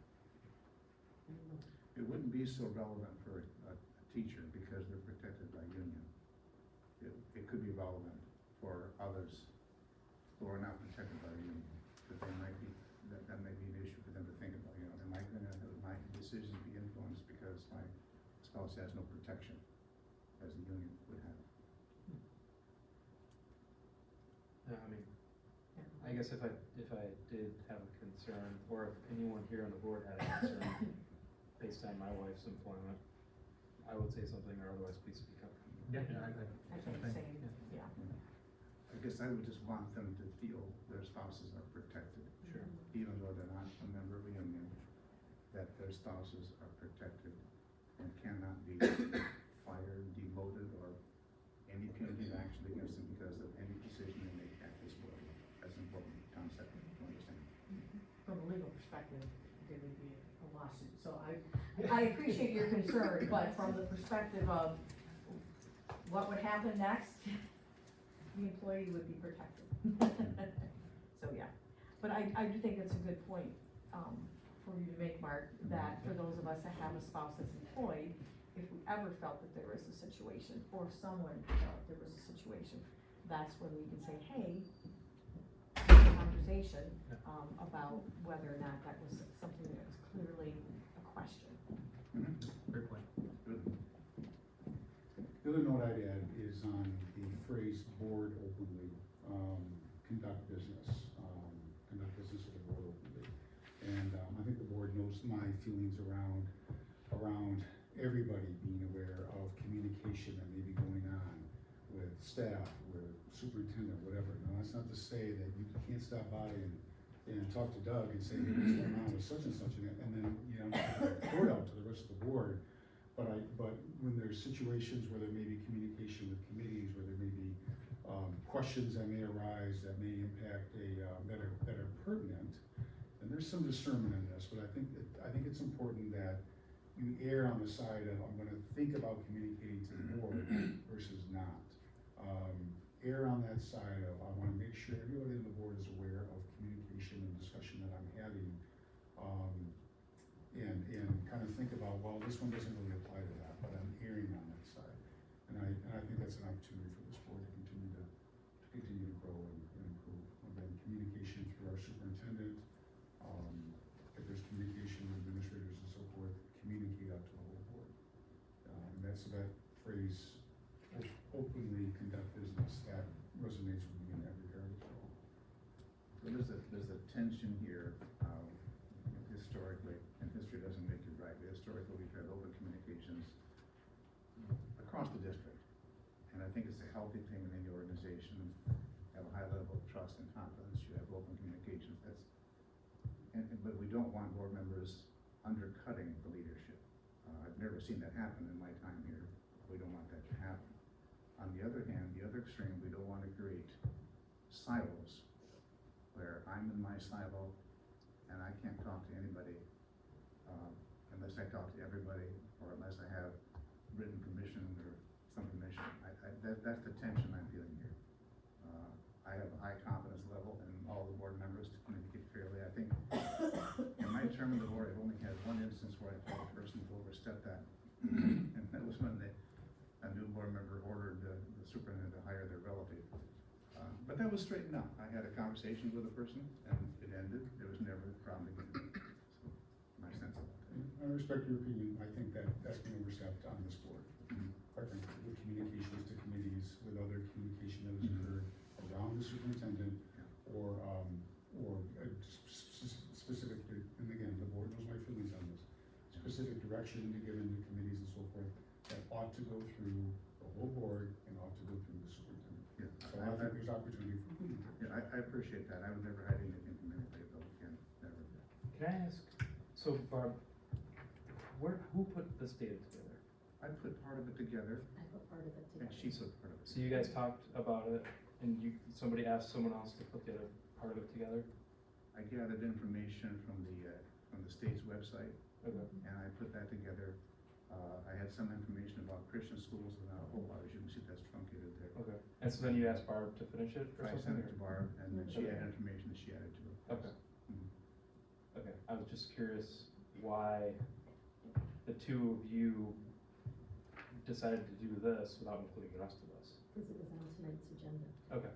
Right, but I think to Andrew's point is what he's saying is it was an outside conversation and a decision to put together some information to provide to the board versus President Barb says, we're gonna talk about this, and Doug, would you put together some numbers for our enrollment? Or, I didn't look at this sheet exactly, but I think Andrew's point's a good one, because again, that gives an impression, and I'm not saying that's the case, it gives the impression that there was a ulterior motive for gathering this information as a couple of people to then present to the rest of the board at the meeting versus as part of a packet. Right. And I'm not saying that's the case, but I think what Andrew is pointing out is a very good point. When we talk about open, honest communication, in an environment where we already know that, there's a perception of trust or lack of trust, those kind of things can cause a perception that's not accurate. So just when we talk about being prepared for board meetings, this is getting board briefs and looking at a work session agenda and seeing information that's attached and preparing myself and going through. On the weekend, I worked on this. Well, You know, we all so that I did. am. We all did. Yeah, I'm like, okay, I'm looking at the mortgage rates, inflation rates, some of this, I'm looking at Red Finance, Rocket Homes, I put it all down, I've got graphs. And that's I'm great. coming, so I'm coming prepared. Mhm. And you should know, Dawn, I look at a lot of data and I come prepared. Whenever I talk, I'm like, okay, I spent hours looking at data, looking up stuff, because that's what I do. Right. Now, if you want that included, then we can have the work session agenda a week sooner. No, that's And not, then I you're can missing, get, you're but I missing. can't, how do I get it ahead of time, Dawn? I just printed this out today at work. You're not getting what I'm saying, it's not that you put it together for your preparation, but that you work in conjunction with another board member to create a graph that the two of you wanted to present. So that's what I think Ken is trying to get at, and Andrew was pointing out, that it's not our individual preparations to come to the meeting and have a discussion, but that somewhere Barb talked to Mark, and he said, well, I'll gather that information because we wanna have that at the board meeting. And so it wasn't your individual preparation as much as several people deciding to come with data that they both had looked at to then to present to us as a new piece of paper. Now, when I was preparing the code of conduct paperwork, that was all stuff I did on my own. I didn't share it with anybody else until we had the board meeting and I brought it here. To me, it's either gotta be one of the same, either presented to everyone ahead of time, or it's everyone coming prepared with their materials and sharing it. But not 2 or 3 board members working together, all talking about it, and then the rest of the board members see it at the meeting for the discussion. For the first time. Yes. Right. Well, I I'm think- sorry about that, I guess I should have sent it this morning. Yeah, I or- apologize. Yeah, no, I think, Because I should and, have sent it sooner, and then. this- I just didn't have it, we got the work session on Friday. and this isn't the first time this has happened though. Mhm. This is since I've been on the board. So, this and is- whenever I collect data, do you Yeah. want whatever I collected ahead of time? Only if you're talking with other people on Yes. the board, please, yes. Yes. But if you're doing it by yourself and you don't think it's important for everyone to know at the same time, then you can keep it to yourself. But if you're talking to other board members about it, and then you show up to a meeting and present it to us, I think everyone should have the So where opportunity we to have don't the talk to same. another board, both the stuff I've done all on my own. Okay, that's So great. This I'm- one, because Mark this- has connections with the Christian schools, I don't have Sure. a connection. Okay. This is a So- pretty narrow, Yeah, this is so- a pretty narrow guardrail you're putting up here. No. I don't think so. No, here's why. So here's On a monthly meeting, Mhm. Barb meets with the superintendent, and I think Nick is there, and they have conversations, and not everything there is shared with the board. Mhm. I've had conversations, we used to facetiously call ourselves the executive team, and it was not true, but it was Ken and Steve Bowerman and me, and we would go out for beers. The school didn't pay for it, by the way. But, we would talk about things, and not everything at those meetings is shared. I think it's a narrow and legalistic, bent that you're trying to put on this, Andrew. I don't think it's a reasonable expectation. Yeah, I need to speak that. I don't think there was anything at a breakfast meeting, and I used to say this as president, at a breakfast meeting or in our discussions, I mean, everything eventually needs to come out to the board. But it doesn't at the breakfast meetings, and I've been going now for 2 years, it doesn't, there's a But lot I that's don't agree discussed with you, that Barb. doesn't. I don't agree that there, I mean, things get vetted and reviewed, but, everything should come out to the board. So then, let's consider making this into a goal then, for improvement, since this is what our goal is. I don't know exactly how we'd word it, but I think if there's ever a doubt that you might be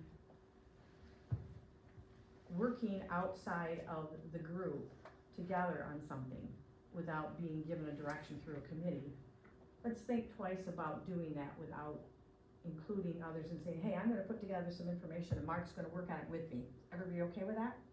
Or Andrew says, hey, Ken, I just came across this report and I really would like your help to put this together, and tell the rest of the board that's what you're working on. Because then that helps the rest of us to be prepared with information that we might be presented with at the work session, and not feel like I'm not prepared for that, because even though this was part of a discussion, it was additional data that none of the rest of us had seen yet.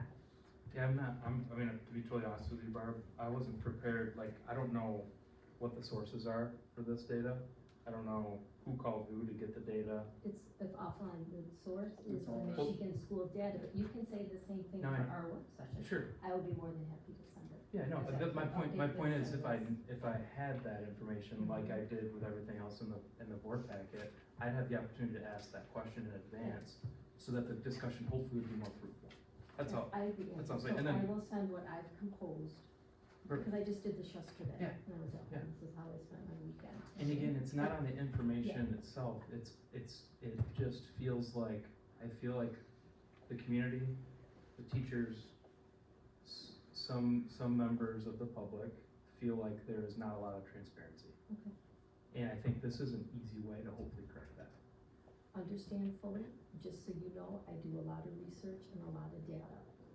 I would ask then in turn for the work session Dr. Vanderjack, if you can cite where you get your data from.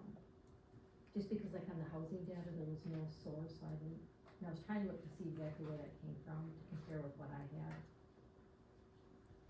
If we can, just in the future for anything, it would be helpful. Yeah, no problem. So is this going to relate to telephone calls? In what way? Oh, and you mean, One board member calls another board member, should that information be shared with the entire board? I think that if it has to do with, it's somebody else speak in, somebody with more experience than me, speak up, but I think if you're Mark- discussing matters that are on the agenda that you think would be beneficial for other members of the board to know about in order to facilitate the discussion at a meeting, then I think yes.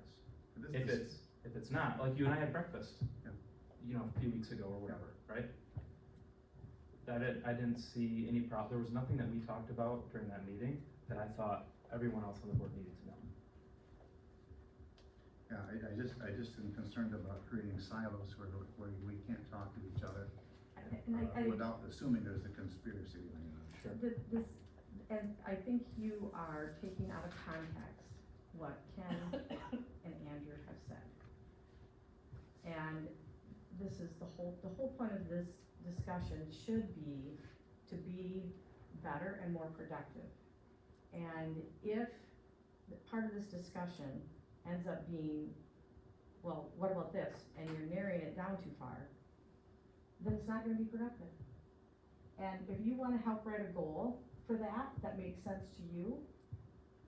But I would like to hear from Nick and from Greg, your thoughts. Because if we're going down a bunny trail and there's not a goal to set up here, and you don't see that there's a potential problem here that we can improve on, then we'll end the discussion. Thank you. I will field a call from anyone at any time. If anyone wants to send me an email, I'll address that at any time. Okay? So anybody on the board who feels that they have a question to ask me or a discussion to have, call me and we'll talk. I'm not gonna limit myself to talking to people. I mean, we've gone from, But that's not. No, you're not just, you hearing. asked me what I thought and I wanna tell you, okay? They put together some information. I don't have any problem with people bringing information here that could help me make a wise decision. Absolutely none. I don't care if they did it themselves or if a couple people helped them. They're not making the decision, they're providing useful information. That's what we want when we make decisions. So if we get ourselves into a position where, you know, oh, God, I mean, who do I have to call on this? This is just a little tiny thing, but maybe someone will think it's a big thing. That's ridiculous. Okay, no decision is being made outside of this group. They're just presenting information. You can take the information and shove it if you want to. You don't have to listen to it.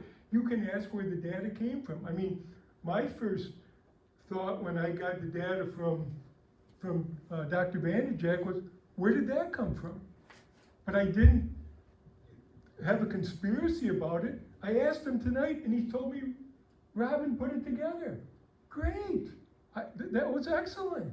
But to say that putting this together without talking to all of us is wrong, I'm not gonna buy into that. No, and I agree with what you just said. I agree with what you just said. I don't think anybody putting together information to support the board is a problem at all. Right. That's what we all do. Right. That is so, I think what you just said, I think everyone at this table agrees with. Okay. I think what the line that we're drawing here is that when a subset of the board gets together to talk about data that they're gonna present to the rest of the board, and the rest of the board doesn't have that information at their fingertips to support the discussion, that, whether it's right or wrong, sometimes that paints the picture that there's an agenda, or that there's some other motive. But hold it, okay. Yeah. So I put together this stuff in the Census Bureau that anybody could have gone, I did it myself, I didn't talk to anybody else, okay?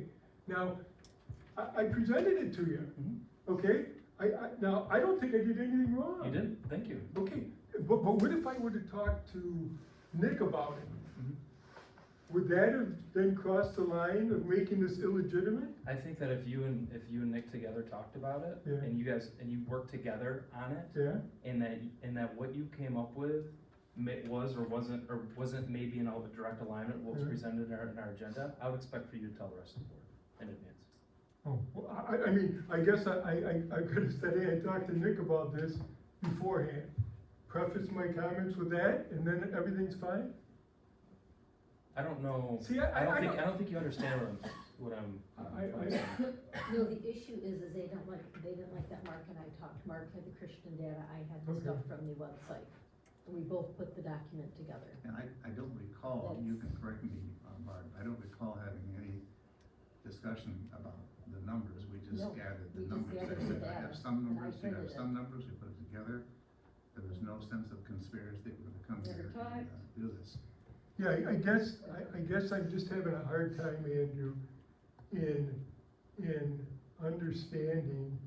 I thought it was a good piece of additional information that I had in front of me when I came here. I'm not disputing that Okay. at all. I Okay. totally agree. And again, Greg, I don't think you are understanding what I'm saying. Okay. I totally agree that what you presented was Mhm. very helpful. Mhm. I agree that what Mark and Barb together provided to us is another interesting data point. Mhm.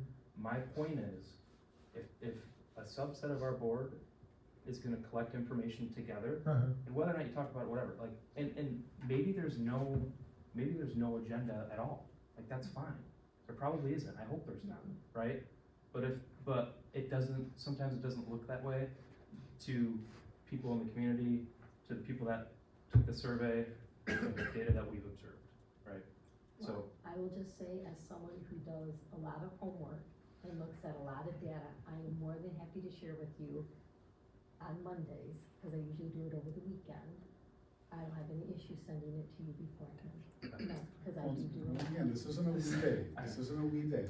This is in a context, as Andrew said, where there may be feelings of mistrust on this board, there may be feelings of mistrust between our teachers, the community, whatever, and this board.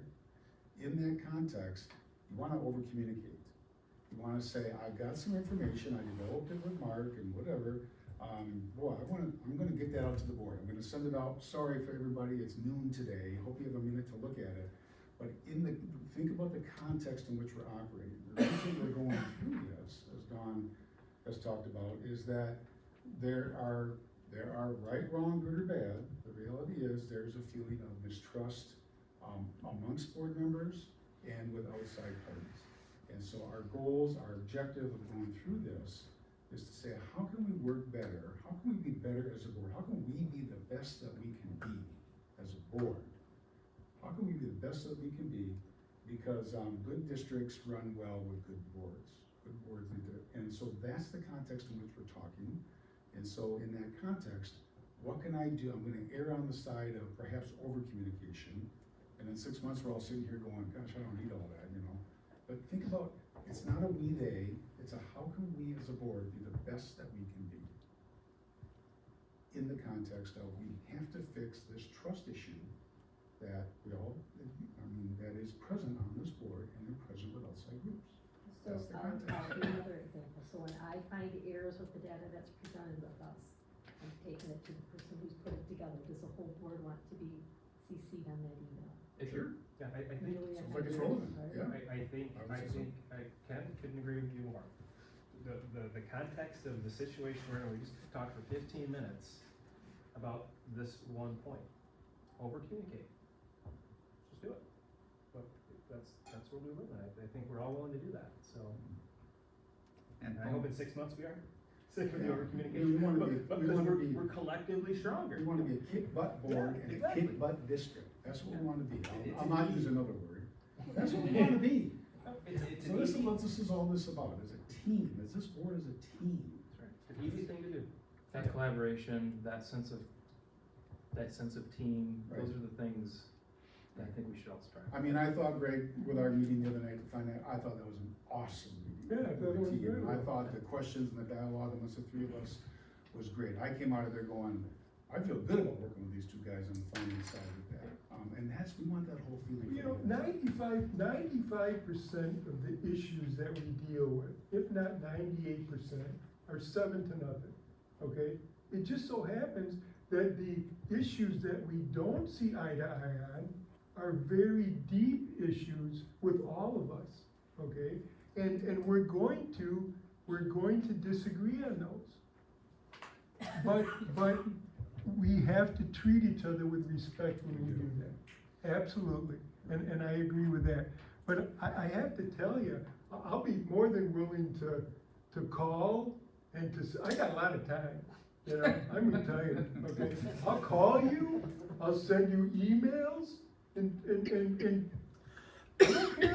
don't care. You and I have had long conversations on the phone too, and And I again, value those. think about, sorry to interrupt you, Yeah. but think about, issue content. Yeah. And think about board governance. Yeah.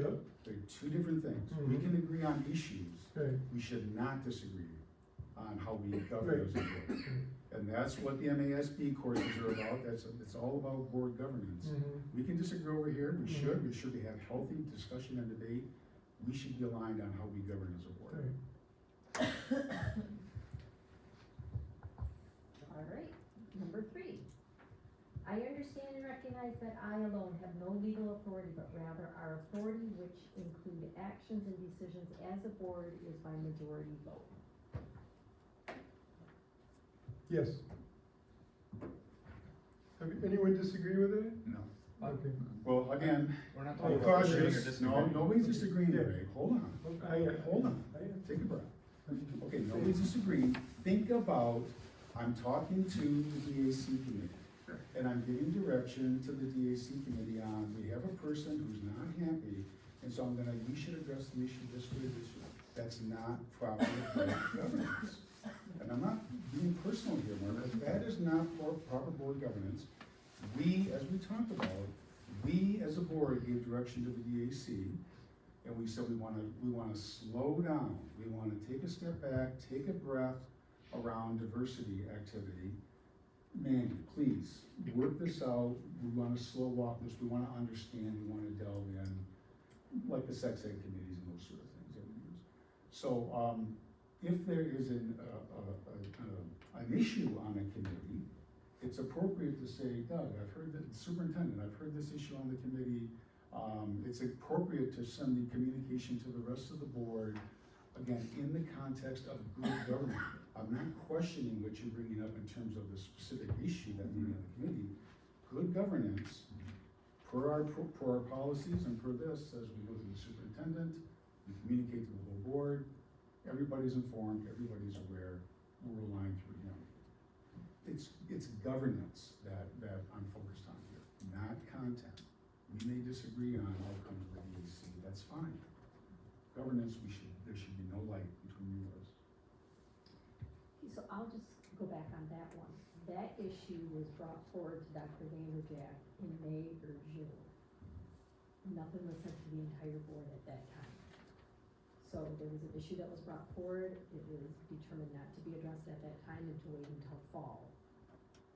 I don't know if I should have said, hey, board, this is going on. I don't know. You brought it to the superintendent, that was the right. Superintendent was made aware of it. That's the right approach, you're going through the superintendent. What I took issue with was emails that were sent out first to the DAC without the whole board being aware. And if I recall, you can check me on this, but the first emails that I saw, the superintendent wasn't copied. Well, that's because he already knew about the issue. It doesn't matter, it was- doesn't matter, again, you go there back to the was a whole- superintendent, and again, and again, and again, you go back to the superintendent. And then, doesn't matter if they were informed of it 3 months ago or 2 weeks ago, you go back to the superintendent. And then, okay, I'm talking to a committee chair, and I'm giving opinion, direction, whatever you wanna call it, to a committee chair. That's discussion that needs to happen with the whole board. That's proper governance. Always go through the superintendent, even if it's the next day, you go back So to your the issue was superintendent. he went directly to me and you, or he should have gone to Doug? Should have gone to Doug CC first, and it Mandy? should have been copied to the whole board. That's appropriate governance. The content, I care, but I don't care, you get my point, right? Governance, as a board. And when we properly govern as a board, that's what builds trust. That's what our folks in the audience will say, oh, well, Barb disagrees with Nick, or Ken disagrees with Andrew, whatever. Good, we have a board that has healthy conversation, but boy, when it comes to how they make decisions and how they move forward and how they communicate amongst each other, boy, they're in lockstep. That's a board of governance. So, that's what we've gotta work toward. That's what will enable trust. That's what will, and again, in the environment that we're in, over communication is one of the ways, not the only way, but one of the ways we're gonna do it. There's another circumstance which I know, has occurred and maybe not, in quite that same capacity. But one of the things that I learned early on, and probably Lauren, I think Lauren taught me. Yeah, when I go to speak to people, I might think I'm speaking on behalf of myself, but when they know my position as a board and talk to me about something relating to the board, I need to be very careful, because 90% of the time, that person is gonna perceive I speak for the board.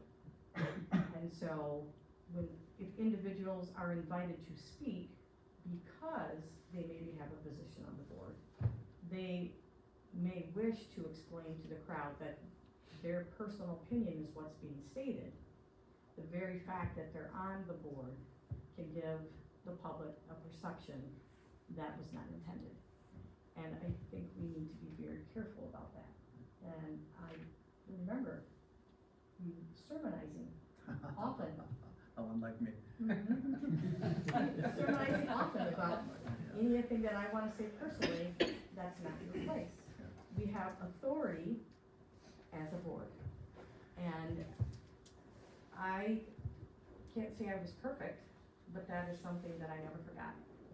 And so again, I think we all need to think about, when we're sharing our personal opinion, that if that person thinks that you're sharing it as a board member, recognize that no matter what you say before it, like, this is what I think personally, talking about school business, can sometimes get you in a bind of that person thinking that you have some authority that you don't. I do, yeah, because it is amazing how people think all kinds of different things once you're on the board. How does this relate to, and I know we're not scheduled to talk about 14 tonight, but is 14 specifically about posting on social media? Yes. I think it kind of falls in that line, like, hey, yeah, when you talk, you're representing the group, even if you say you're talking about yourself. But 14 is specifically for social We media. came up to that more specifically, social media. That was an addition a couple of years ago, a few years ago. I figured that, just wanted to make sure how it tied in with Good question. 3. Okay. Does anybody else have any comments on number 3? I don't. Okay, hearing none, number 4. I will ensure the decisions of the board are supported and enacted even if I do not personally agree nor possibly voted for the ultimate outcome.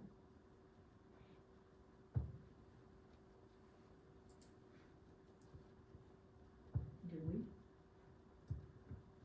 I don't know.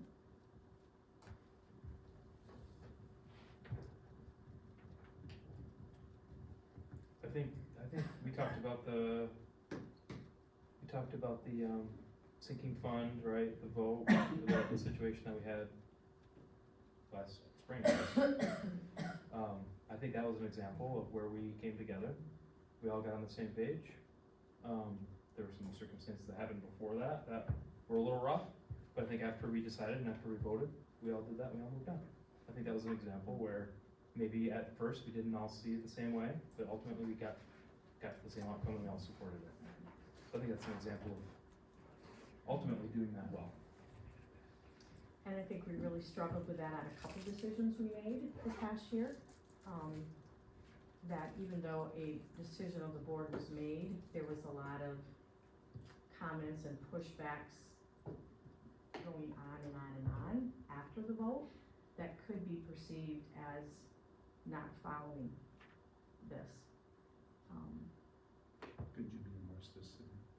Ruler. You know, once we voted to proceed and go ahead, there were definitely some comments made And it appeared that some of the people in the public had the ear of a board member or two that continued to say that they didn't approve. And even though, again, you might say I personally didn't approve of the vote, once it's done, we need to move forward. And I can give you a perfect example. I mean, Doug was here and you were here. Everybody voted yes on the sex education committee recommendation, except for me. I felt strongly that that particular version at that point in time, I didn't like and didn't think it was appropriate. But the board, 6-1, said yes, we're moving forward. And I went home and had my pity party, but then I supported the curriculum office and the sex education committee board.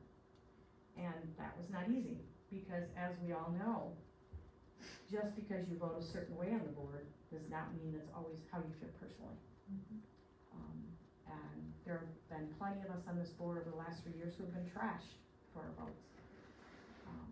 Some of us made a vote based on laws versus maybe how we felt. And I think sometimes we need to look at it that way. So,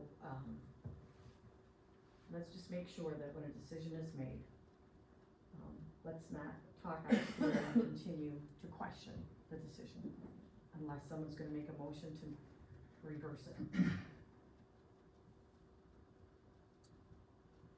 Any comments?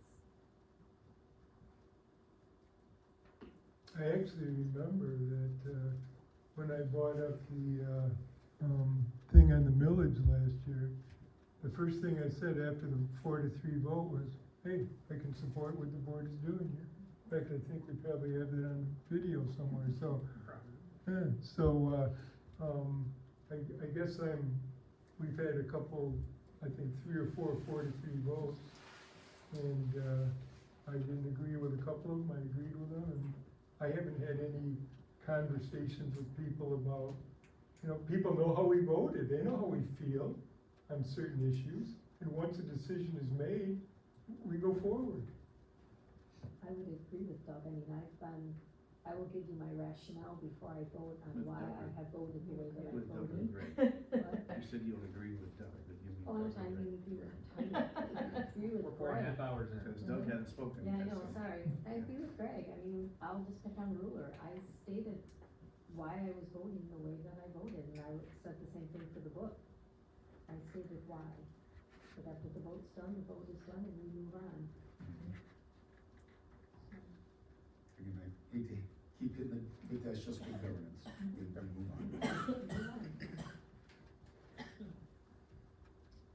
Any other comments on 4?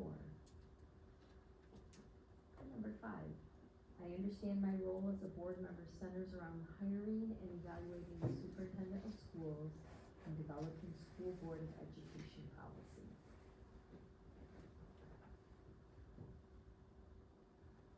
I sit on, as you guys all know, I sit on the state board and with board members from all over the state, it's a state board. I mean, everywhere. And, it is very easy, and I'm guilty of it too, of getting into the weeds on certain issues, when in fact, it doesn't fit this, and the state board's charter's a little bit different, but it's the same tone, it's policy. We're here to talk about policy, and we're here to talk about a general statewide board position on a particular vote. But inevitably, discussions will go down into, comparing what people do, just details. It's I don't know, it's probably a thing of human nature. I'm looking over across the table. It's just something we have to remember, that we have to stay policy, we have to, we stay at a higher level, and then we trust. It's all about trust. We have an awesome team here. And again, I get the benefit of talking to some board members from other parts of the state. We have a great team that's doing great work, as told by the data, and we have to trust that they got the details. They'll take care of it. They'll take care of it. Doesn't mean we'll always agree. Maybe we want to go back and get some more information or something, but they do a great job. Our teaching staff does a great job. So to me, that's about, despite the temptation, and I look at myself in the mirror, staying above, saying, okay, it's about policy, it's about giving input to our superintendent, it's about giving general direction of where the district's gonna go, and trust that our team is gonna do a great job. I've talked with some other board members from around the state as well, just trying to learn on the fly here, but several of them have said, you know, really, one guy in particular, it mangled the phrasing exactly, but it's like, our board viewed it as we had a one employee district. Our job as the board was to hire and evaluate the superintendent, and everything else flowed from there. So like, that's what I always focused on, is I have one employee that I'm responsible for, and policy. And that's it. If you do those things right, everything's gonna work. So I almost wonder, you know, if I'm hearing you right, Ken, it's almost like number 5 needs to be number 1 on the list. It's like, hey, no, this is really the most important things we do. Everything else flows from there. It's a fair point, yeah. Something to It's a consider. fair point, yeah. Not that they're all 14 are important, but you know, that is like the one for us. Other comments on 5?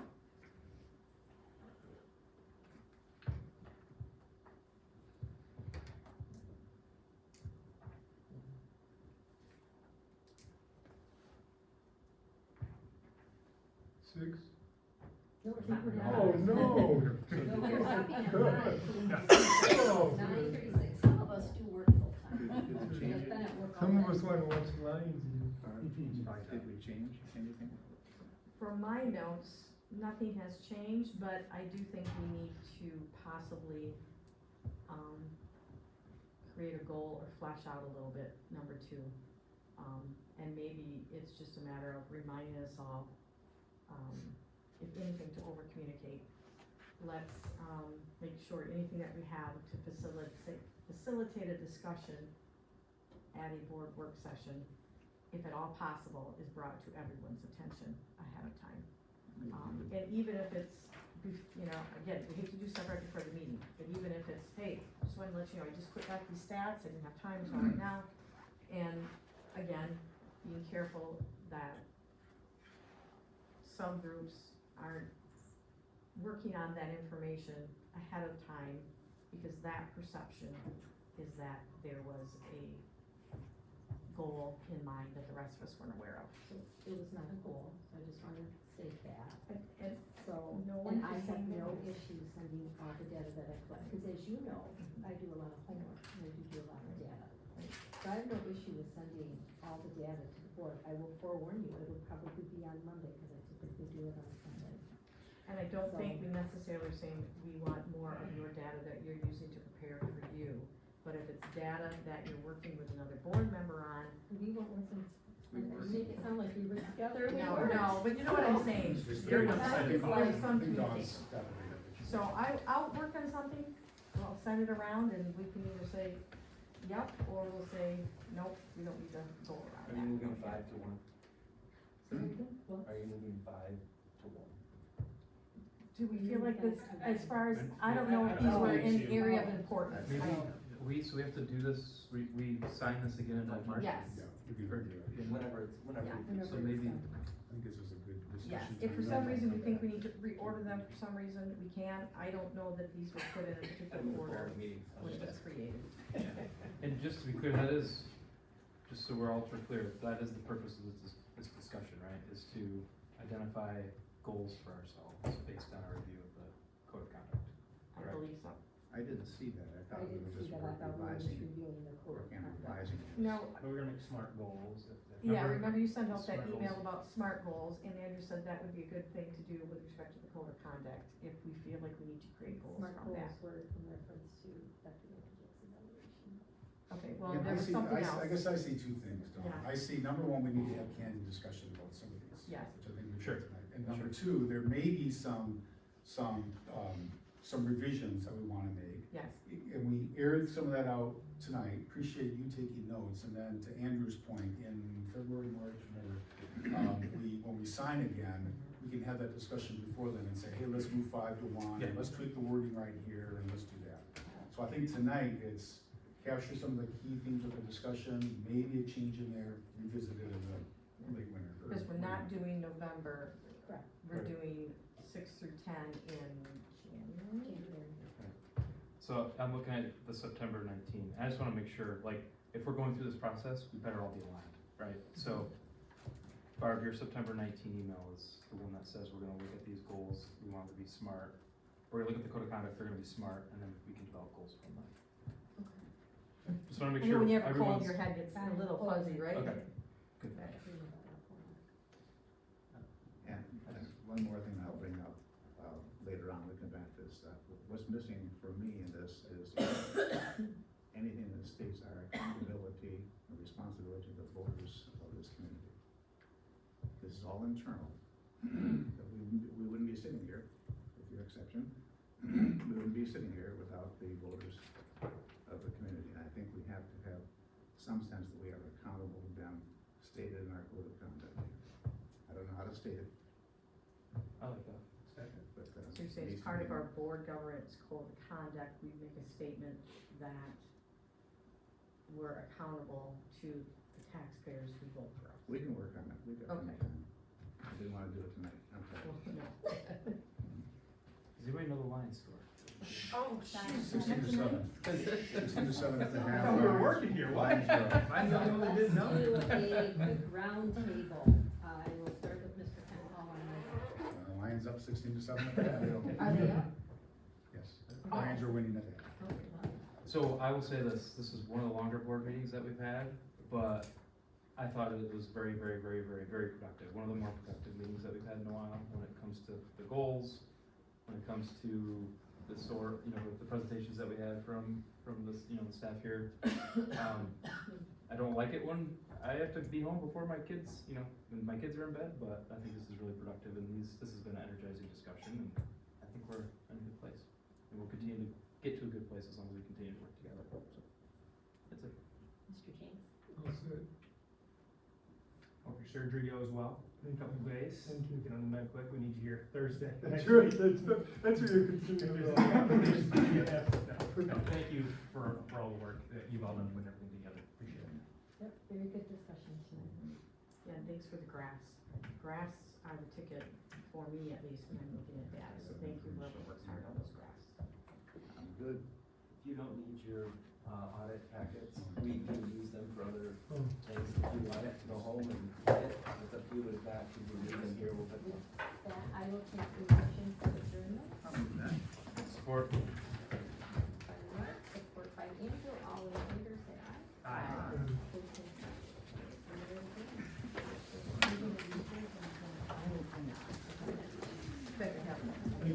Last 2 years in my closet, it's like, Yeah, you too. Yeah, you too.